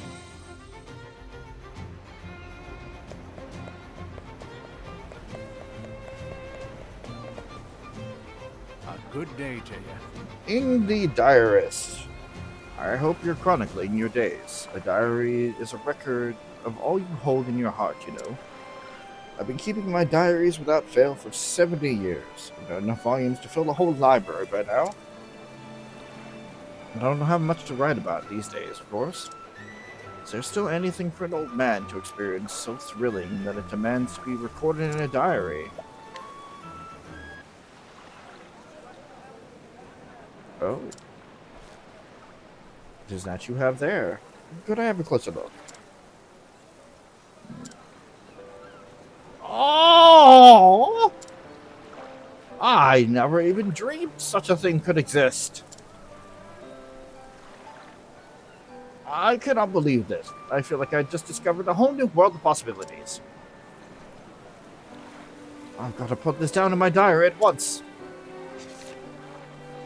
Words practically write themselves. I can hardly stop myself. It's been years since I felt so inspired. What joy.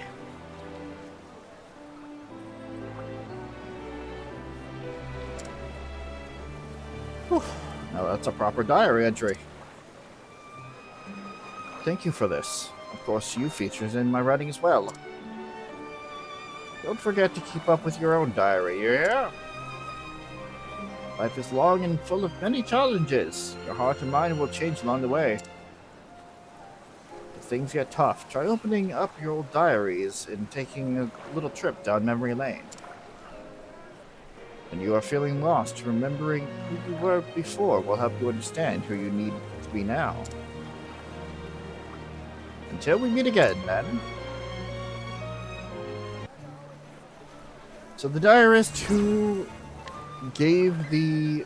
I'm still trying to remember what the fuck his name was. I can't fucking remember it.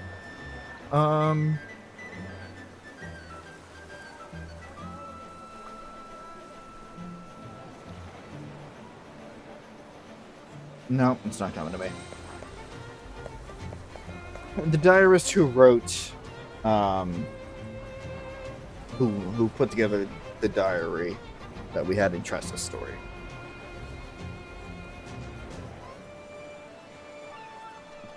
And that is a 10-minute countdown to the next ad break there.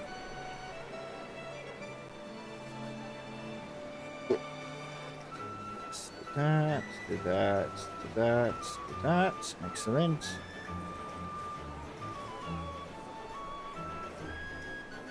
Let's do that.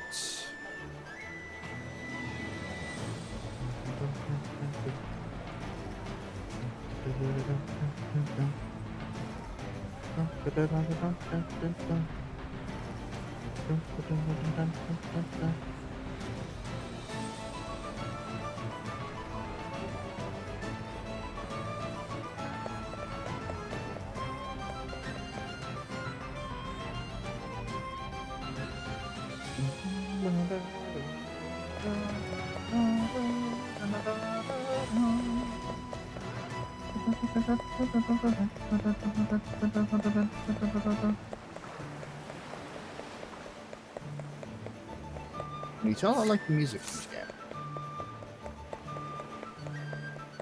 Did you know?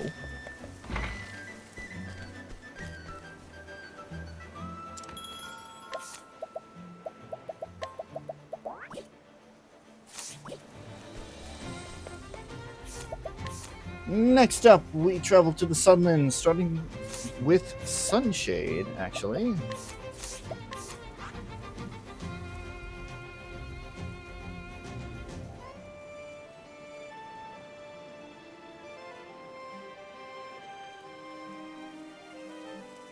If we are going to Sunshade, actually, I want to...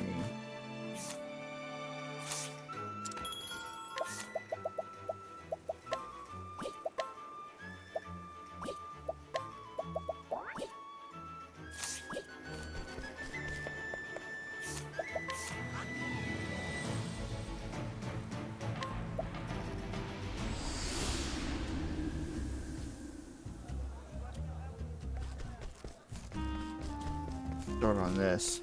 Hey, guy! Just need to beat you up real quick. Let us fight with honor. Now then. With each battle, I grow stronger. Of course, I didn't drop on the first try. That's how we get the sleep stuff. The sleep powder. Apparently, it's one of the best ways to grind it out.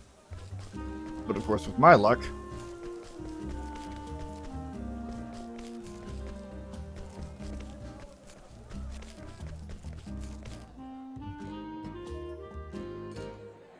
figured while we were in the area, but I'm gonna have to try it again on my own time.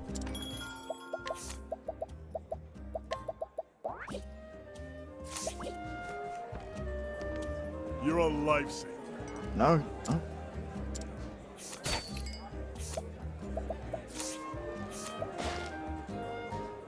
newly hired barkeep of the tavern in Sunshade, he has made a concerted effort to obtain fine spirits from lands near and far. Though many of these varieties are notoriously rare, he has somehow managed to acquire them without paying a premium. Alrighty.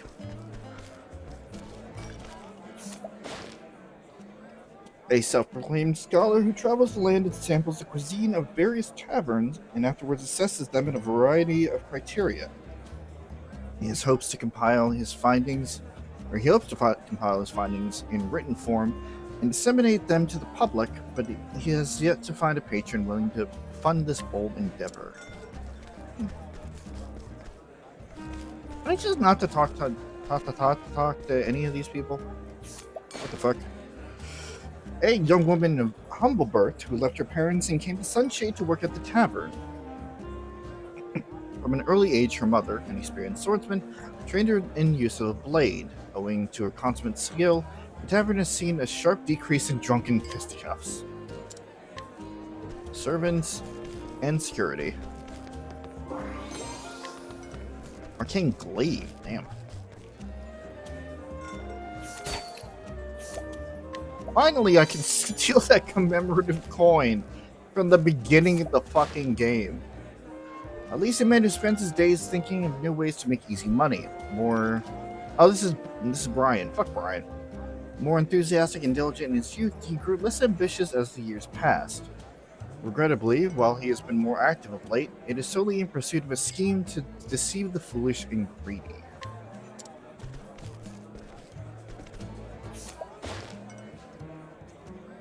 A merchant in desperate search of a good time. Since the recent birth of his first child, he has found it considerably more difficult to carouse close to home in Victor's Hollow, and so he's taken to frequenting Sunshade instead. Blessed with unremarkable features and a talent for standing still at length, this oft-ignored youth of Sunshade has entertained fantasies of becoming a master thief since he was a small child. How you could. Alright. Next story to follow up on is Elise.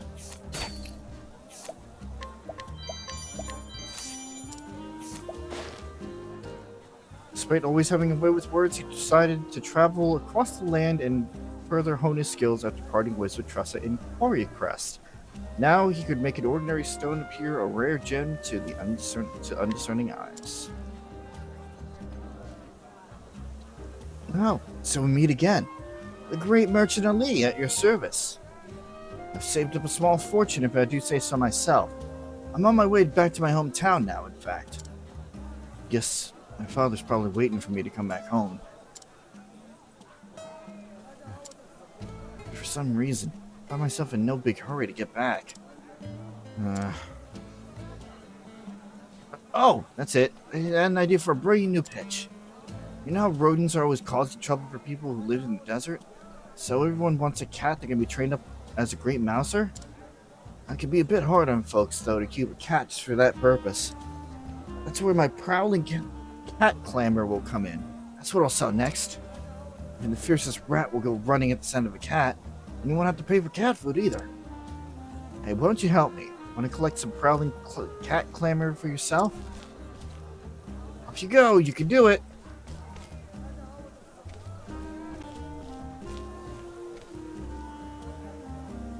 Not. Look at that, it's even possible. There's no such thing. Sorry, Dad. Damn it, Ali! Damn it, Mouse. What the fuck?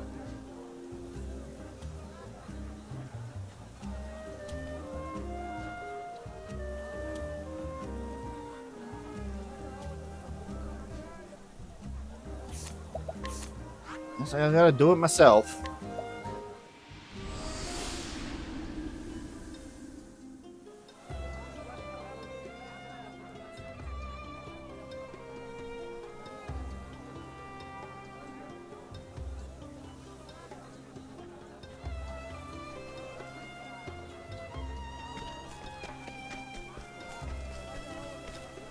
Oh, where are you?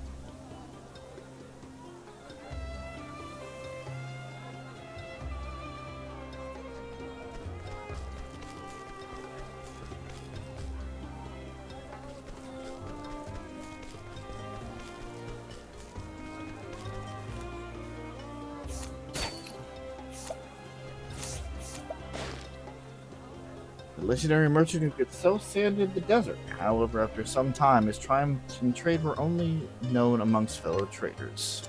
Or merchants. Whatever, close enough. Hello, friend. I was once known as the merchant with the golden tongue. My own blasted son said he wanted to set out on his own journey to become a great merchant not too long ago. I tried to stop him, said it was too early, and still he went. Couldn't sell a starving man a steak, probably off starving out there himself. He doesn't know a thing about making them want what you're selling. Little son of mine. I wonder where in the world he is now. Come with me, Maroof. Stand to learn much of your splendiferous speechcraft, sister.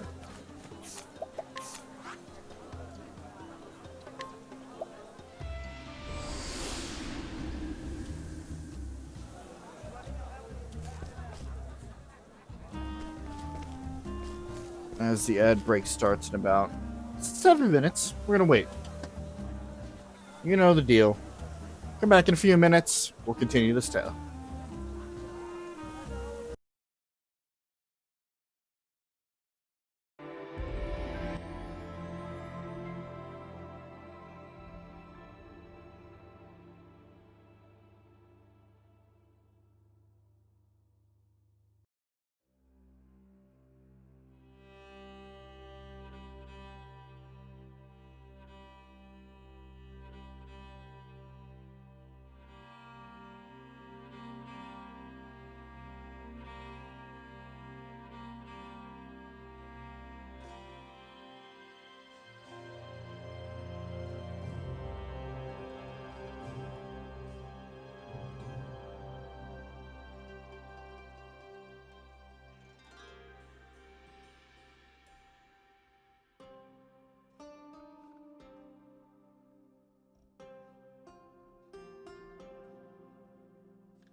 Welcome back from break there, folks.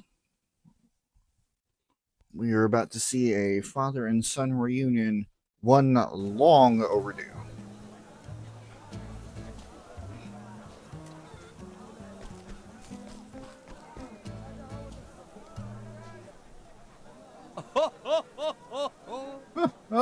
So this is where you've been skulking about, eh?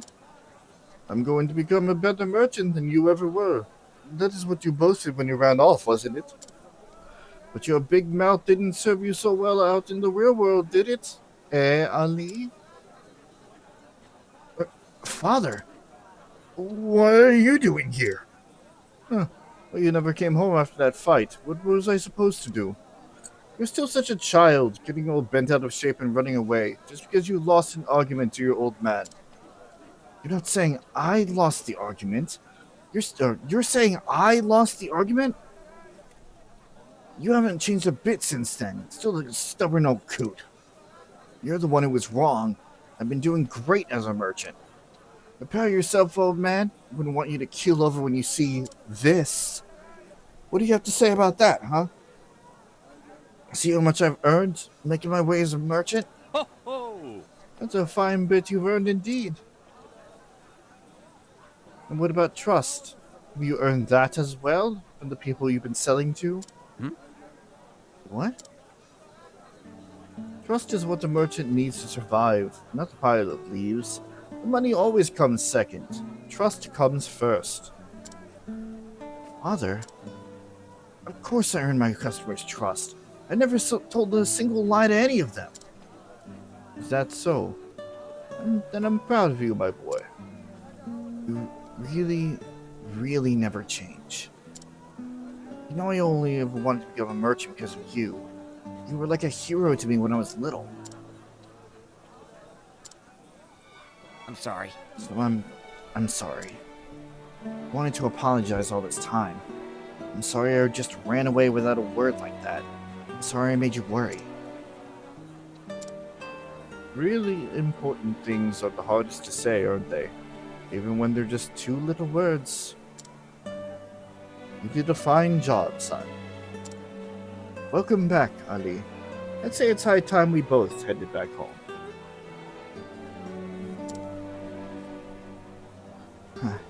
Glad to be back.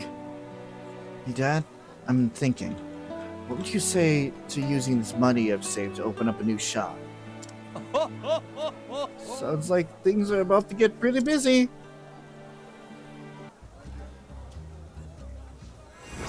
Tradewind Spear.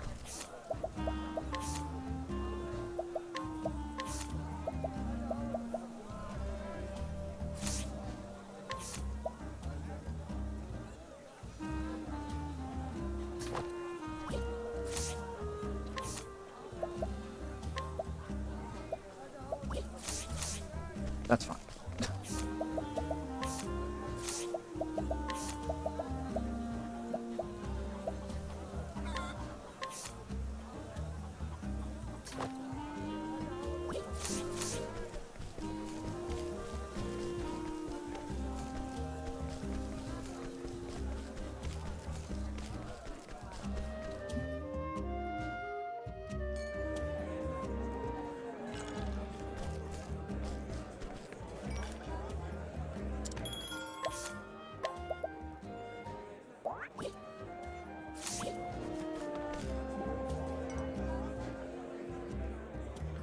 There was quite a crowd here before.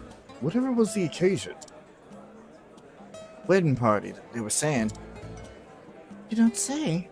I've assisted at a number of weddings myself. Ah, indeed.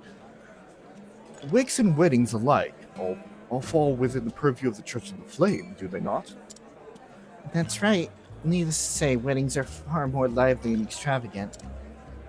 Highlight is when the bride and groom stand before the priest and blow out the 12 candles. It's when the couples make their vows to the 12 gods, right? Yes, although the precise words of the vow often differ depending on the local custom. They usually involve making a promise to face any hardships together and praying for the gods to watch over them.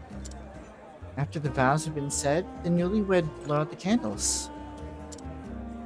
Come to think of it, I remember seeing a long wall of white cloth hung up around the candles. Indeed, the bride's family provides the cloth, but do you know the reason for it? I figured it was merely to keep out the breeze. In a sense, it is said that ill winds blow out from the afterworld when couples make the vows.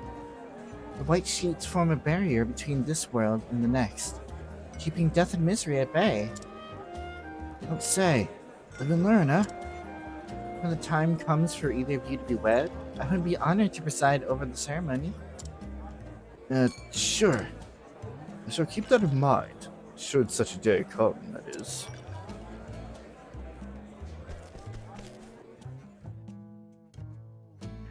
Because much like the banter among the stories, because the three-way banter is so specific with the party members that you need and the location that you're at, I haven't seen a lot of these, so it's kind of cool.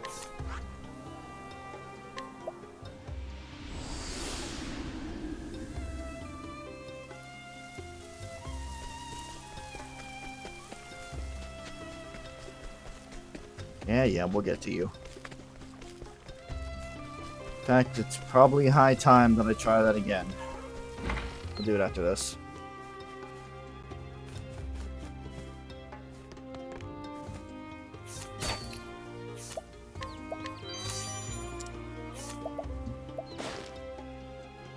A guard who serves under Captain Bale, a diligent man who follows rules to the letter. His contributions are valued by all.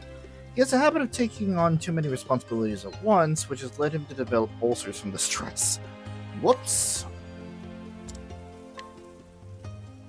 The town's guard here depends entirely on Captain Bale. I do not mean it to be so, but the greatest burden of the work always seems to fall upon him. I know that it cannot continue on in this way. I know it, yet it's so hard to change things.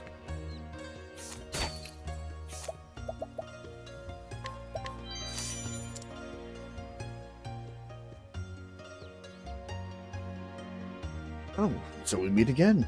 And well met indeed. Captain, please, no time for talking. Eve, man, would you insist that I don't even greet a former comrade? There's still such a thing as common decency. I'm very sorry, but the captain is a frightfully busy man. But we are nearing the changing of the guards. If you can wait a little while, there should be more time to speak soon.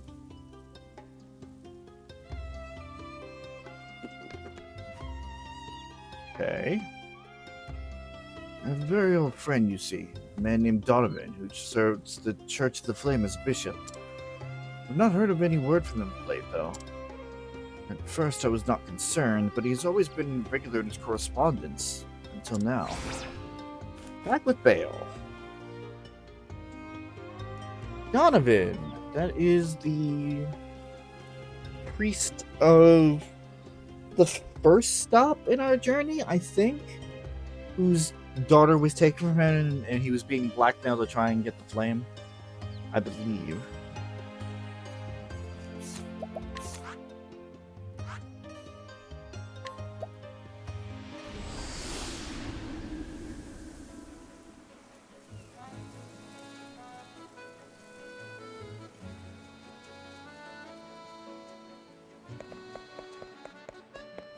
So we head back to Goldshore.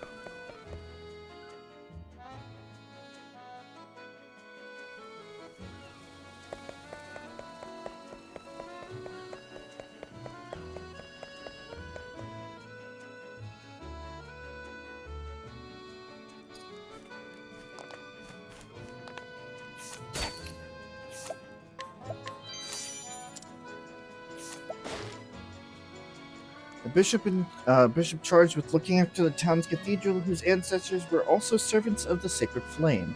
He decided to become a priest when visiting Flame's grace with his father. His wife shares his faith, and together they have a daughter.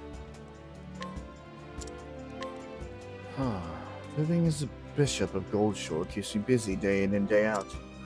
It's gotten to the point that I don't even have time for personal correspondence. Even penning a letter takes more time than I have at my disposal. But I do wish I could at least let my friend know that I am well. if far too busy. I gotcha. I'll help out.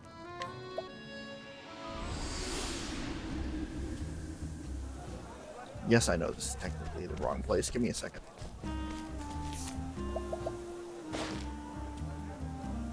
A blade in the employ of the tavern's master. Born into poverty, he threw his lot in with a gang of thieves at a young age and did whatever black business was asked of him. Though he has since taken up a more respectable trade, he remains willing to provide any service for the right price. Okay. I'll beat you up now. Let us fight with honor. Now then. With each battle, I grow stronger. A lot of sleeping dust, that's what I'm looking for.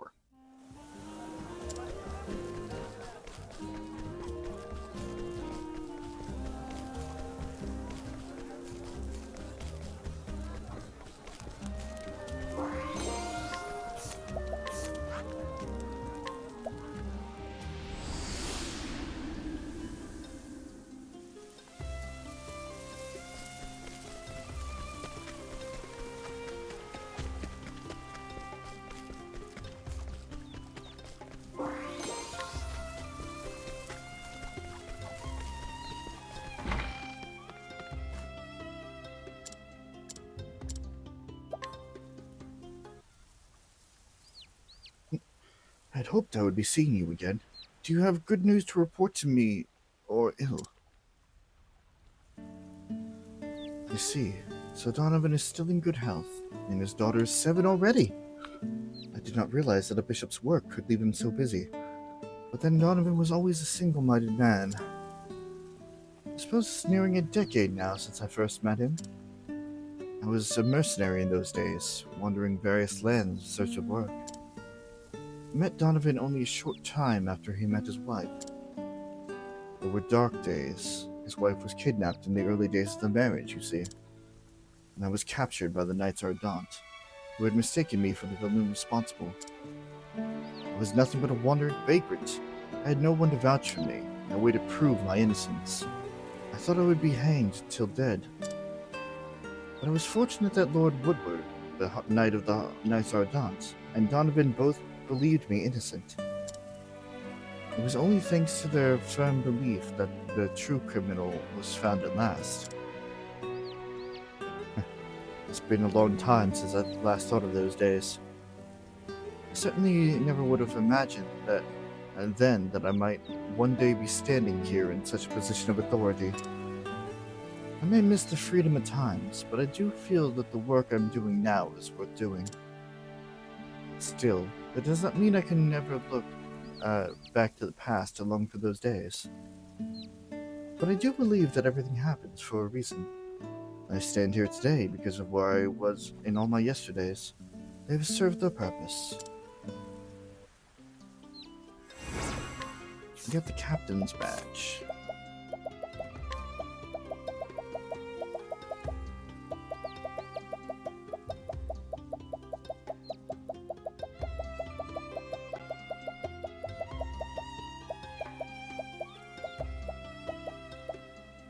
That's additional XP. Be good for grinding. As was said before, it's time that we try this thing with the worm again.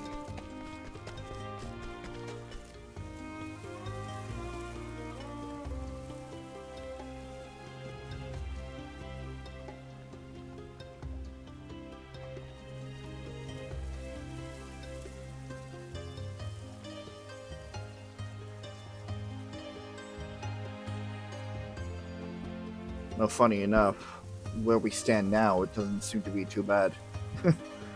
Doesn't seem to be too daunting at all.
beginning of your end. Hey, fuckle. Here we go. Get out of here.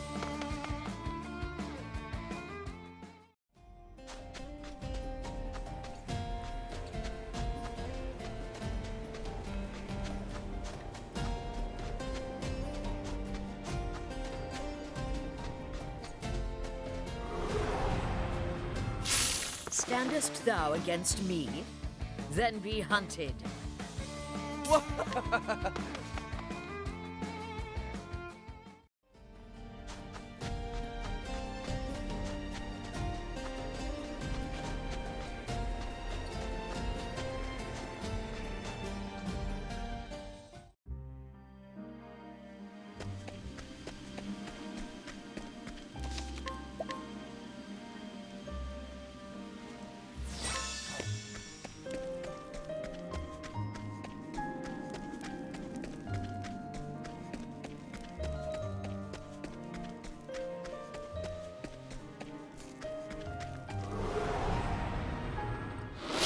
It's a good day for battle.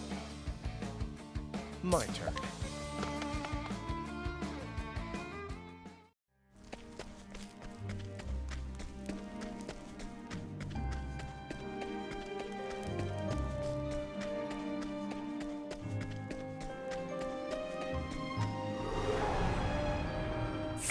Let's see what you got. Have at you.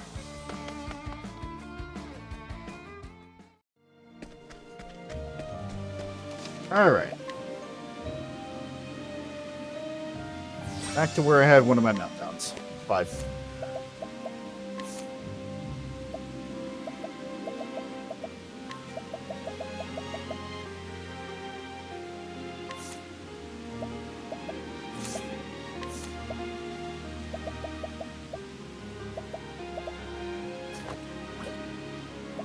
We are just going to make sure that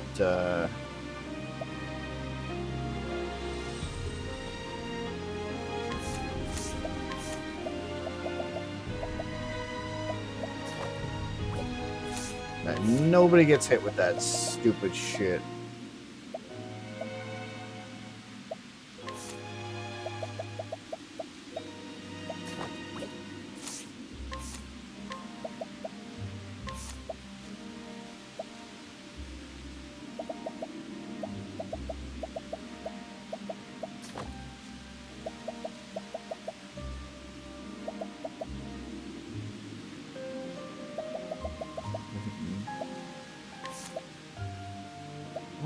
Okay, hold on. This could be... This could definitely change some things. Yeah, no, I don't need it anymore. Wait, no, that's evasion.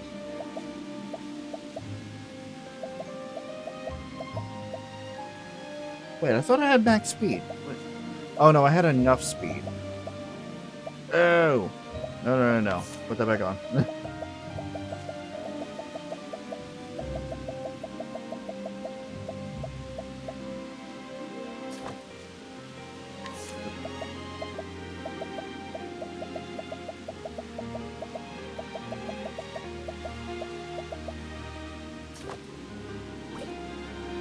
No. I'm definitely gonna need that.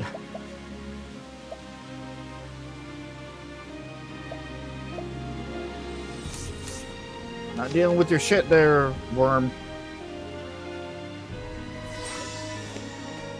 As I said, now it doesn't seem too daunting with the amount of damage that we can put out.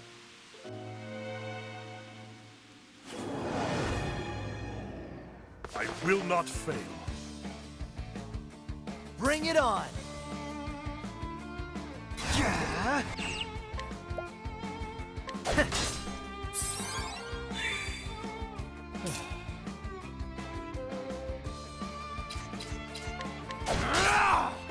Have at you.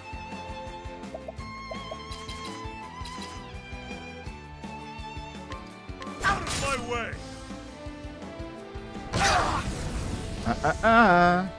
Don't think so. What next?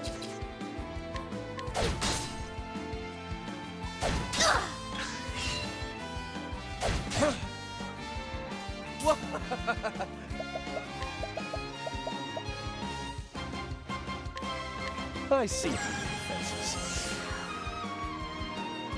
Victory shall be mine. What next?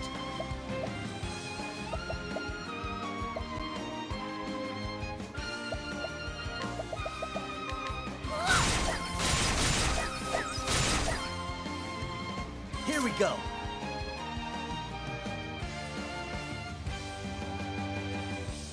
Yeah, okay.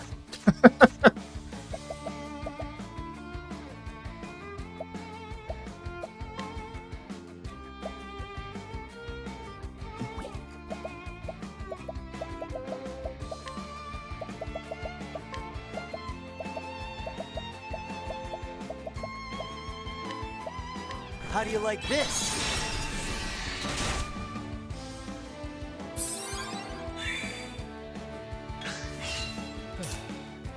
I'm ready. Are you? Time to steal the show.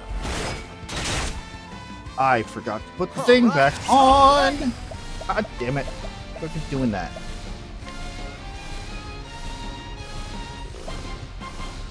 Fine.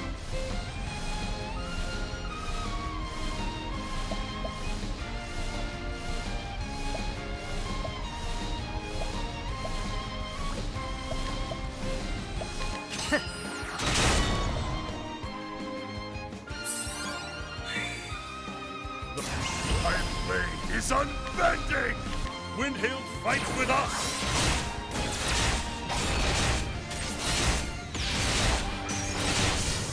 Okay, still worked out. With each battle, I grow stronger. Fuck you and your snake too. Get out of here. Out of your shit.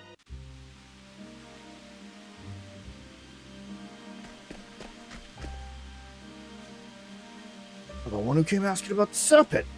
Don't tell me you defeated it. Well, I never actually... Don't. Oh.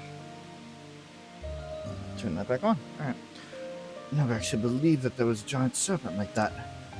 I told you. Why didn't you believe me then? You should have. Forgive me? You actually managed to bring that giant serpent down. I wasn't sure... I sure wasn't able to do it. You're strong, alright? Man is the one who was behind the giant serpent in the caves. What were you thinking, setting a creature like that loose? Who are you to criticize me? I will have my revenge. Those filthy misers in the black market. I worked as a bodyguard for them for years, and they suddenly decide they have no need for me anymore. Is that it? But now they'll learn better than to think they can get along without me. Now that I've got my serpent. And that's why you brought that giant serpent here? For revenge upon your former employers? Right. I trained to be able to bend that beast to my will. He's even more despicable than I thought. It's a good thing we caught him now. He really saved us from a tight spot of trouble here.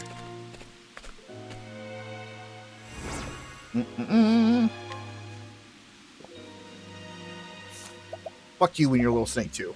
Get out of here.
All right.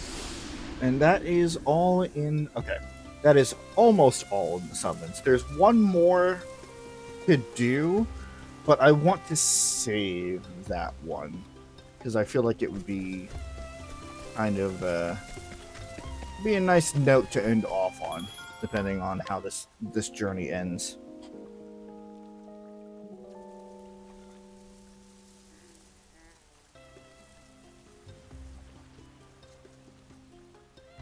Oof, there's a lot. Okay.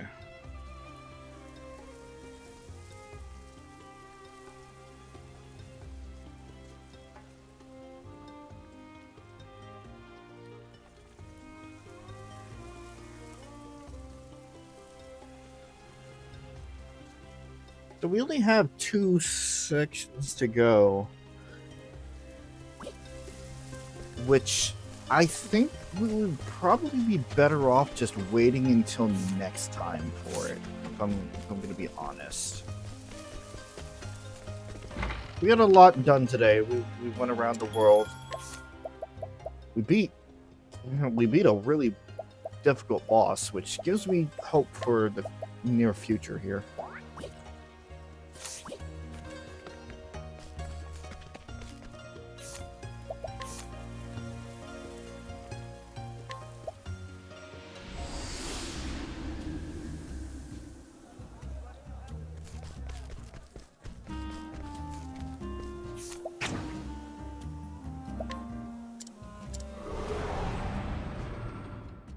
Standest thou against me? Then be hunted. Let my arrow fly in truth. Thou didst fight with courage.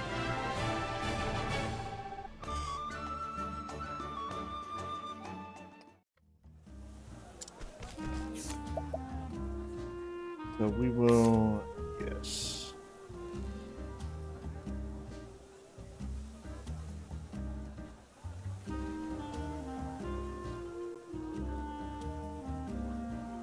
Did we do that one already?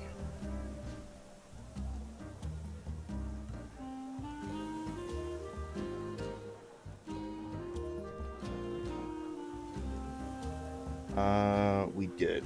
Okay, so that one we already did.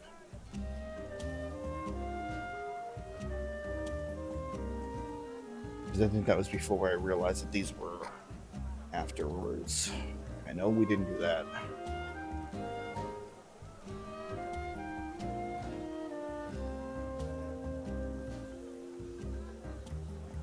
Alright. Either way, let's plop ourselves over in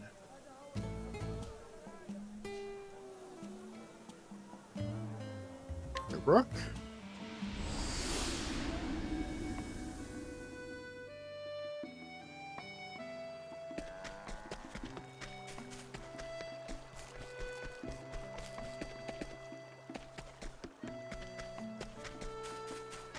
I'm gonna...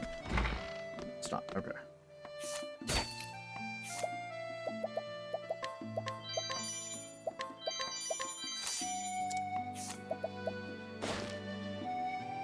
After the Great Pestilence claimed her parents at an early age, this young girl was raised by her elder brother, Zeph, whom she loves and adores.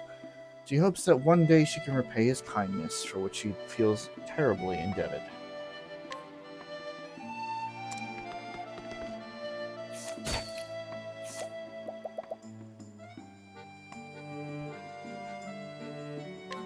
Might as well just grab that now.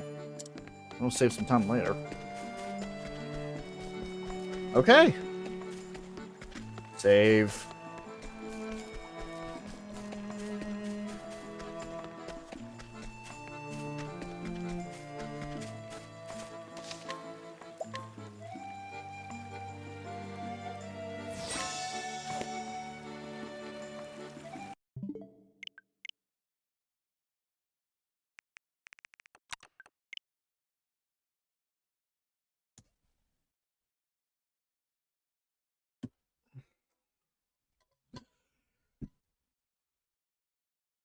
A successful, almost complete world tour.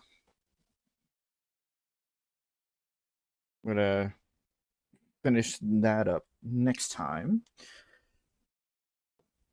And then I need to figure a lot of stuff out. I'm still working on things. By which I mean I'm just going to sit here and we're gonna just do everything on the fly.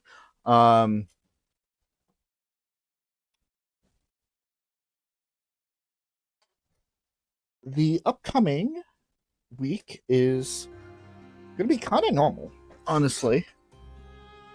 So tomorrow I am going to be streaming with Chris and Smiley. Again, we're going to be doing some more Raincoat Plus. Tuesday, I will be back streaming some more Mass Effect Andromeda with PJ and Rowan. Wednesday would be a day off. So we'll be going back to Thursday, where hopefully I will be doing some more Octopath Traveler. First two on YouTube, Octopath Traveler here. And then, that would lead into next Sunday, which would be some more Octopath Traveler as well. It's providing how I feel each day. I don't really know until I wake up that day or I get home that day and figure it out. As for the rest of the group, Chris is going to be with me on Raincoat on tomorrow. On Thursday, he will be streaming some more Deep Rock Galactic with PJ, Nick, and Vinny on his Twitch channel. And on Friday, he will be, and maybe also Saturday? I don't know what it's going to be for this week. He was going to be streaming some more Mass Effect. His first time going through Mass Effect, led by PJ, with Smiley as a co-commentator, and I'm sure that Rowan will pop in there eventually. Maybe, but I am banned, so I will be in the chat. PJ, if everything goes well, this is providing that everything goes well. Obviously, if one person can't do it, then that kind of changes the whole thing. PJ will also be streaming some more Deep Rock Galactic on Thursday on his YouTube channel for his perspective. And then he will be with me on Tuesday, Chris on Friday, and on next Sunday, I don't know, it's a week-to-week basis. Him, Nick, and Vinny, they were streaming Raft. They just recently finished, and when things get back to normal, he will be streaming with them again on Sundays. Not him physically streaming, but he'll be along with the group as well as Vinny on Nick's Twitch channel, doing some more. That's King Shamok, by the way, King underscore Shamok. And the plan is for them to be doing 3-player seamless multiplayer Elden Ring. It's going to be interesting. And as for Rowan, nothing until after the move next month, 2 months. In which case, eventually they will be starting their journey through the Pokemon series in release order on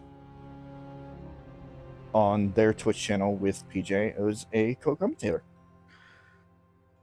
But that about covers it. We're getting closer to the end, in case it wasn't obvious. The ending is going to be kind of rough, but we're getting closer and closer to the end there.